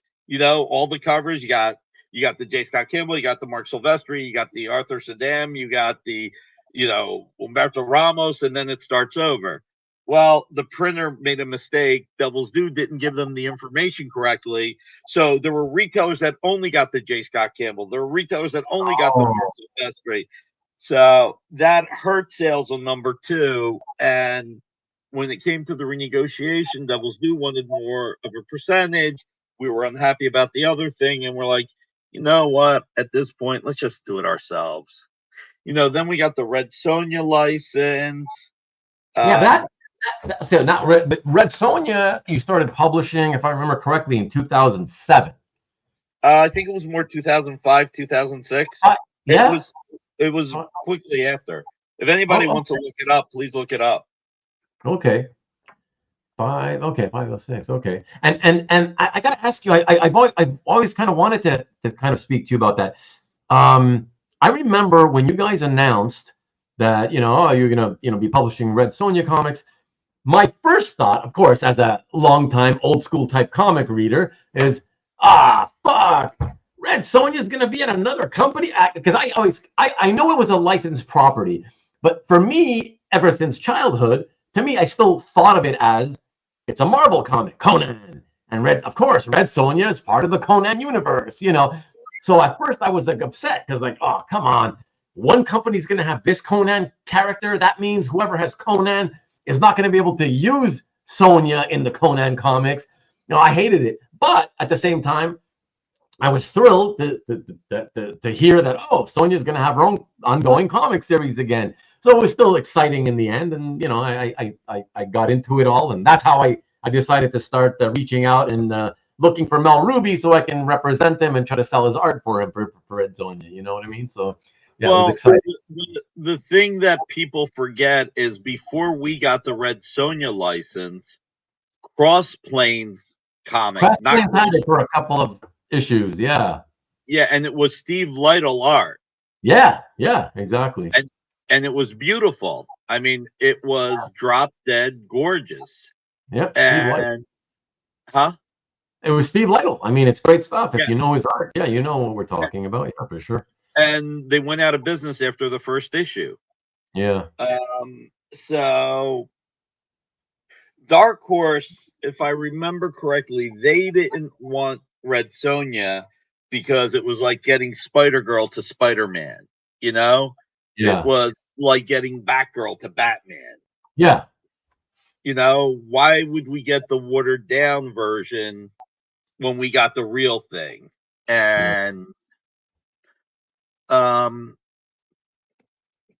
we looked at it and said, they were like, well, I would imagine they were like, the only time Sonja was good was when Barry Windsor Smith drew it. And we were like, can we get this going like Barry Windsor Smith?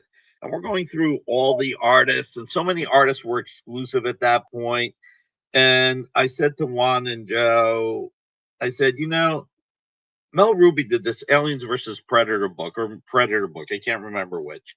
And it's drop dead gorgeous. I think we could work with him and influence him to where to add his strengths.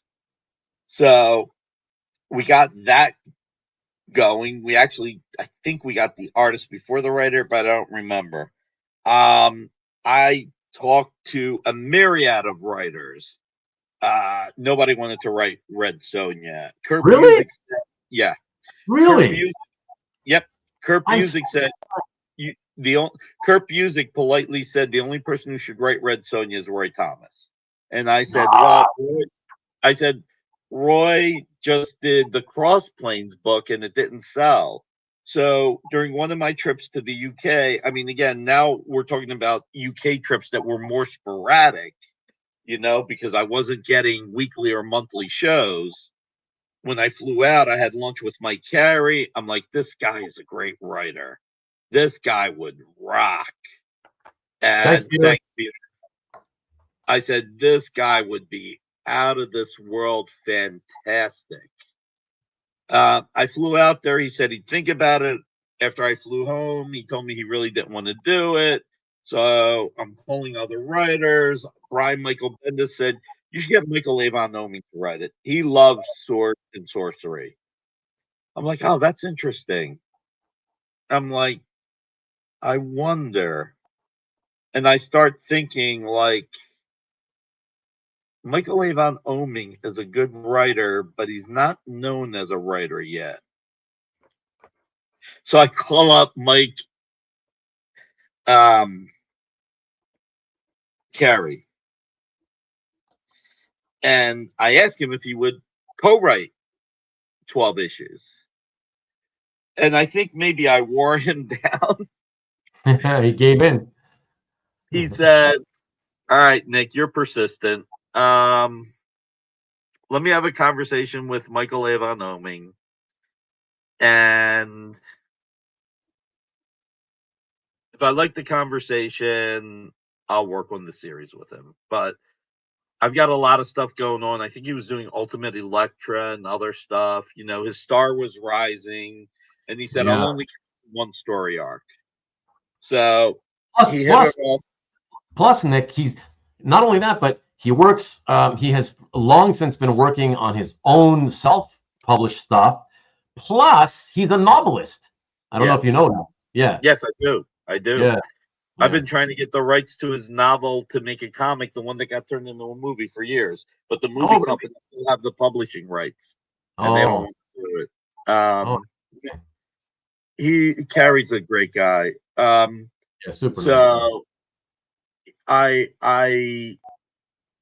pulled that off, and then again I pulled all my relationships: Michael Turner, Mark Silvestri. And keep in mind, we wanted to get statues and everything else too. I mean, even that was more to a degree. I didn't know how to get Red Sonja. And that would require a completely separate agreement with the rights holders of Red Sonja. Yeah. Okay. So you got to keep in mind when Robert E. Howard committed suicide. Mm-hmm. I don't know how many people know this, but Robert E. Howard was like this drunken person that would get into fights, but he was also a mama's boy. So when his mom died, he went into his car and committed suicide. Right. So he left all the characters to the doctor who took care of his mom.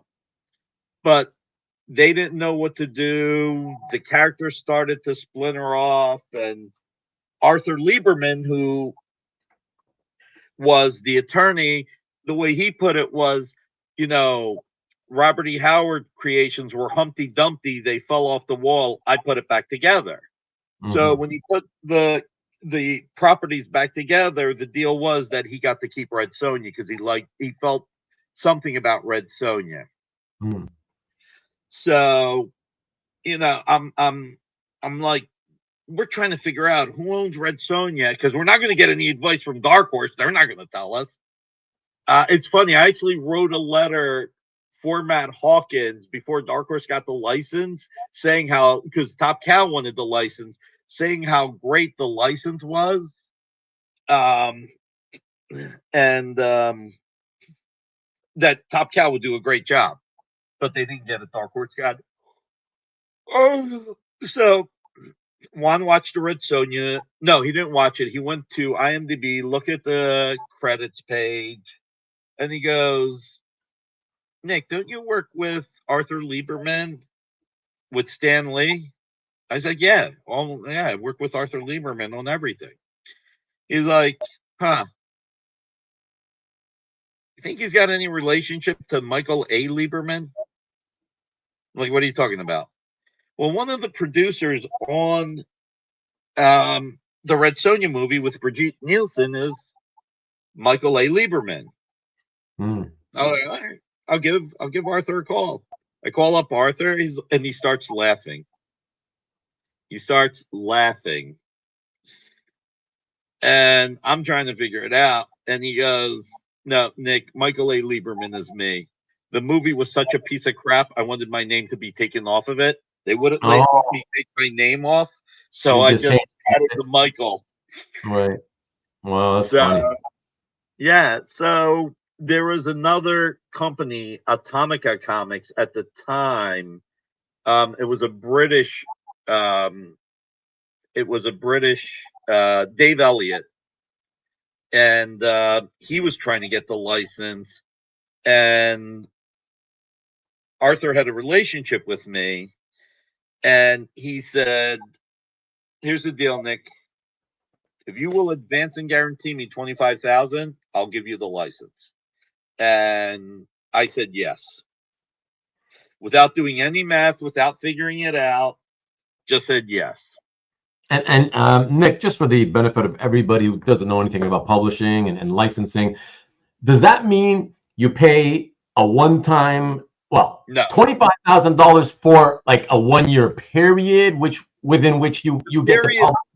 Yeah, the periods can change, and it's not so. Like usually, you pay in advance against guarantee. So Okay, normally you might pay 10,000 against 25,000, and if at the end of the term of the license you haven't earned it out, you have to pay the rest. pay up the rest, right? Okay, you make it up. Um, the And you said yeah right away without even doing any back of the envelope calculations, nothing. No, Wow. Yeah. just we had talked about it enough at the office that I had faith we could put it together. Right. I just had faith. Yeah. Paul and Solomon Kane are with Conan Properties. All the other characters stay together. Hmm. All the other characters. Um, so we got that, and we just started building from there. Yeah. And was it financially successful for you guys right off from the get-go? Yes, Okay. we lost a lot of money on the zero issue because it was a quarter. Oh, So we did a I al- zero. Huh? another question I always been curious about when I saw people, the publishers start to do those zero issues at 25 cents. I'm like, okay, somebody's losing a ton of money. Who is it in these deals, you know? So that's always the publisher who just does it. Me, Okay. me. So it's always the publisher who takes the loss. So the idea is what, that you're hoping to just gain the promotion out of it, the Get attention. readers. Get readers. Right. Right. Yeah. So we did a 12 or 15-page story, Yeah. and it cost us all the art and editorial, plus the marketing, plus Yeah. 25 or 30 cents a book to publish it. And then we got 10 cents back, and then had to give 1 penny of the 10 cents for royalties. Right. That's crazy. Wow. And I was scared shitless when this happened because Mike Miller had launched Abacus Comics, Okay. and he was in the front of the catalog, and he had like 5 50-cent books or 75-cent books, and we were competing with Free Comic Day. And I said, we got to push the shit out of this. We got to make this big. We are behind the 8 ball. We are the people that can lose the most. So the sad part is, the more the zero sold, the more we lost. Oh wow. So Yeah.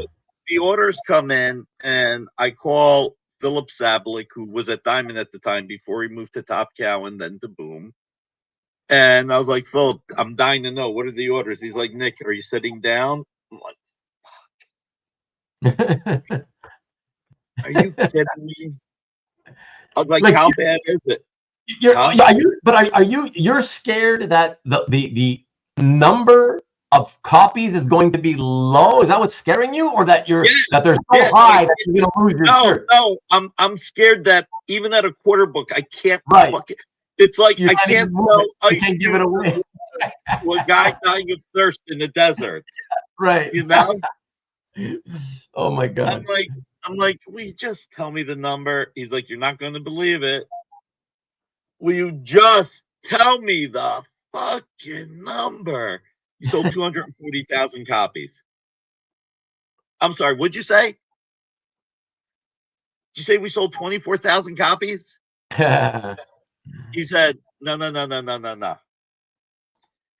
You sold 240,000 copies. I'm like, fuck. This is good and bad. Let's see, we lose about 18 cents. Let's just call it 20 cents a book. 100,000, 40,000. We just lost $48,000 plus the editorial. Plus, I'm like, oh my God, what the? No, I did the math wrong. Hold on. It was like 36,000. That's funny. I'm like, holy shit, I can't believe this. Keep in mind, we're not promoting this first few years. We're not telling anybody loudly that Dynamite is owned by Dynamic Forces, because there are retailers that would not order. That was the other factor. Retailers, because it was the collectibles company, because we did the Prelude books, we felt they would not order strong. So there were two reasons to call it Dynamite. One, because we were worried retailers wouldn't support us as much. Two, because we weren't sure it was going to work. I mean, I gotta tell you though, me and Juan are sitting there going, we're sitting there like as we're getting ready, launching Dynamite. It's like Dark Horse and Image. That's it. Even Acclaim, they Acclaim bought Valiant for like $50 million. They put $5 million to it.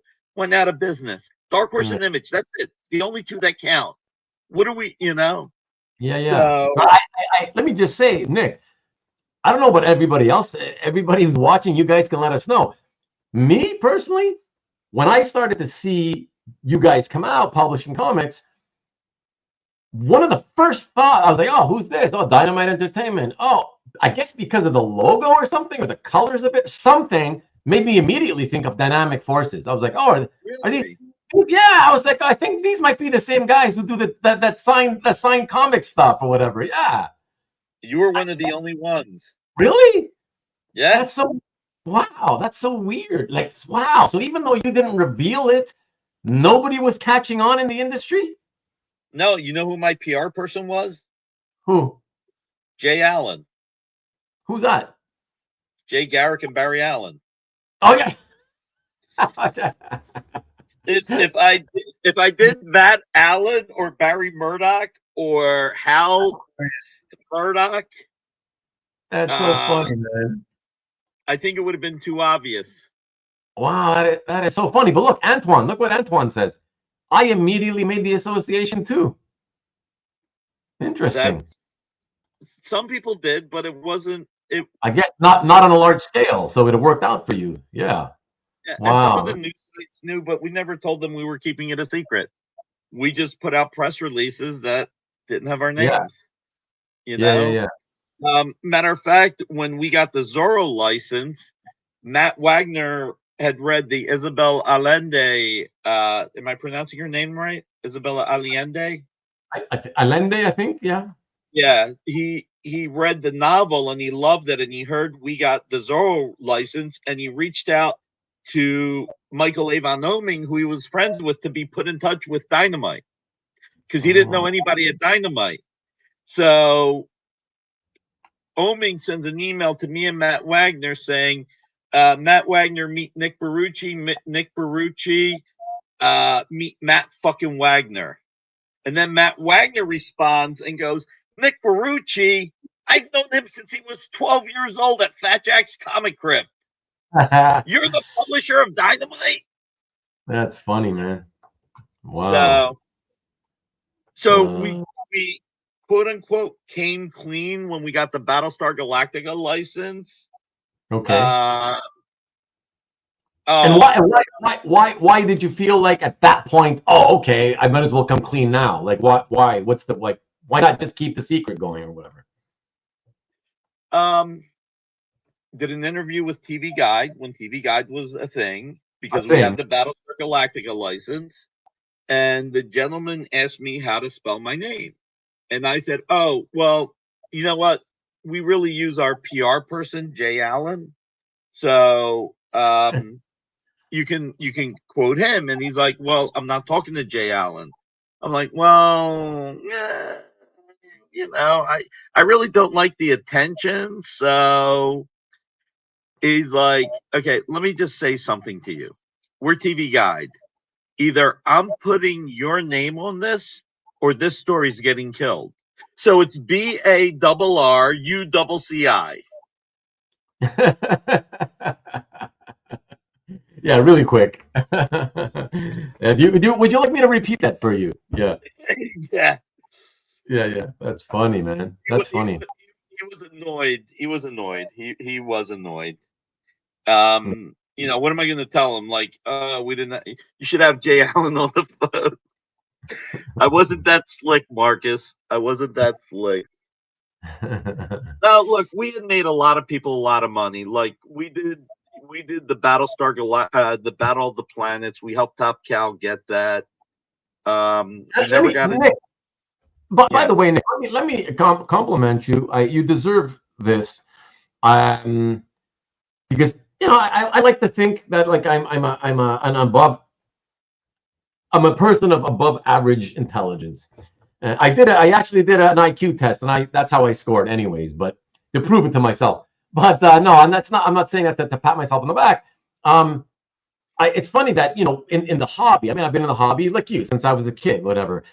And when it came to comic books that were like licensed properties, I gotta say, I often would hear about some licensed property be turning into a comic, and I'd be like, "Oh God, what are they thinking? They're gonna lose their shirts. Nobody's gonna buy that." And I've said that, throughout my time in this hobby, and since I was a kid, and sometimes I was right, but I gotta say, often I ended up being wrong, and even with you, I often thought, "Ooh," that was my reaction when I would hear that you picked up a license to do comics, and I'd be like, "Ooh, who's gonna want to read a comic?" And then you end up proving me wrong over and over. So I have to give it up. You certainly know more about licensed product, licenses, of intellectual property than I could ever imagine. Like I honestly thought many times, "Oh, hell no, nobody's going to want to read comics about that. That's not going to be profitable. It's impossible." And somehow you made it work. So, yeah, props to you because... Don't worry. We lose money on half our comics. Trust me. Yeah. I just don't know which half until I get the orders in. Okay, but let me put it this way then. Let me say this, Nick. Obviously, if it's not profitable... Look at what Southern Hobby said. I'm sorry. Walks into a party. I don't know how to say this, but I'm kind of a big deal. But I'm the smartest Ruben on the panel, yeah. But in all seriousness, obviously as a publisher, when you get the numbers and if they're not working, you cancel. You can't keep it going. So I guess I can say you have published stuff, certain titles, for longer than I would have guessed you could have afforded to. So that means it still worked for longer. You know what I mean? And that comes down to the responsibility that you have to the creators, to the retailers, and to the fans. Are you trying to say that sometimes because of those responsibilities you feel, you will let it go longer than you financially should be? Is that what you're trying to say? Yeah, that's exactly what I'm saying. Which is why I never wanted to be a publisher. Right. It's a lot of friggin' hard work. Yeah. It's not easy. So I guess then what you're saying is it's still workable as long as the number of profitable titles outstrips the unprofitable ones. And then you cut off the unprofitable ones as quickly as you can and look for other things to try out or whatever, I guess, right? And to respond to Antoine's question, Antoine, going back to when DVDs and VHS and Blu-ray was popular. If a comic series, 99% of the comic series, if they don't succeed as periodicals, do not make up the money as collections. It's the rare book that sells better as a collection than it did as a periodical.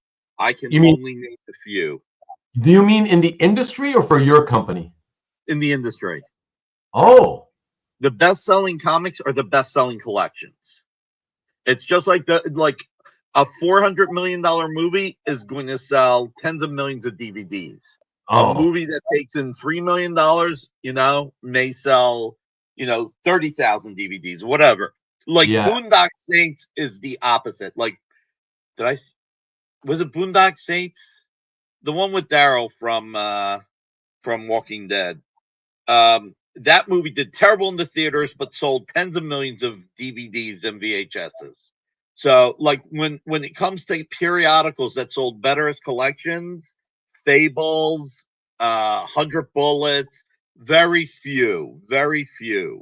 It's rare, and I know that that consumers and people are like, well, you make it up in the collection. No, not really. Wow. So you don't. So you know for a fact that even the big two, Marvel, DC, they don't make it up in the collections. I don't know their numbers. I mean, they may have different numbers that work for them. So I can't speak for anybody else. But the one thing is I'd spent a lot of years helping people sell books. If you look in Battle of the Planets from Top Cow, it says special thanks Nick Barrucci, because we put that deal together for Top Cow and Alex Ross with Sandy Frank, and we didn't get any money from it. We got appreciation. So, I think that may have been a little bit of a factor too. We were making everybody so much money. You look at Earth X, you look at Battle of the Planets. It's like, and you know what? The most important thing, I didn't have to lay off 40 to 60% of my staff right away. If it didn't work out, then at least I could push it down the line. Right. So Steve is asking, if you don't mind answering, was there ever a licensed property that you really thought, oh yeah, this is going to be like no brainer, but then it failed to make a dent? Like it really surprised you on the downside? Or are your instincts typically pretty good with that? No, we make mistakes. Yeah. I'll tell you a license where I was lied to that didn't work out as well as I wanted it to. When we got the Highlander license, it's when David Panzer still owned the property. Okay.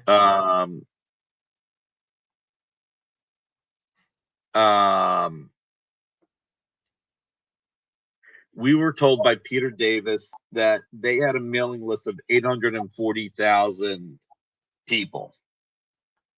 Good night, James.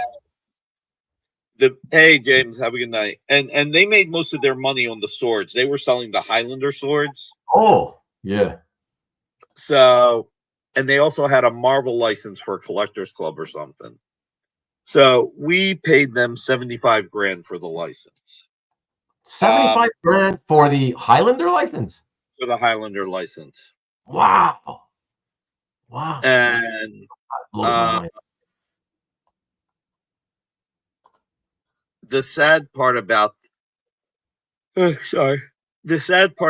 that is that Peter Davis just lied to me left, right, and center. So it went from 800. Peter Davis? Davis, yeah. Davis Panzer. Okay. This is before the current owners. So it has nothing to do with the current owners. So we paid 75 grand, and he's like, you're going to sell so many copies. Peter, like 28, 29 people plus 80 freelancers at any given time. Actually, when we do trading cards, more than 80 freelancers. Full-time people, you're saying 28 or 29? Yeah. Wow. This is why I'm losing my hair.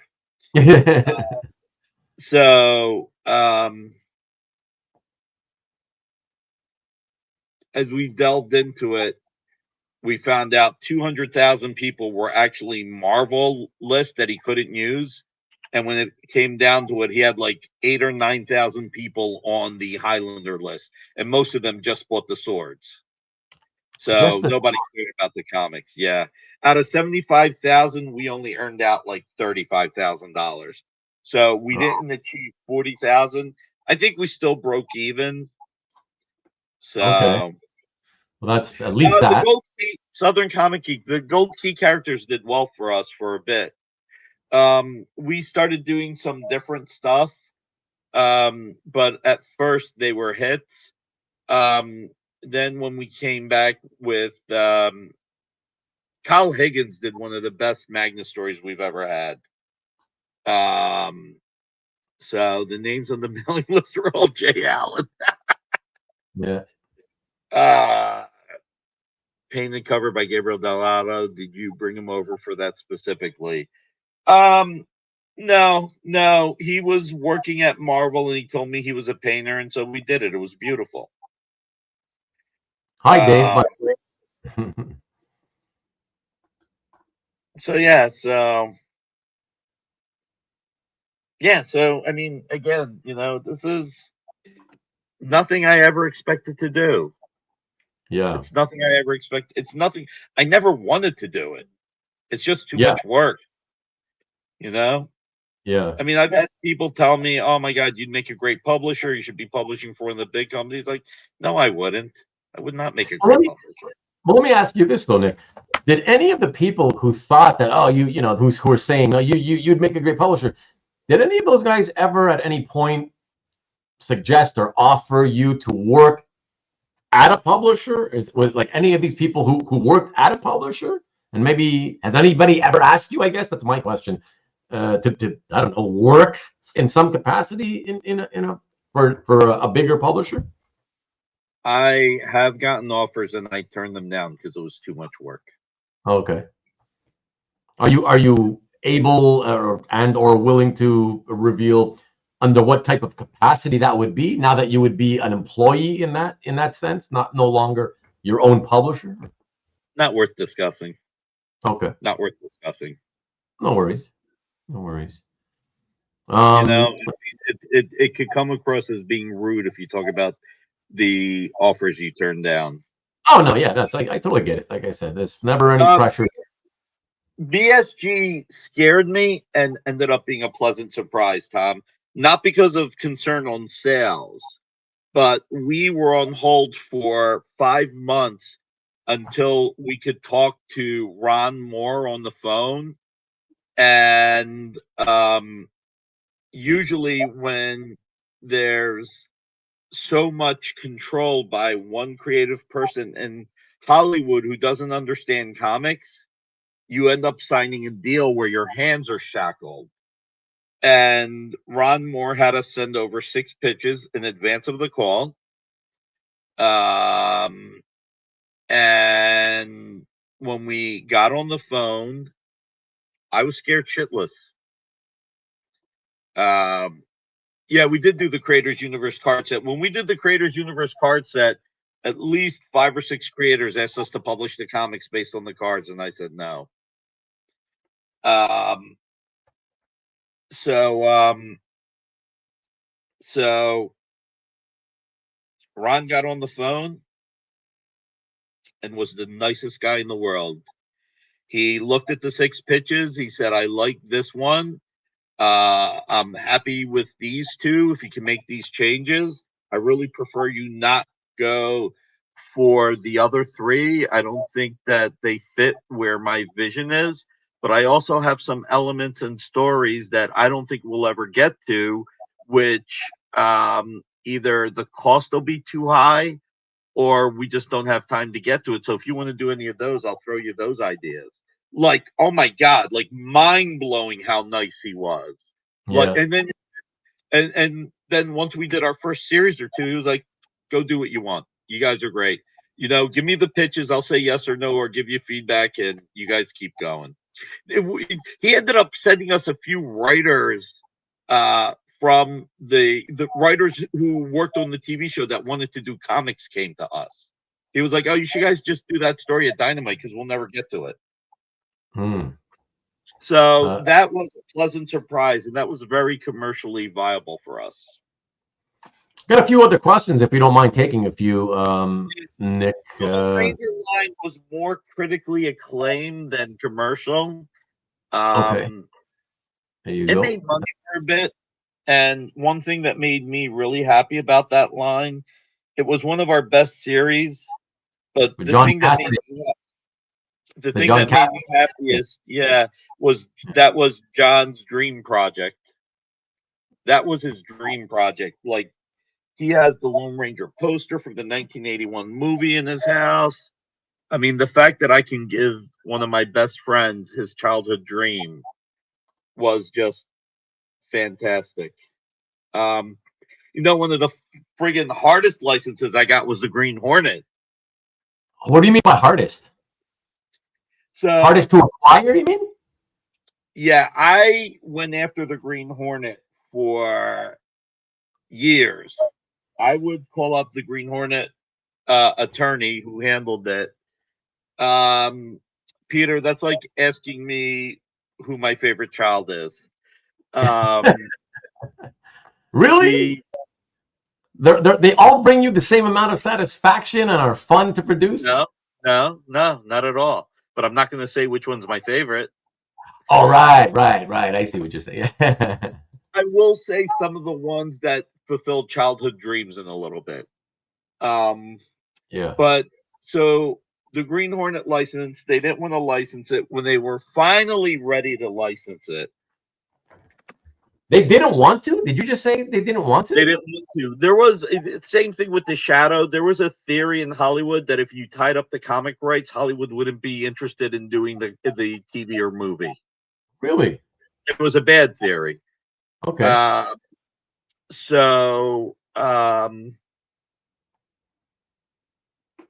Oh, the Lone Ranger is a funny story too, but we'll stick to the Green Hornet for a second.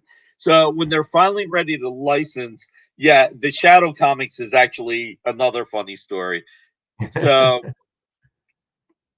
the when they're finally ready to license it, the attorney for Green Hornet was the attorney for Dark Horse. And he said that he would probably go with Dark Horse because he knew what their finances were. And I said, well, what if, I was like, he's like, look, you've been asking me for 8 years for this license or 6 years, whatever it was.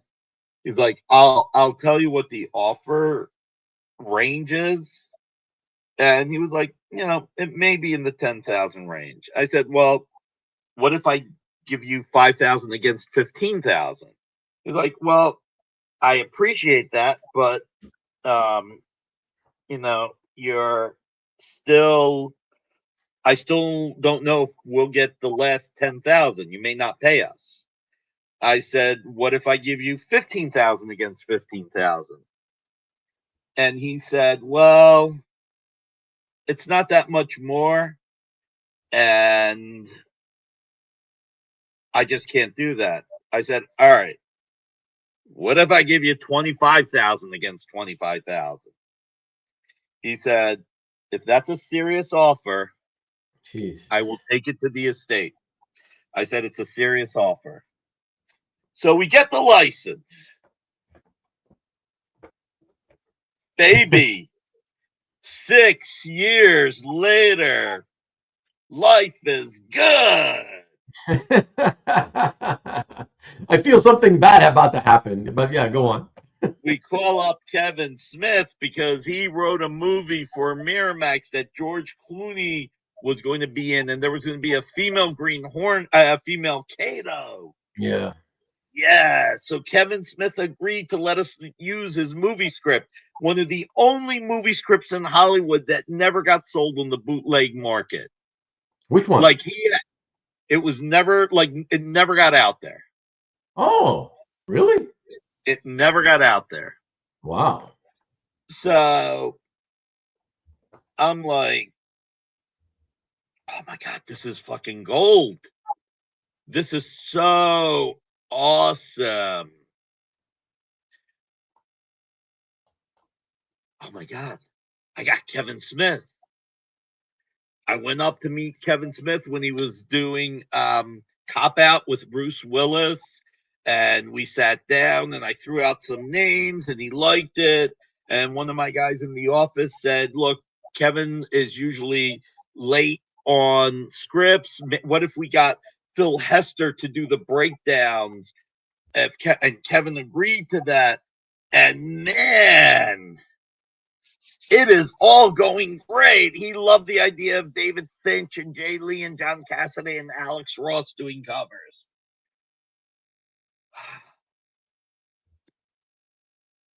Awesome. And then the Green Hornet rights holder said, we will not work with Kevin Smith and we do not want a female Kato. Nice. Wow. So we will not work with Kevin Smith, he said. They said. Well, we will not work with Kevin Smith's script because it had a female Kato. They hated the Now comics that had a female Kato. Oh, okay. So I call up Kevin, like, hey man, we're good to go. Just can't have a female Kato. Kevin was really polite. Oh, that's kind of cool, man. But unfortunately, my story has a female Kato. So that was him saying. So it's like, all right. I had the other challenge that there was some beef between Alex Ross and Kevin Smith that goes back to the Wizard days and Mallrats. And then Alex wasn't crazy about doing covers, and I didn't know how Kevin felt about Alex doing covers. And Alex then came to me and was like, you know what? If I can do covers in homage to Neil Adams, I'll do the covers. Kevin was like, not a problem. So, like, I'm pinning this all on. I need the Green Hornet to be big. And trust me, I messed it up after it was huge. But we'll get to that in a few minutes too. But so I write this long email how Kevin Smith was part of the Marvel Knights, how Green Arrow came out and became huge thanks to Kevin Smith. And it was with Phil Hester, and Phil Hester was going to be involved. And how great it was. Plus, we will do a classic Green Hornet with a classic Kato. And the female Kato will be the daughter of the original Kato. So boom, boom, boom. And I'm getting ready to get in the car to drive to Diamond Comics for a presentation. Get a phone call from the lawyer. I'm like, Jesus Christ, I don't want to get this phone call before I get in the car. He goes, the estate agreed you can do this. So I'm like Jerry Maguire at this point when he leaves the high school, the college football kid's house where his father goes, my word is stronger than oak. I'm like driving to Diamond like, yeah, all right, we got it, yeah. You know? Then I get a call the next day, we got a problem. What? What do you mean? Sony doesn't want you to do a female Kato. And they don't want you using the Miramax script. What do you mean they don't want me doing a female Kato? Well, they think if you do a female Kato in the comic, it may hurt the movie sales. I was like, you're kidding me. Nope. But that's the way they feel. And even though we have the right to do it. So then I had to do so not only did I have to overcome the female Kato thing, I forgot to say that Kevin didn't have the rights to that movie script. Miramax did. So Sony had two problems. One, they didn't want a female Kato. Two, they didn't want me using the Miramax script because it was their competitor. Miramax didn't want to license me the thing. But Kevin was a gentleman. Kevin said, Nick, my page rate is X. Tell Miramax that my page rate is what you will pay them. And I will make a phone call to influence them. I liked it. I actually liked the movie. I thought it was fun for what it was. Got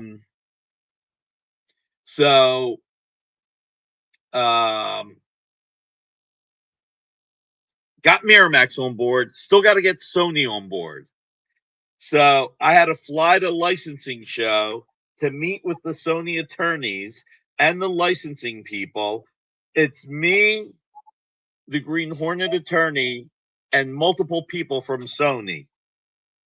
And I have to explain to them why this will actually help them, because we'll create awareness and market share and not hurt them.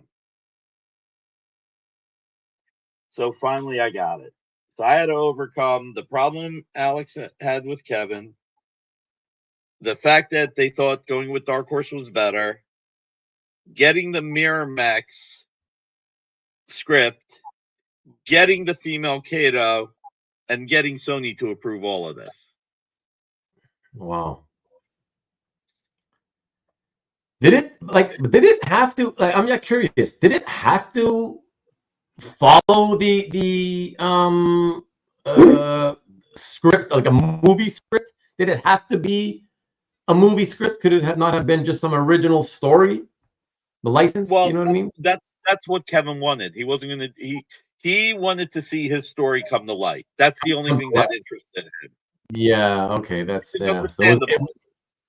So it was that or nothing, is what you're saying, basically. Yeah. And then Yeah. I had to buy the license from Sony to put out the movie prequel, which was the other thing that made Sony happy. Oh, so they were happy about that. Okay, yeah. No, they were happy-ish. And then I put out too many Green Hornet books, and because it was so successful, I put out too many books at the same time. Oh, and that was a mistake. That was a mistake. Too much of a good thing, as they say, right? Yeah. So Steve was asking, if I can just ask you real quick, how did you manage to get Alex Ross to do so much work for Dynamite over the years, basically? Alex and I had a really close relationship. We did a lot of things that made him happy under Dynamic Forces. Like when we did the full-size head busts, that was an idea I had, and Alex just loved that stuff. And he loved the fact, like, nobody was interested in doing Earth X bus at the time. We did Earth X bus. When Alex did the 15 or 12 or whatever it was Earth X covers, we did something that technologically was almost impossible at the time. We put all the covers together into one huge lithograph. And he and I were close friends. And you know, and he enjoyed a lot of the characters that we did. I mean, Alex never did. I'll put it to you this way: Alex did not do any covers that he did not want to do. Like he did not want to do any James Bond covers. So any covers he did, he actually wanted to do. So I mean, we packaged the Avengers Invaders. We're the only publisher in Marvel's 85-year history who packaged a book for Marvel and we had our logo on it. Not crossovers, all Marvel characters. We had it on Avengers Invaders, we had it on the Torch, we had it on Invaders Now. So yeah, I remember when that came out, Nick. And I remember when that came out, and I remember thinking, I was taken aback. And I was like, "Ooh, that's pretty impressive. Like, what's going on here?" I'm like, it's all Marvel. This is not like a crossover, intercompany crossover. I go, this is just a Marvel product. How the hell did Dynamite get? What's their business here? Like, how that's pretty impressive. So yeah, congrats on that. That's wow. Yeah, that was pretty amazing. Did Alex have a lot to do with it? Did Alex have a lot to do with it? Like, do you think it was because, oh, well, maybe we'll do it because, since, Alex's work is popular and he's going to do some, B covers or whatever, variants, whatever. Is it had to do with that? Or they just wanted to try? He liked the overall story idea. I mean, I had one thing that I put in the book that I remember that I was proud of, which was at the end of the book, Bucky knowing he was going to be put in ice and everything that was going to happen, but he went back into the past anyway so that he didn't change the present or the future. Okay. He sacrificed himself. And that was like one little thing that I remember that I suggested that people liked. Okay. You know, now the shadow's interesting. That one was a personal. I consider Howard Chaykin to be one of the most brilliant creators our industry's ever had. Sure. And the shadow, to me, the shadow and the American flag is up there with Crisis on Infinite Earths and Dark Knight and Watchmen, which I know people will laugh at me for, but that's my personal opinion. And I did bring Alex back to Marvel because Alex had a falling out with Bill Jemas, so that was another thing that worked. Oh. But we were doing signed books. I'd flown Alex to the UK when he was doing those oversized books, and I think I flew his parents as well, which was so cool. And and when we started doing the statues, and he got to see the Earth X statues, and then the huge head busts, he just loved those. So it's just we just did a lot of stuff together. But again, like he was never overly crazy about Red Sonja. He did like 3 or 4 Red Sonja covers, but he was never crazy about continuing Red Sonja. That's why you never saw a ton of Red Sonja covers. Hmm. So he did what he wanted to do. So the Shadow, I was actually trying to get the Shadow license in the early 2000s for Top Cow for Brian Michael Bendis to write. And the guy, Jerry Berens, who was the attorney for Condé Nast, was really nice, but it was the same thing. Nobody, you know what, Marcus? Very few people. We've done some books of covers. Some of them do well, some of them don't. So after years and years and years, they finally did the deal with DC to do Doc Savage and Justice Inc. So I really then started. That was probably something that I was really aggressive on. And I said to Condé Nast, because I wanted the Shadow, DC wanted the Shadow, IDW wanted the Shadow, everybody wanted the Shadow. And I just went, what's the technical term? Balls out. I went balls out on it. To get the license from Shadow?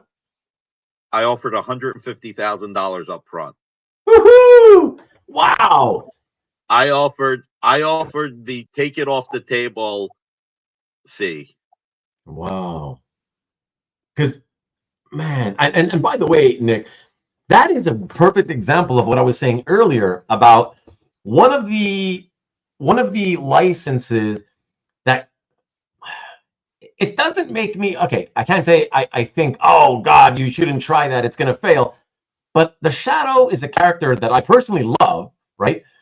But I also know that he's a pulp character for which his biggest fans are guys who used to read pulps as little kids in the 1950s, who today are in their like 80s. And because of the fact that he has been tried as a comic book character by so many, different companies at various different times. So in my head, just as a financial person, I'm like, it's a property that I think people see as it's been tried many times and it fails. Try it again, fails. Try it again, fails. And by fail, I mean, it'll last and be, I guess, profitable for a little while, but inevitably it loses money in the end. And so I have to keep asking myself, given that that's the fact, why do publishers still continuously think, hey, we can do something with this and make it profitable? Like, I'm just always surprised that it's a character that they keep trying. You guys keep trying for decades. It just keeps, people just don't want to stop trying. And you just said now that you had all these other publishers wanting to fight for this license. I'm like, really? Yeah. And wow. Brian Michael Bendis would have done it with Top Cow, it would have been a huge seller. That's okay. That's key. That's definitely key because that was the year 2000. I mean, I didn't get the license till 2012. Oh I mean, shit. that's how much time passed. Okay. Yeah. Yeah. Wow. So I basically said to Jerry, I was like, if I make you an offer that's so big, is there an offer I can make where you won't shop it around, where you won't go to IDW or DC or anybody else to try and get a better deal? He said, make me an offer.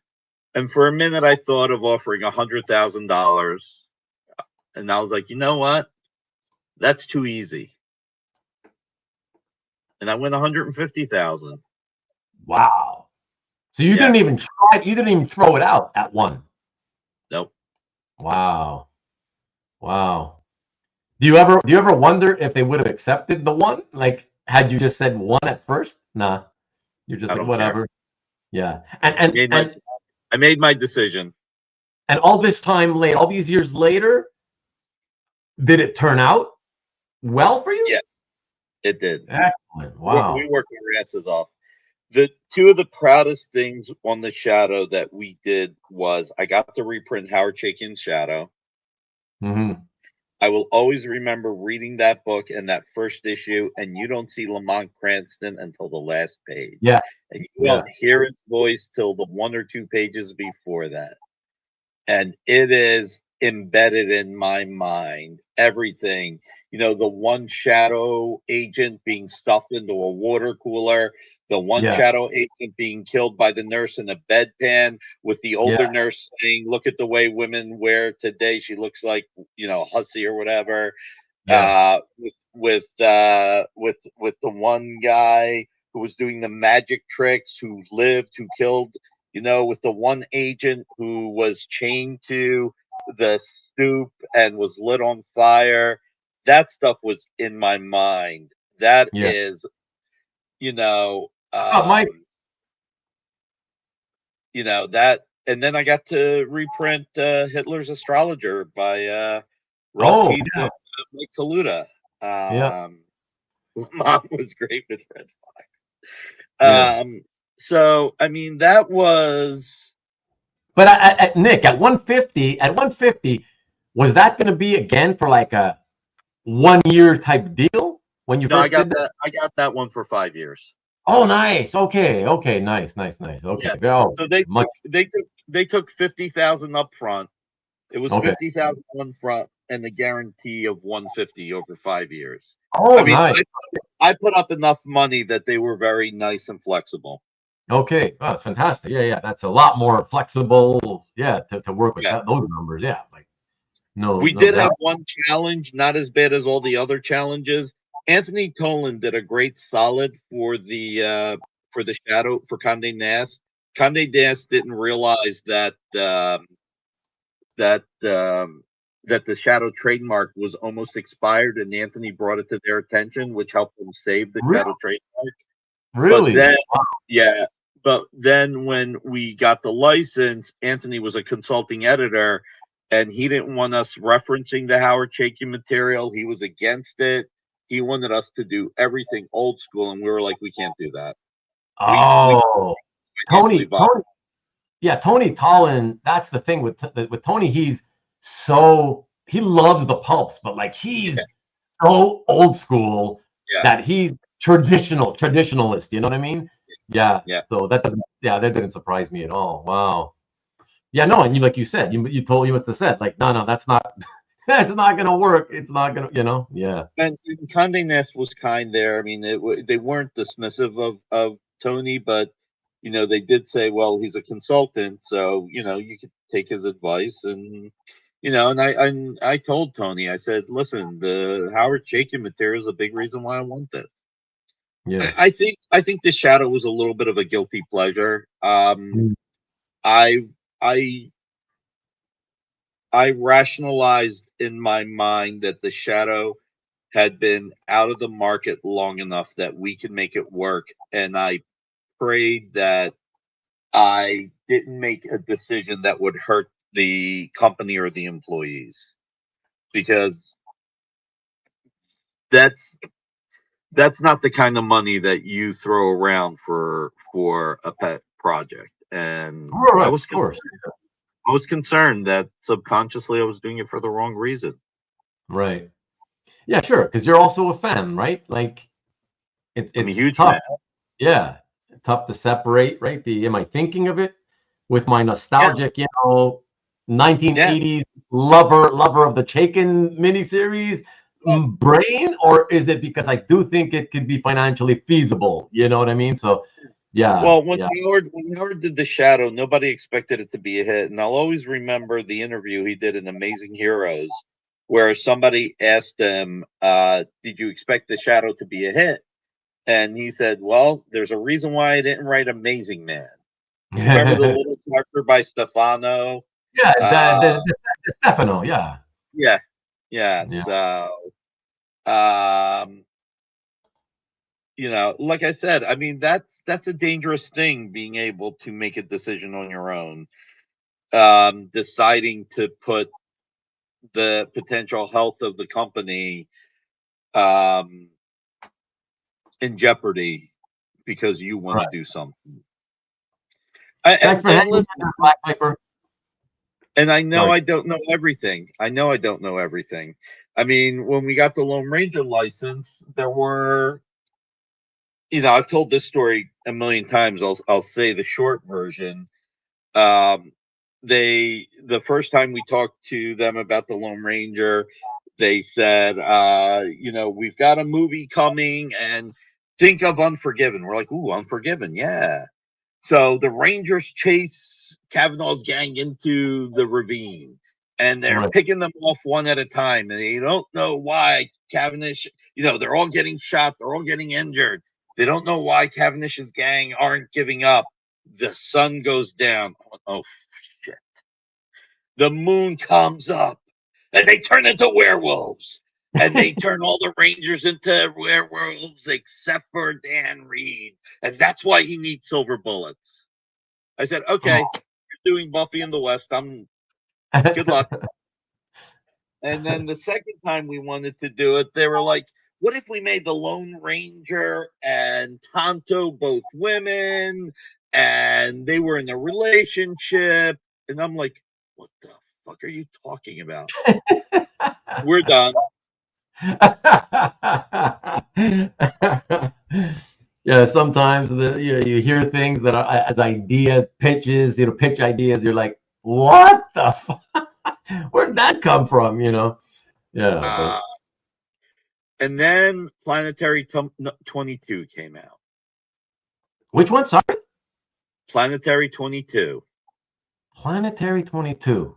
Remind The me, what's that? Torture of William Leather. Hmm. Planetary was all about the pulps and everything that Warren Ellis and John Cassaday loved, right?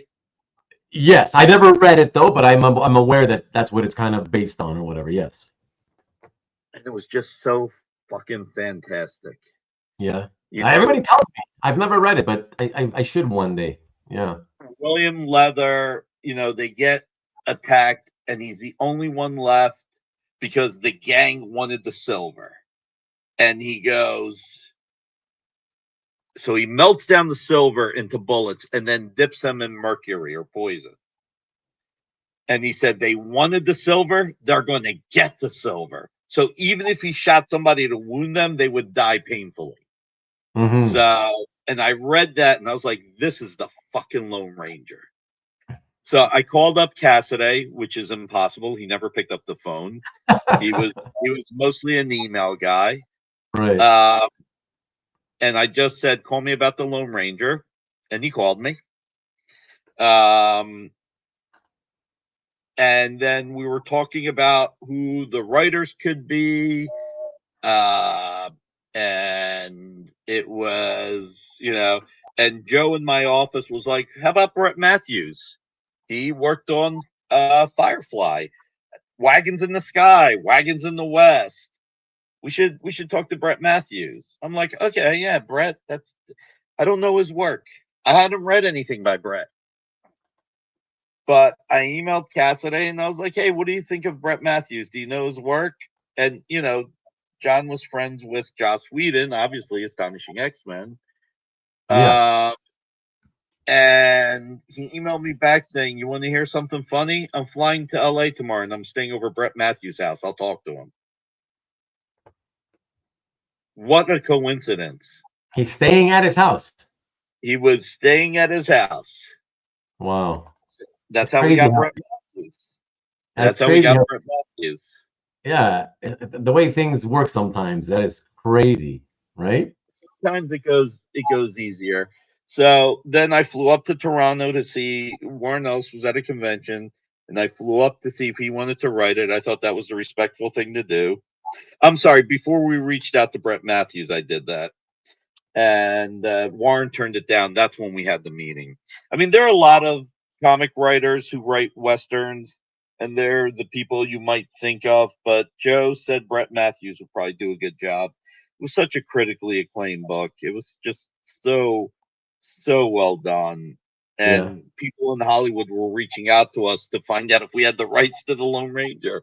We're like, sorry, only the comics. Here's the rights holder that you can talk to. Oh. Um, yeah, so that was a great one. The Shadow was great.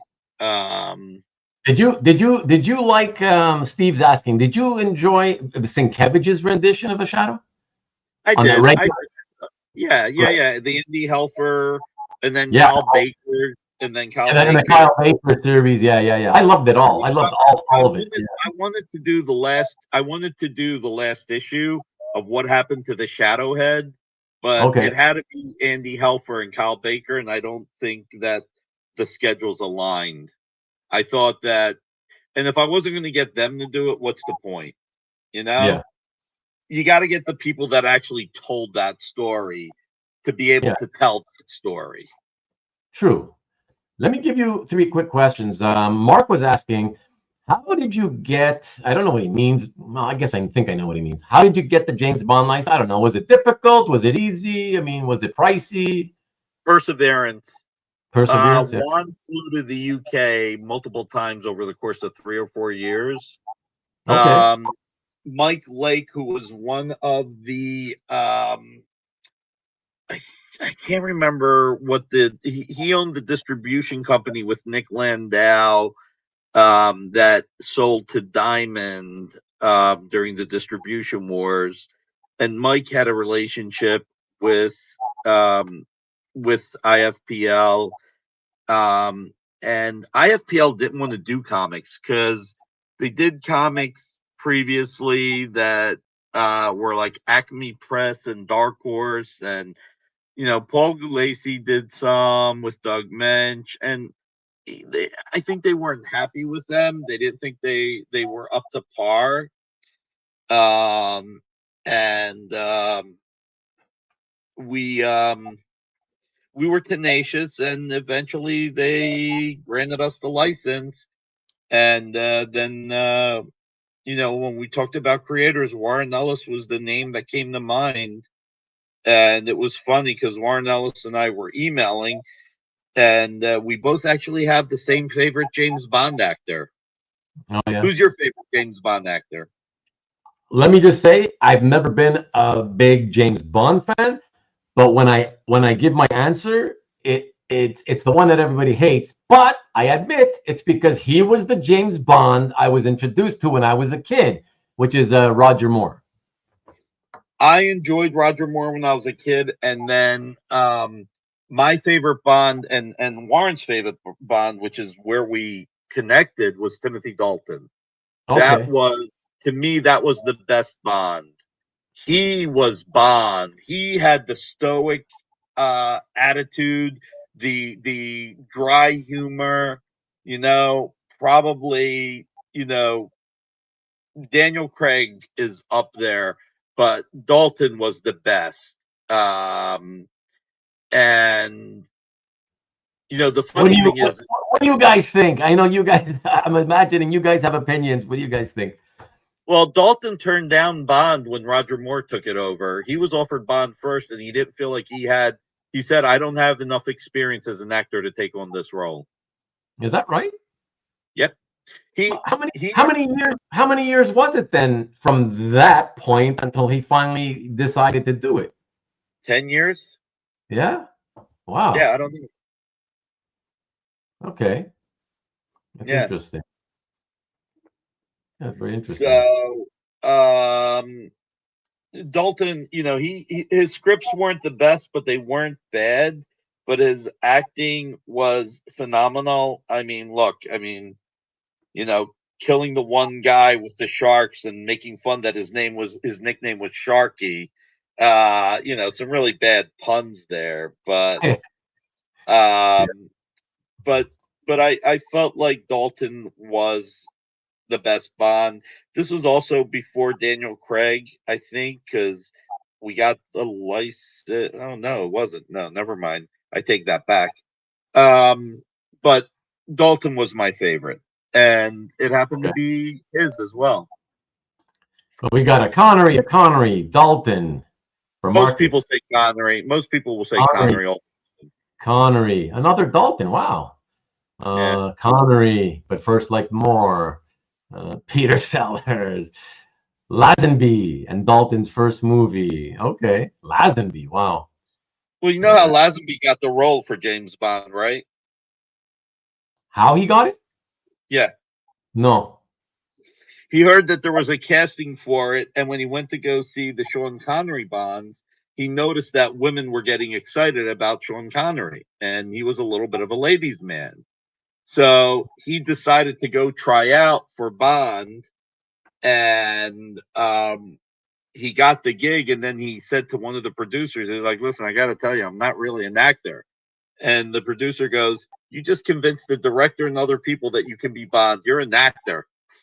So the problem was that after in Her Majesty's service, he decided to take a cruise around the world and just have fun, and that's how they were like, "We can't get in touch with this guy. We need a new Bond." Oh, interesting.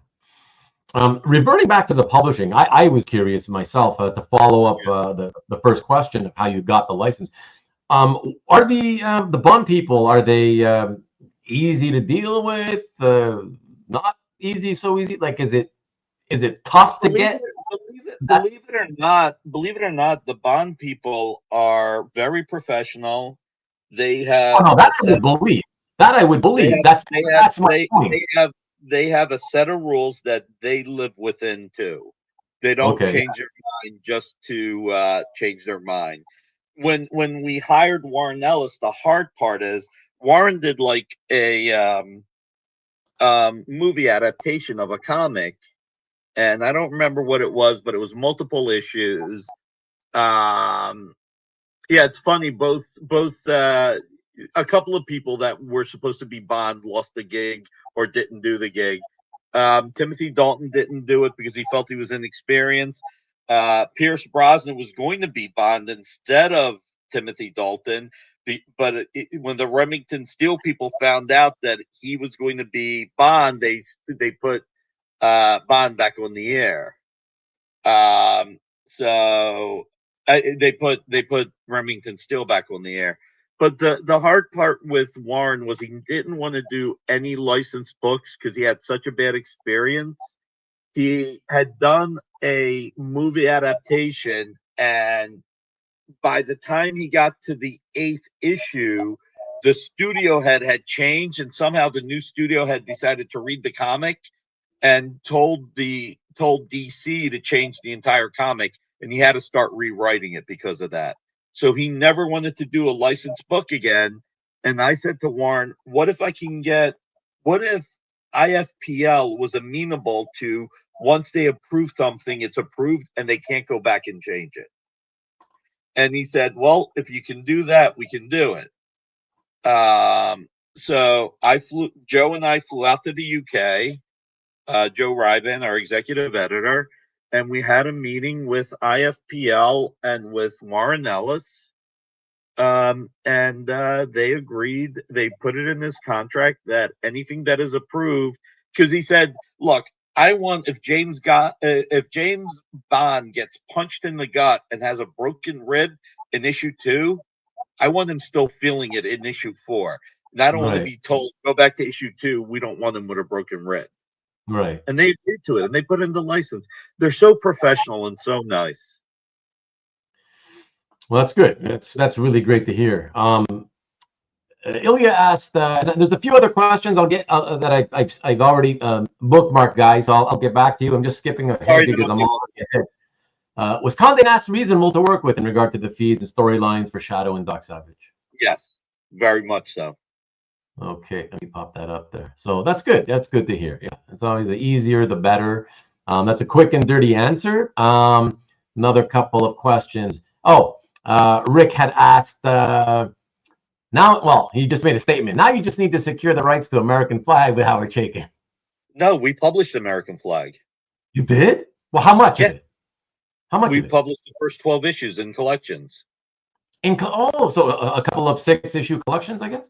Yeah, we co-published it with Image Comics. Oh, co-publishing with Image. Okay, interesting. Remember, I didn't want to be a publisher, but I wanted to be involved with American Flag. Okay, but was it not profitable enough to keep going? Is that why you only did the 12 issues? There's a myriad of reasons that I don't feel like getting into. Okay, no worries. No worries. Next one was, TJ had asked, was Project Superpowers a success for you? Yes, for quite a bit. Nice. Until it wasn't. Inevitably, but that happens, right? Also, TJ also wanted to know, have you ever looked into the Stargate license? We did, and we actually had the Stargate license for a little bit.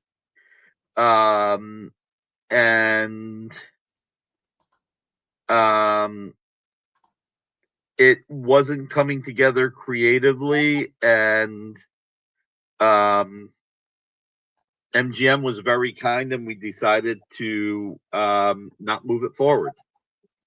Okay. Marcus, I saw the and in regards to American Flag, I think the book was announced I don't remember when it was announced, but it was announced and it took years for it to come out because of recreating the book and what's the deal with the Vertigo Tarot cards? You know what the deal is. I don't he's incessant about it, That is so crazy. What about this? This is some kind of surprises me with Stanley's a good question. I'm surprised that this has never been turned into a comic other than when CrossGen did Sojourn and it was like a kind of a riff on Lord of the Rings. But Comics did The Hobbit, don't forget. Oh, that's true. Yeah, The Hobbit. Yeah, but Lord of the Rings is much more interesting than The Hobbit. So kind of, I don't know. It's to me, it's surprising that yeah. I mean, it's been 20 years. I think 20 years since the trilogy ended. The estate has never wanted to see comics. I don't think right? I don't think the estate finds it to be a valid art form. Oh, interesting. Okay. That's kind of incredibly disappointing to hear that, if that's true. I mean, comics, what are comics other than it's a sort of like it's like moving pictures, which is what they used to call film. But they're stills, right? Movie stills telling the story. They're not moving. But otherwise, it's like a movie, but it's just they're not in motion. I find it really crazy to believe that they feel that way. It's very disappointing, actually. I don't know if it's crazy, but it's very disappointing. I will say that. So Stanley, there's your answer. That is disappointing, my precious. Yes, the show name 20 Years of Dynamite is referring to how long the show is going to last. We're almost done. For all the new people, don't forget this Friday I'm giving away a Jay Lee cover. So that is on this Friday's episode, right? Yes, this coming Friday, the 13th. The good luck day of the 13th. It'll be good luck for somebody. That's right. The Italian good luck for the 13th. Exactly. And Jay will be on the air taking commissions. Oh, that's right. Yeah, he's going to be the team. Okay, excellent. Disney or Marvel needs to do something with Indiana Jones. It's just sitting there.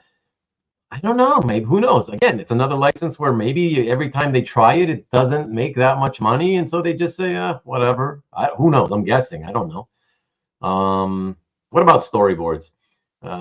Yeah, like comics are like kind of like storyboards. Exactly. If that's what you mean, that's for sure.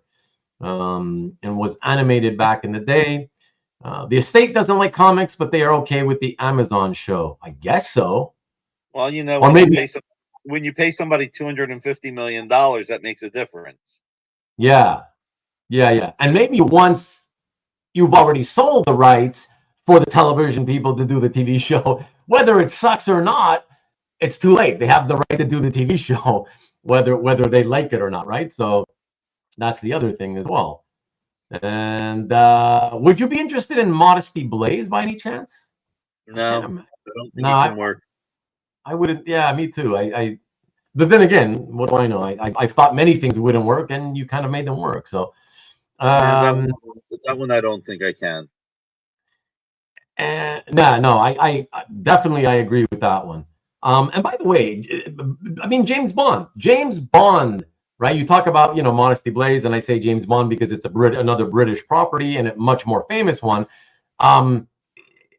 Is Bond? Is it profitable? Can you or is it like one of those properties where it's like you can only make it profitable for a certain amount of time, it dies out, and you gotta let it go after? Is it kind of? Bond has been a little bit more of an ebb and flow. There are some series that have been more profitable than others. This, is it Friday already? Did we break the record? I wouldn't have thought so. I would have thought it's coming soon, but not quite yet. Maybe he hasn't seen Bond it. is one of the few books. You know how I said it's rare that a collection will do well if the periodicals don't? Yeah. Bond is one of the few books, because it's a literary work originally, it actually does do better as a collection. That's one of the exceptions to the rule. Which one? The Bond? Yeah, all the Bond books do better as a collection. Yeah, they do. Wow. Yeah. Okay. Yeah.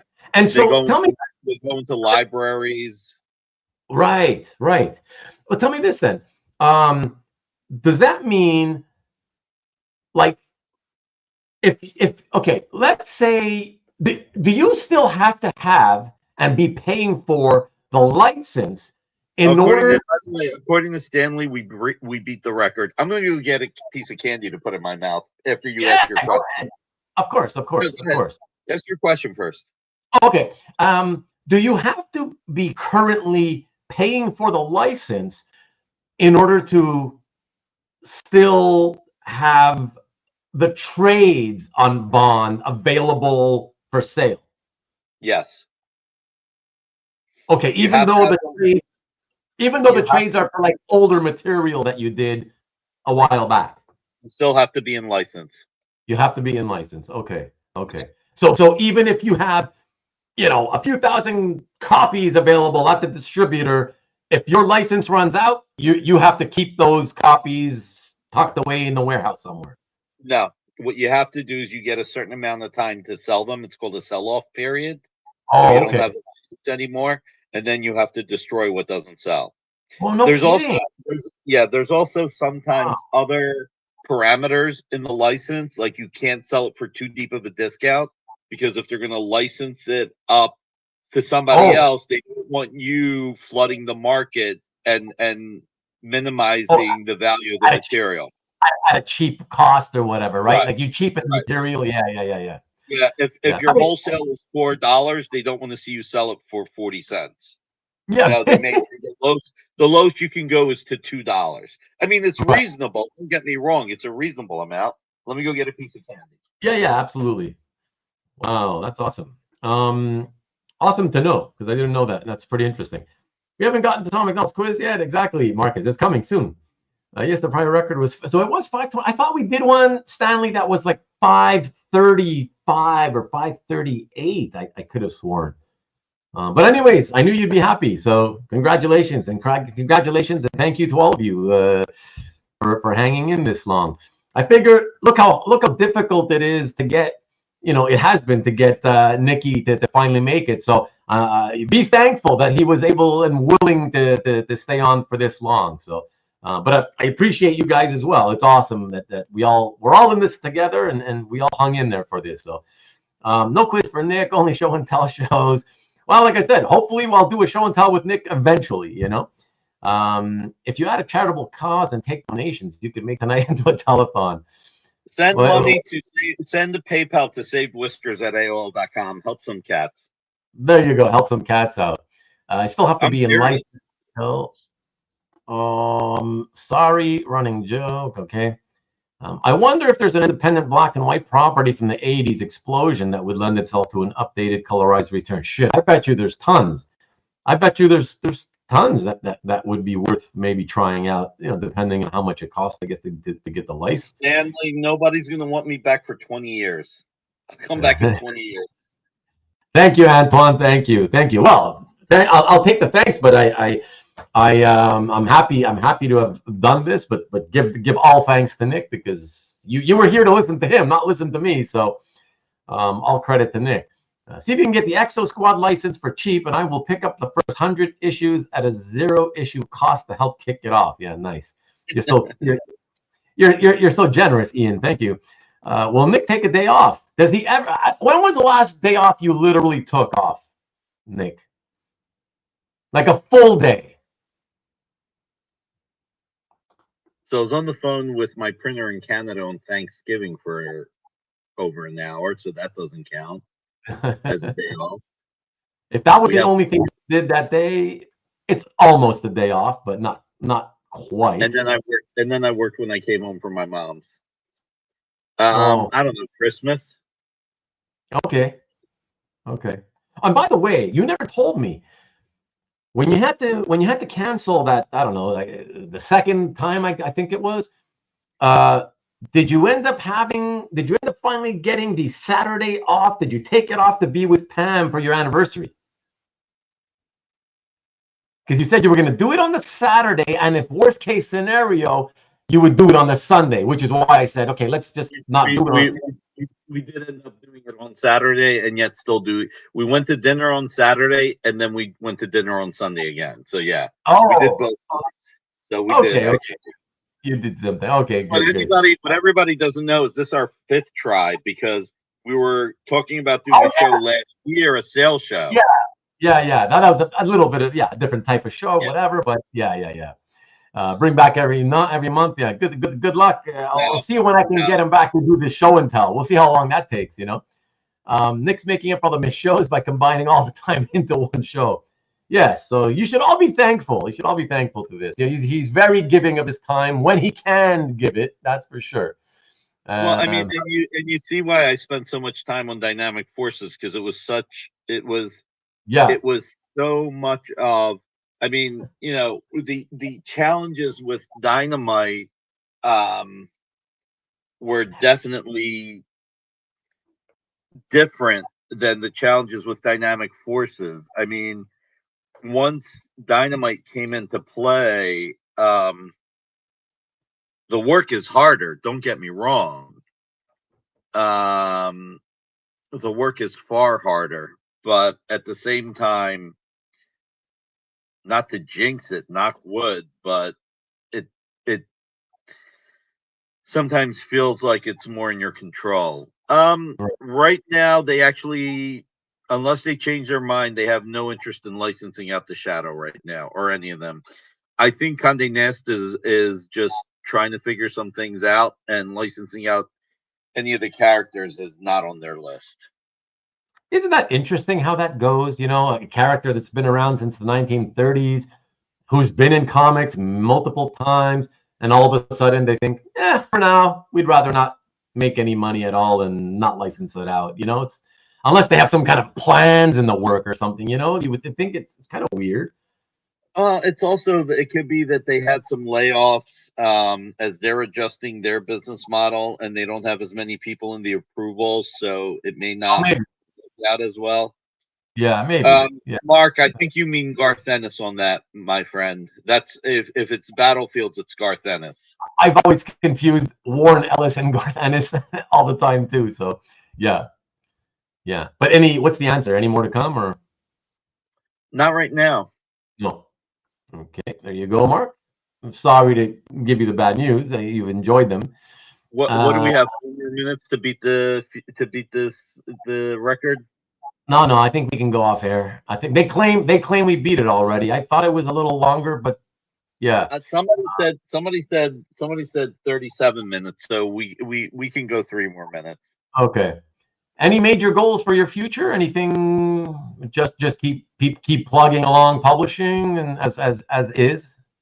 That's a hard one to assess overall.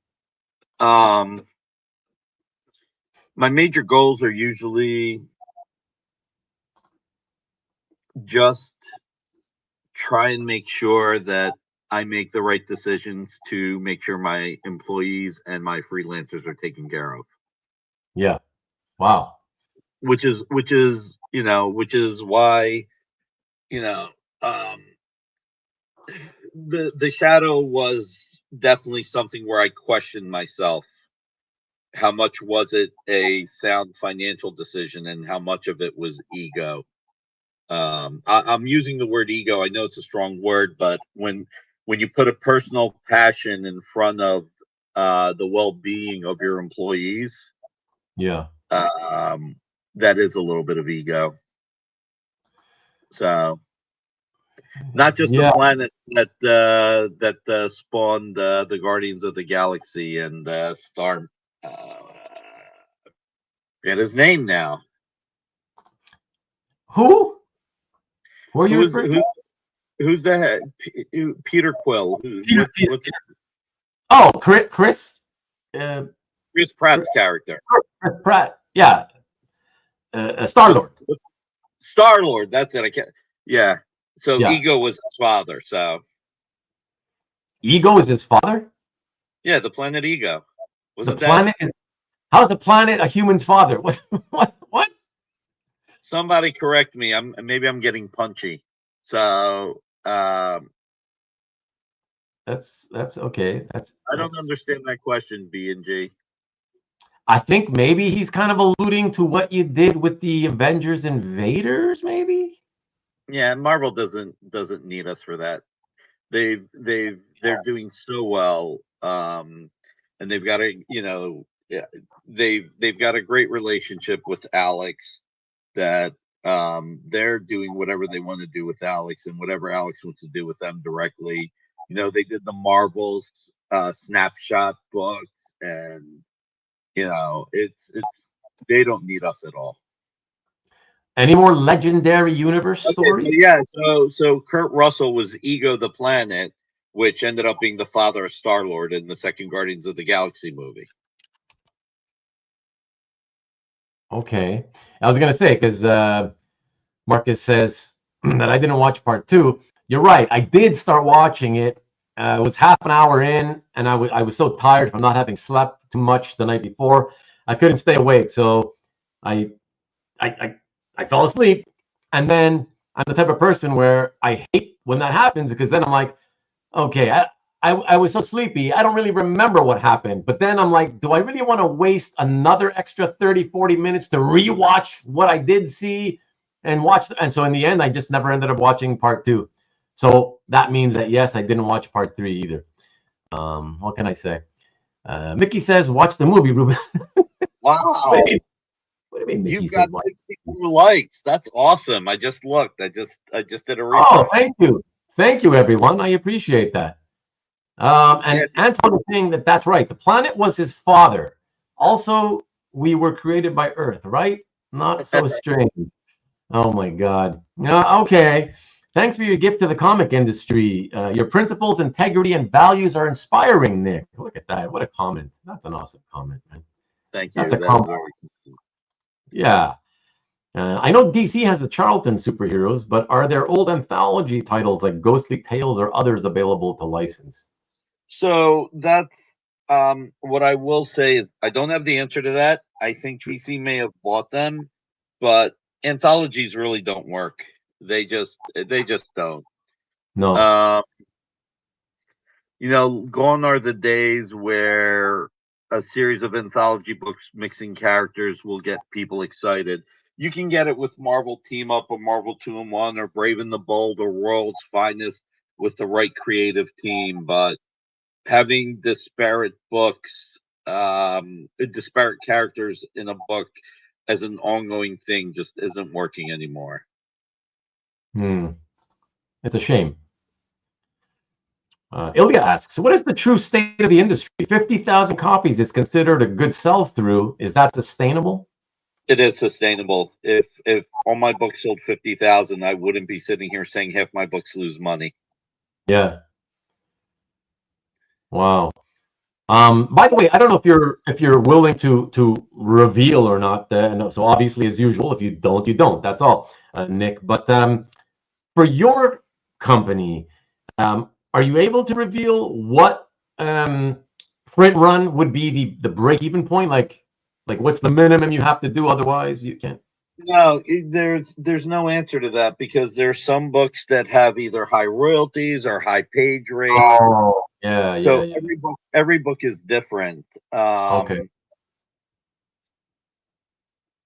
Yeah, I guess I was kind of thinking of it more not with a royalty type comic, more like something that maybe if it was a property that you guys had created and owned yourself, I guess. I'll put it to you this way: depending the creative costs, you could have a book that makes money at 12,000 copies and a different book that loses money at 30,000 copies. Oh, really? Oh, yeah. Wow. I mean, think of it no different. Think of it. I mean, you're a football fan, so think of it with like a small league that has too high of a. You know what? I don't know sports. Think of it like the Friends TV series cost $8 million a week to make, but another TV series costs $2 million a week to make. You know, the with the right ratings, one works and one doesn't. I got you. Antoine's saying though, but one shot. It's a one shot, Antoine. It is Savage Tales. It is a one shot. Okay. And we'll do a one shot here and there just to keep it going. Oh, what do you mean just to keep it going? Do you? I thought don't you have an ongoing Sonya? No, we're talking about the Savage Tales title. Oh, the so Savage we'll do a Savage Tales once a year. But I thought Titan has a thing called Savage Tales, or is it only Savage Sword that they have? They have the Savage Sword of Conan, just like we have the Savage Sword of Red Sonja. Oh, okay. But Savage Tales is totally different. Okay. You're welcome, Peter. Yeah, nice, Peter. Very, very nice. Anthologies are all the Las Vegas. I've got a question for you. Yeah. Are you going to OAX? Hold on. I am not. You suck. You should go. Come on. Southern Comic Geek keeps busting my chops about not going. I don't know, maybe next year or something. I don't know. Well, January is next year. 2026, I guess. 12K print sustainable for DC or Marvel? I don't even know. I remember back in the days when like again, going back to Fables and 100 Bullets, those books were selling like 12,000 copies, but the collections would sell 15,000 out of the gate. So, which one sold 15,000 out of the gate? The trade paperbacks for 100 Bullets and Fables sold more than the single copies. Oh, right out of the gate? Yeah, right out of the gate in initial orders. Right. For Fables and which one? 100 Bullets. 100 Bullets. Yeah. Okay. Brian Azzarello and Eduardo Risso. Yeah. Of course, it's a lot more profitable when it's an independent. Well, profitable for the creators, I guess. When it's like an independent, like self-published, like because that was self-published. 100 Bullets. No, that was Vertigo. That was Vertigo? Yep. All those years it was a Vertigo book? Yep. Really? Okay. Oh my gosh. Okay. Oh my gosh. I thought all those years, I thought that was an indie book. Wow. And I read some of it and I still didn't remember, But Vertigo did stand out to where people felt like it was because Vertigo is creator shared, Is there some kind of a special deal, I guess, with Vertigo? They had a special deal with the creators? Yeah, the creators actually have equity in the characters. Oh, I see. But DC still owns the book and the characters? Is that how it? Yeah. Ah, They control okay. the publishing rights. Publishing, So right. who donated money to Saved Whiskers at AOL.com? Just checking if anybody did. Since we were talking about this being a marathon. So we broke the record, something we didn't expect to do. Exactly. And I guess we should call it a night, guys, because we did really, really well. We gave you more than you expected, in spite of the fact that it took the first 4 hours before we even entered into the story of Dynamite as a publisher. Yeah, but it's been an amazing evening, Nick. I really, really appreciate you doing this. And guys, you should know, when we spoke privately a few minutes before we went live, he was telling me like, oh, I'll give you 2 to 3 hours for sure, but then but fortunately, yeah. No. I'm just saying, just like that you were kind of. I was already convinced. Okay, somewhere in the 2 to 3 range. That's already enough. That's perfect.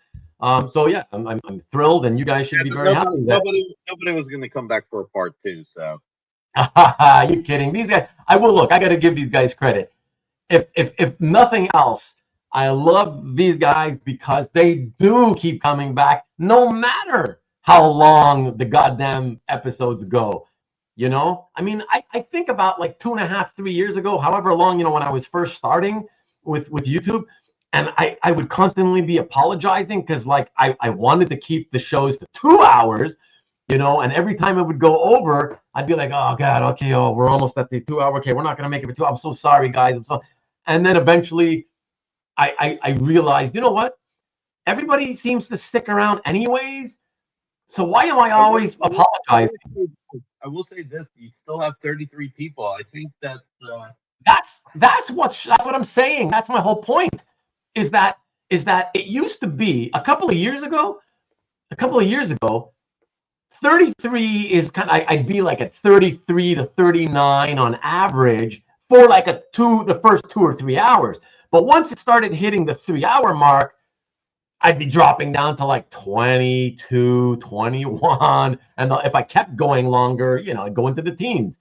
But like, these guys are amazing. But again, tonight it's mostly, all due to you. Of course, they wanted to hear you and your stories. So I get it. But still, that's pretty impressive after like 5 hours and whatever it's been, to still have almost 3 dozen people. So that's fantastic, guys. I mean, some of the metal covers are maybe some of them may get close to 100. Most of them are 50 or less.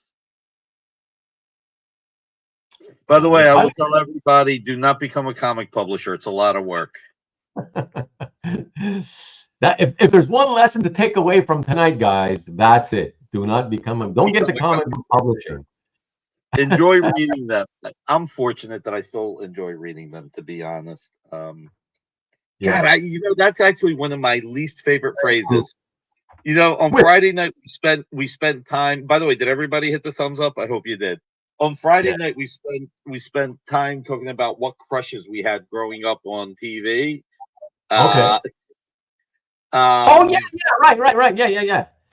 I started to type out a message on Friday when you brought that up, right? And I started to type out a message. I did put out a few names that I'd like, but then I started typing out a message where I was naming off like as many as I could think of, and then you guys got off the topics. I was like, shit, I'm too late. I don't want to. So I just deleted the comment. But yeah, sorry. I was actually thinking about this coming Friday, changing it to what male character on TV would you like to be, but you can't say Fonzie. Fonzie's not acceptable because a lot of people want to be Fonzie. That's funny because I wouldn't want to be Fonzie because as a kid, we all loved Fonzie, but it didn't age well. Now, to me, ever since the mid 80s onward, I thought he was just cheesy as hell. Because what I noticed was, it wasn't until it went off the air and I would watch some repeats that I was like, oh my God, Fonzie's really petite. He acted like a tough guy, like this big tough guy, but I suddenly realized, wait a second, look how small he is. You know, he's like so short compared to all the guys, all the women. He's really petite. I'm like, that. How the hell did they choose such a tiny actor to be the tough guy of the TV show? You know. So I don't know. That's You thought too much when you were a kid. You really thought about things too much. How did you enjoy anything? no. Listen, like I said, as a kid, up until it did get canceled, when did it? I think it stayed on the air until '84 or something like that. I thought it was awesome. Yeah, Fonzie was cool. Like I said, so it was only a little after that when I was like 16, 17, 18. Then I started realizing, oh, he's so tiny and petite. He's not, I don't know, why did I think he was so tough? You know, I thought he was so cool, but yeah, the whole A thing became cheesy, right? You know, that it's not cool. It was cool when you were a kid, but not when you got older, you know? So yeah, I wanted to be Mark in Star Blazers or Mark in Battle of the Planets. I wanted to be one of them. I never watched Battle of the Planets. I'm familiar with what it is, obviously, but I don't even know that we got that here. Thanks for the Barrucci Chronicles Volume 1. See, they love you so much that everybody keeps making comments about how they want you to come back and do it again. I'll be back in 20 years. Yeah, Sunday night, Monday morning with stories. Yeah, thank you. Thanks, Steve. Thank you, man. Yeah, let me get through these last comments so we could just get off the air. No, it's not time for cake break. And what do you say here? Don't apologize. We know where the door is. Exactly. I don't apologize anymore, Antoine. I used to, but I don't anymore because, like I said, you guys can leave at any time. If people are here and my guest wants to keep going, we always keep going. You know that. That's how it works here. I do have a big mouth. When are Barrucci and Barrucci cosplay covers coming? Oh my God. Almost last call in 13 minutes. That's funny. And by the way, Mr. Redjack, you of all people, since you took the day off from work, you got rid of your shift. What, 3 times now in a row? You finally got what you wanted. Thank you for being here and sticking around this long. I guess I hope you think it was worth it, anyways. Mr. Easy Go Lucky, thank you for you've been here since pretty much at the beginning, if I remember correctly. So thank you, and thank you, Nick, for the stories. He says, I appreciate it. Glad you liked it. Never realized the industry was crazy. That's the crazy part, Rick. Honestly, on so many levels, the comic industry works on pennies. I mean, we really we split pennies to make money. So the fact that it's cutthroat is kind of crazy. Yeah, that's well said. And good point, Nick. And fun interview. Always interesting to hear the trials successful people face early in their careers. Stay positive, Nick. Thank you, Mike. I'll do my best. Oh, Guy MacGyver, Mr. C, Kirk, tentatively calling the living. Oh, that's the book that you were talking about. The Belker. Oh, fascinating show, Nick and Ruben. Thank you, Nick, for taking the time and sharing your personal journey and stories. Yeah, thank you so much. Of course, Nick. Thank you. Ralph from Good America. You guys are still talking about these Ralph Mouth. Oh my God, that was a nerd.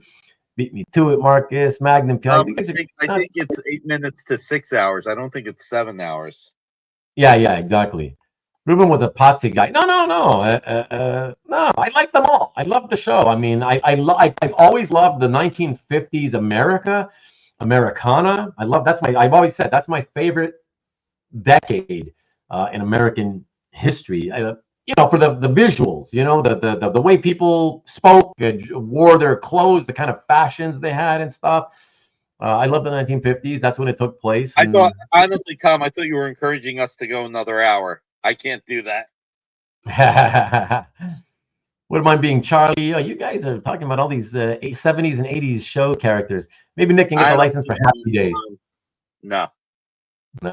Magnum PI minus the short shorts. No. Let me see. Ruben the Collector, EXP for the giveaway. Yeah, you guys love free stuff. Like, I'm not a multi-millionaire who can afford to give away free stuff. A comic Pete.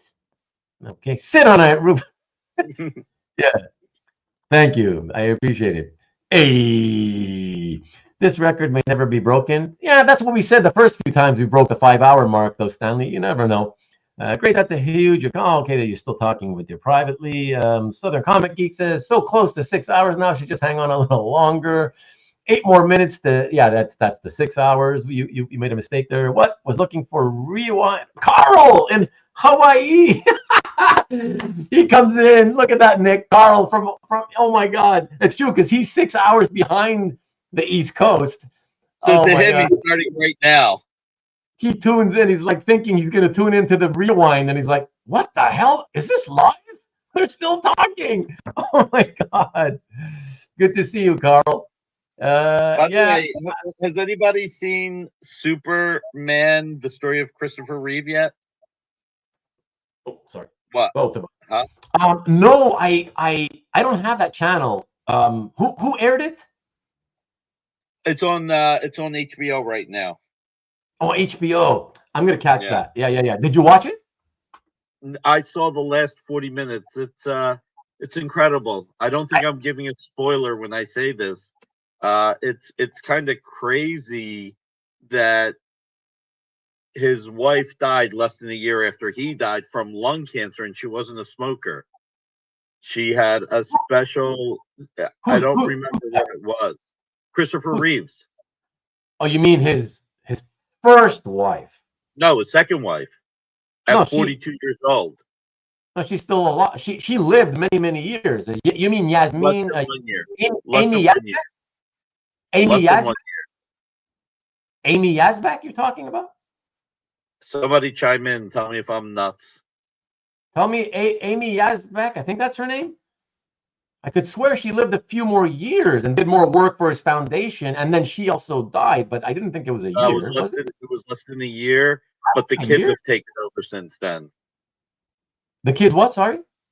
They took over. Oh, thank you, Mickey. Thank you. Yeah, somebody confirm that, please.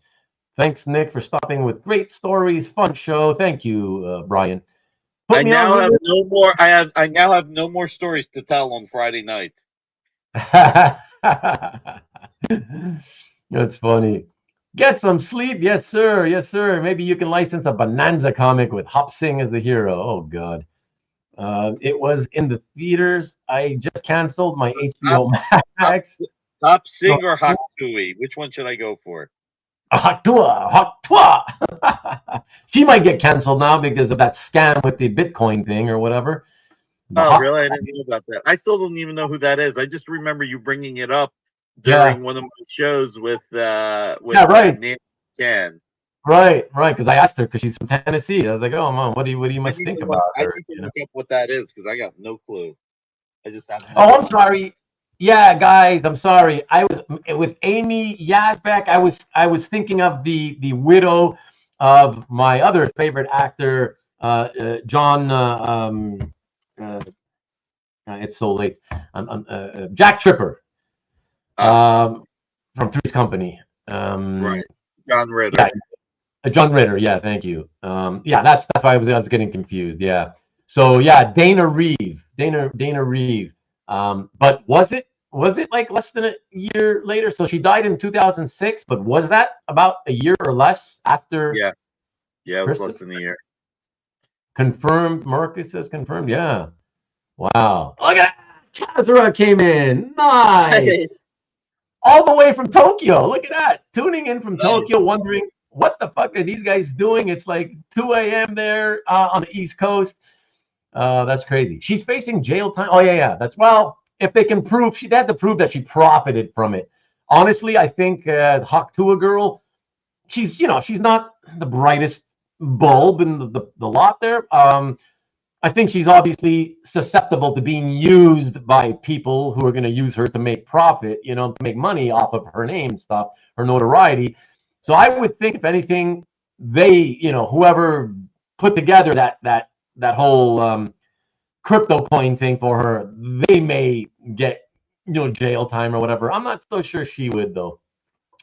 I just Glenn Close actually, like I said, I watched the last half hour or so. Glenn Close actually said that if she feels that if Christopher Reeve didn't die, that Robin Williams wouldn't have killed himself. If Chris hadn't died, then Robin Williams wouldn't have killed himself. Yeah. because Why? they were really close friends. Oh, okay. Okay. Yeah. With people that are suffering from depression. I need to watch it from the beginning. I need to watch it from the beginning. And trust me, Yeah. I understand depression. So you mentioned it on your show on Friday. I didn't want to bring it up, well, for obvious reasons, I think, I would hope. But since you just mentioned it, have you been at any time medically diagnosed to have suffered from that? Or do you use it the way most people use it to say, oh, I get really like depressed, during, like I always say, every winter for 6 months, I get depressed. I'm so much more depressed than No, the other no, 6 months of the year. I take Lamotrigine and Wellbutrin and medication for it. I do. Do you? Oh, okay. Yeah.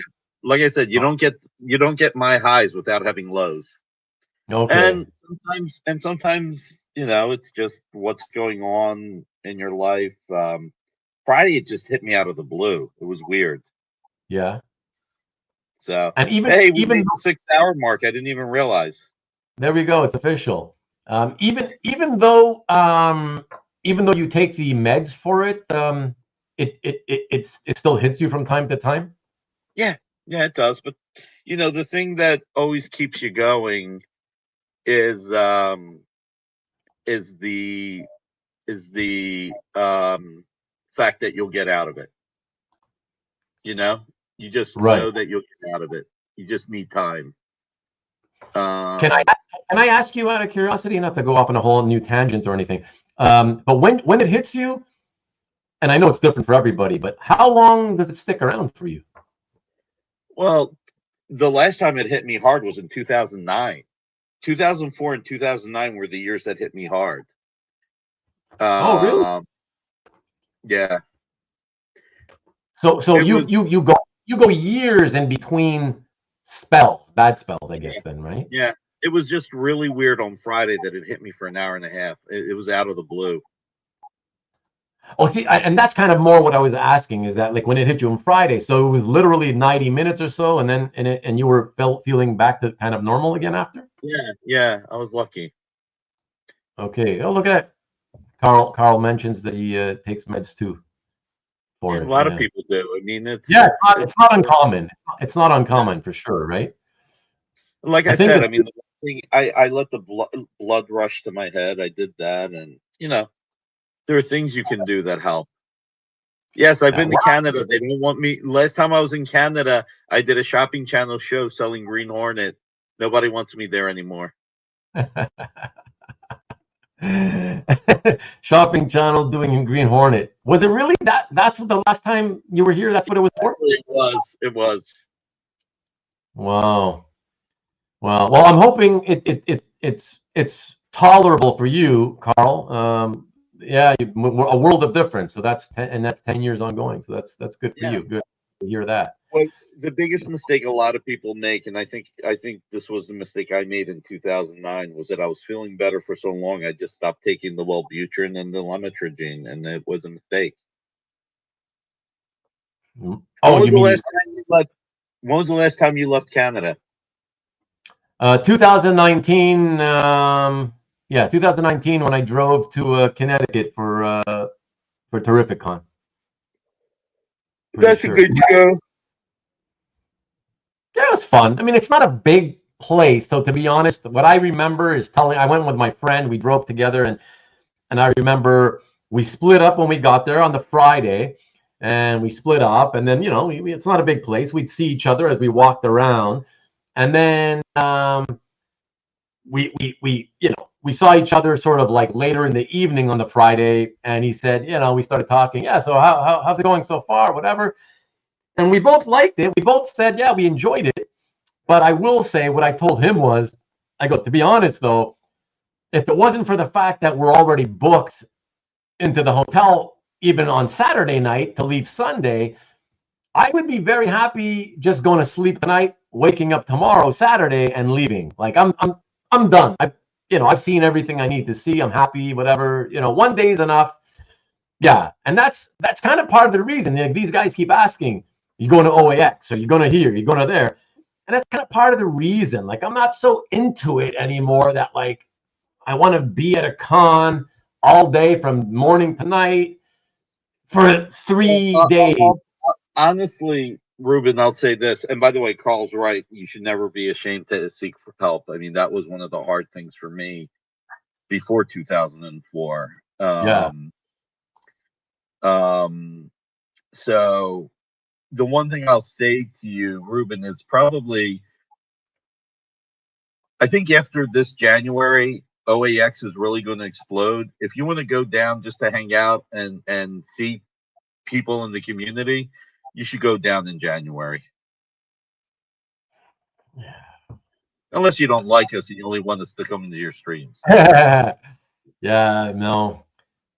Having to leave in the middle of winter, that's another thing that just I hate flying to begin with, as you guys know. And then it's like OAX is like in the middle of winter. I'm going to a hot place, but I can't obviously dress. Like it's freezing here, but you know how it is. You're going to a hot place in the middle of winter, but you can't put on your winter coat to get you to the airport, right? So you gotta dress like it's summer. Ruben, that's called a first world problem. That's true. I admit. I was thinking about driving. No, look at what Tom wrote. Who should make his own Canadian OAX? No. I'm not gonna. I don't. I have next one. You sound like a 90-year-old woman. I sometimes feel like it, I must say. I do. How are you going to be able to work on Monday? Coffee? Nah, whatever. Like, I'm always up. For me, this is not late. I'm a night owl, so it's not late. Just take a bus, wear a hoodie and backpack. Wear a hoodie and backpack to blend in. Yeah, and then the FBI will see me and they'll arrest me and think I'm the guy who killed the guy in New York. Hope everyone had a great time there. Yeah, exactly. Thank you. But yeah, let's close this out, everybody. Yeah, everybody, thank you. Thank you again for everything. Yeah, thank you, especially to you, Nick. Thank you so much for this, just in general, and doubly so for sticking around as long as you have. This is amazing. It was my pleasure. Thank all of you. Of course, I can't thank you enough. It's amazing that you stayed as long as you did, especially those of you, you know who you are, who's been here since the beginning. But especially to all of you, in all seriousness, yes, thank you, appreciate it, Rick. You're one of them for sure. So, thanks for the last few minutes that you came in, Carl. That's awesome. Thank you. You're very kind. Thank you, Tom. Of course, you too, Goo. Thank you very much. Thank you again. Oh, thank you, Mr. Easy Go Lucky. Appreciate it. BNG, OAX seems to be different from most guys. Yeah, we're not going to talk any more about that, but thank you for being here, BNG. Thank you, Steve. Appreciate it. What's that? 2-3 hour tours. Exactly. Thank you. I want to remind you, and we'll leave on this. I will, as usual, put the yeah. Okay, Stanley, relax. You're getting greedy. Like, come on. You should be You'd be stripping naked, going out into the street and doing cartwheels for what we did for you tonight. All right, Stanley? And you get to watch the rewind. Exactly, Carl. But I'm gonna leave you guys out here, close you out with the thumbnail for next week's show. And next week I got Mikhail coming on to do a show and tell. So I'm looking forward to that. And here, let me put that up for you all. Here we go. So check this out. A very lovely looking thumbnail, if I do say so myself, and pat myself on the back. And so yeah, that's going to be at the usual time, 8:00 p.m. Eastern, 5:00 Pacific. So that'll be fun. I'll actually be away in Toronto. I have a baby shower to go. My firstborn niece is pregnant, going to give birth soon. So I'll be away, but we'll be driving back on the Sunday. So all of you are hearing this. You know that if I suddenly, for any reason, happen to not show up when 8:00 comes, if 8:00 p.m. Eastern comes and goes, and I'm not here, and you see Mikhail posting messages into the chat saying that I haven't arrived, then just so you know, you'll know that I was on my way home from Toronto and something must have gone wrong. All right. So thank you, Stanley. Thank you. I appreciate that. We need more. We need to see the sun. Yeah, right. Watch it again on rewind then, TJ.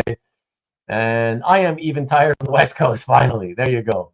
But yeah, so I'll be on my way home, driving back from Toronto on next Sunday, and we'll be arriving hopefully a few hours before showtime.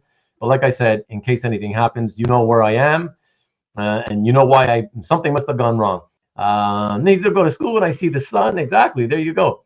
Hey, Ruben, did you bid on anything? We're not going to talk about that, and the answer is no. This worked out well. I can segue right into the 2 a.m. episode of The Fugitive. Nice. Good night, Steve. Appreciate you guys. And thanks again. Thank you one last time, Nikki. Thank you so much. And yeah, appreciate you, everybody. Thank you. I will see you next week. Talk while driving home on Bluetooth. Yeah, no, I'll be back in time. Don't worry, Brian. Thanks again, guys. I really appreciate it. And go Blue. Take care, everybody. Take care. Thank you.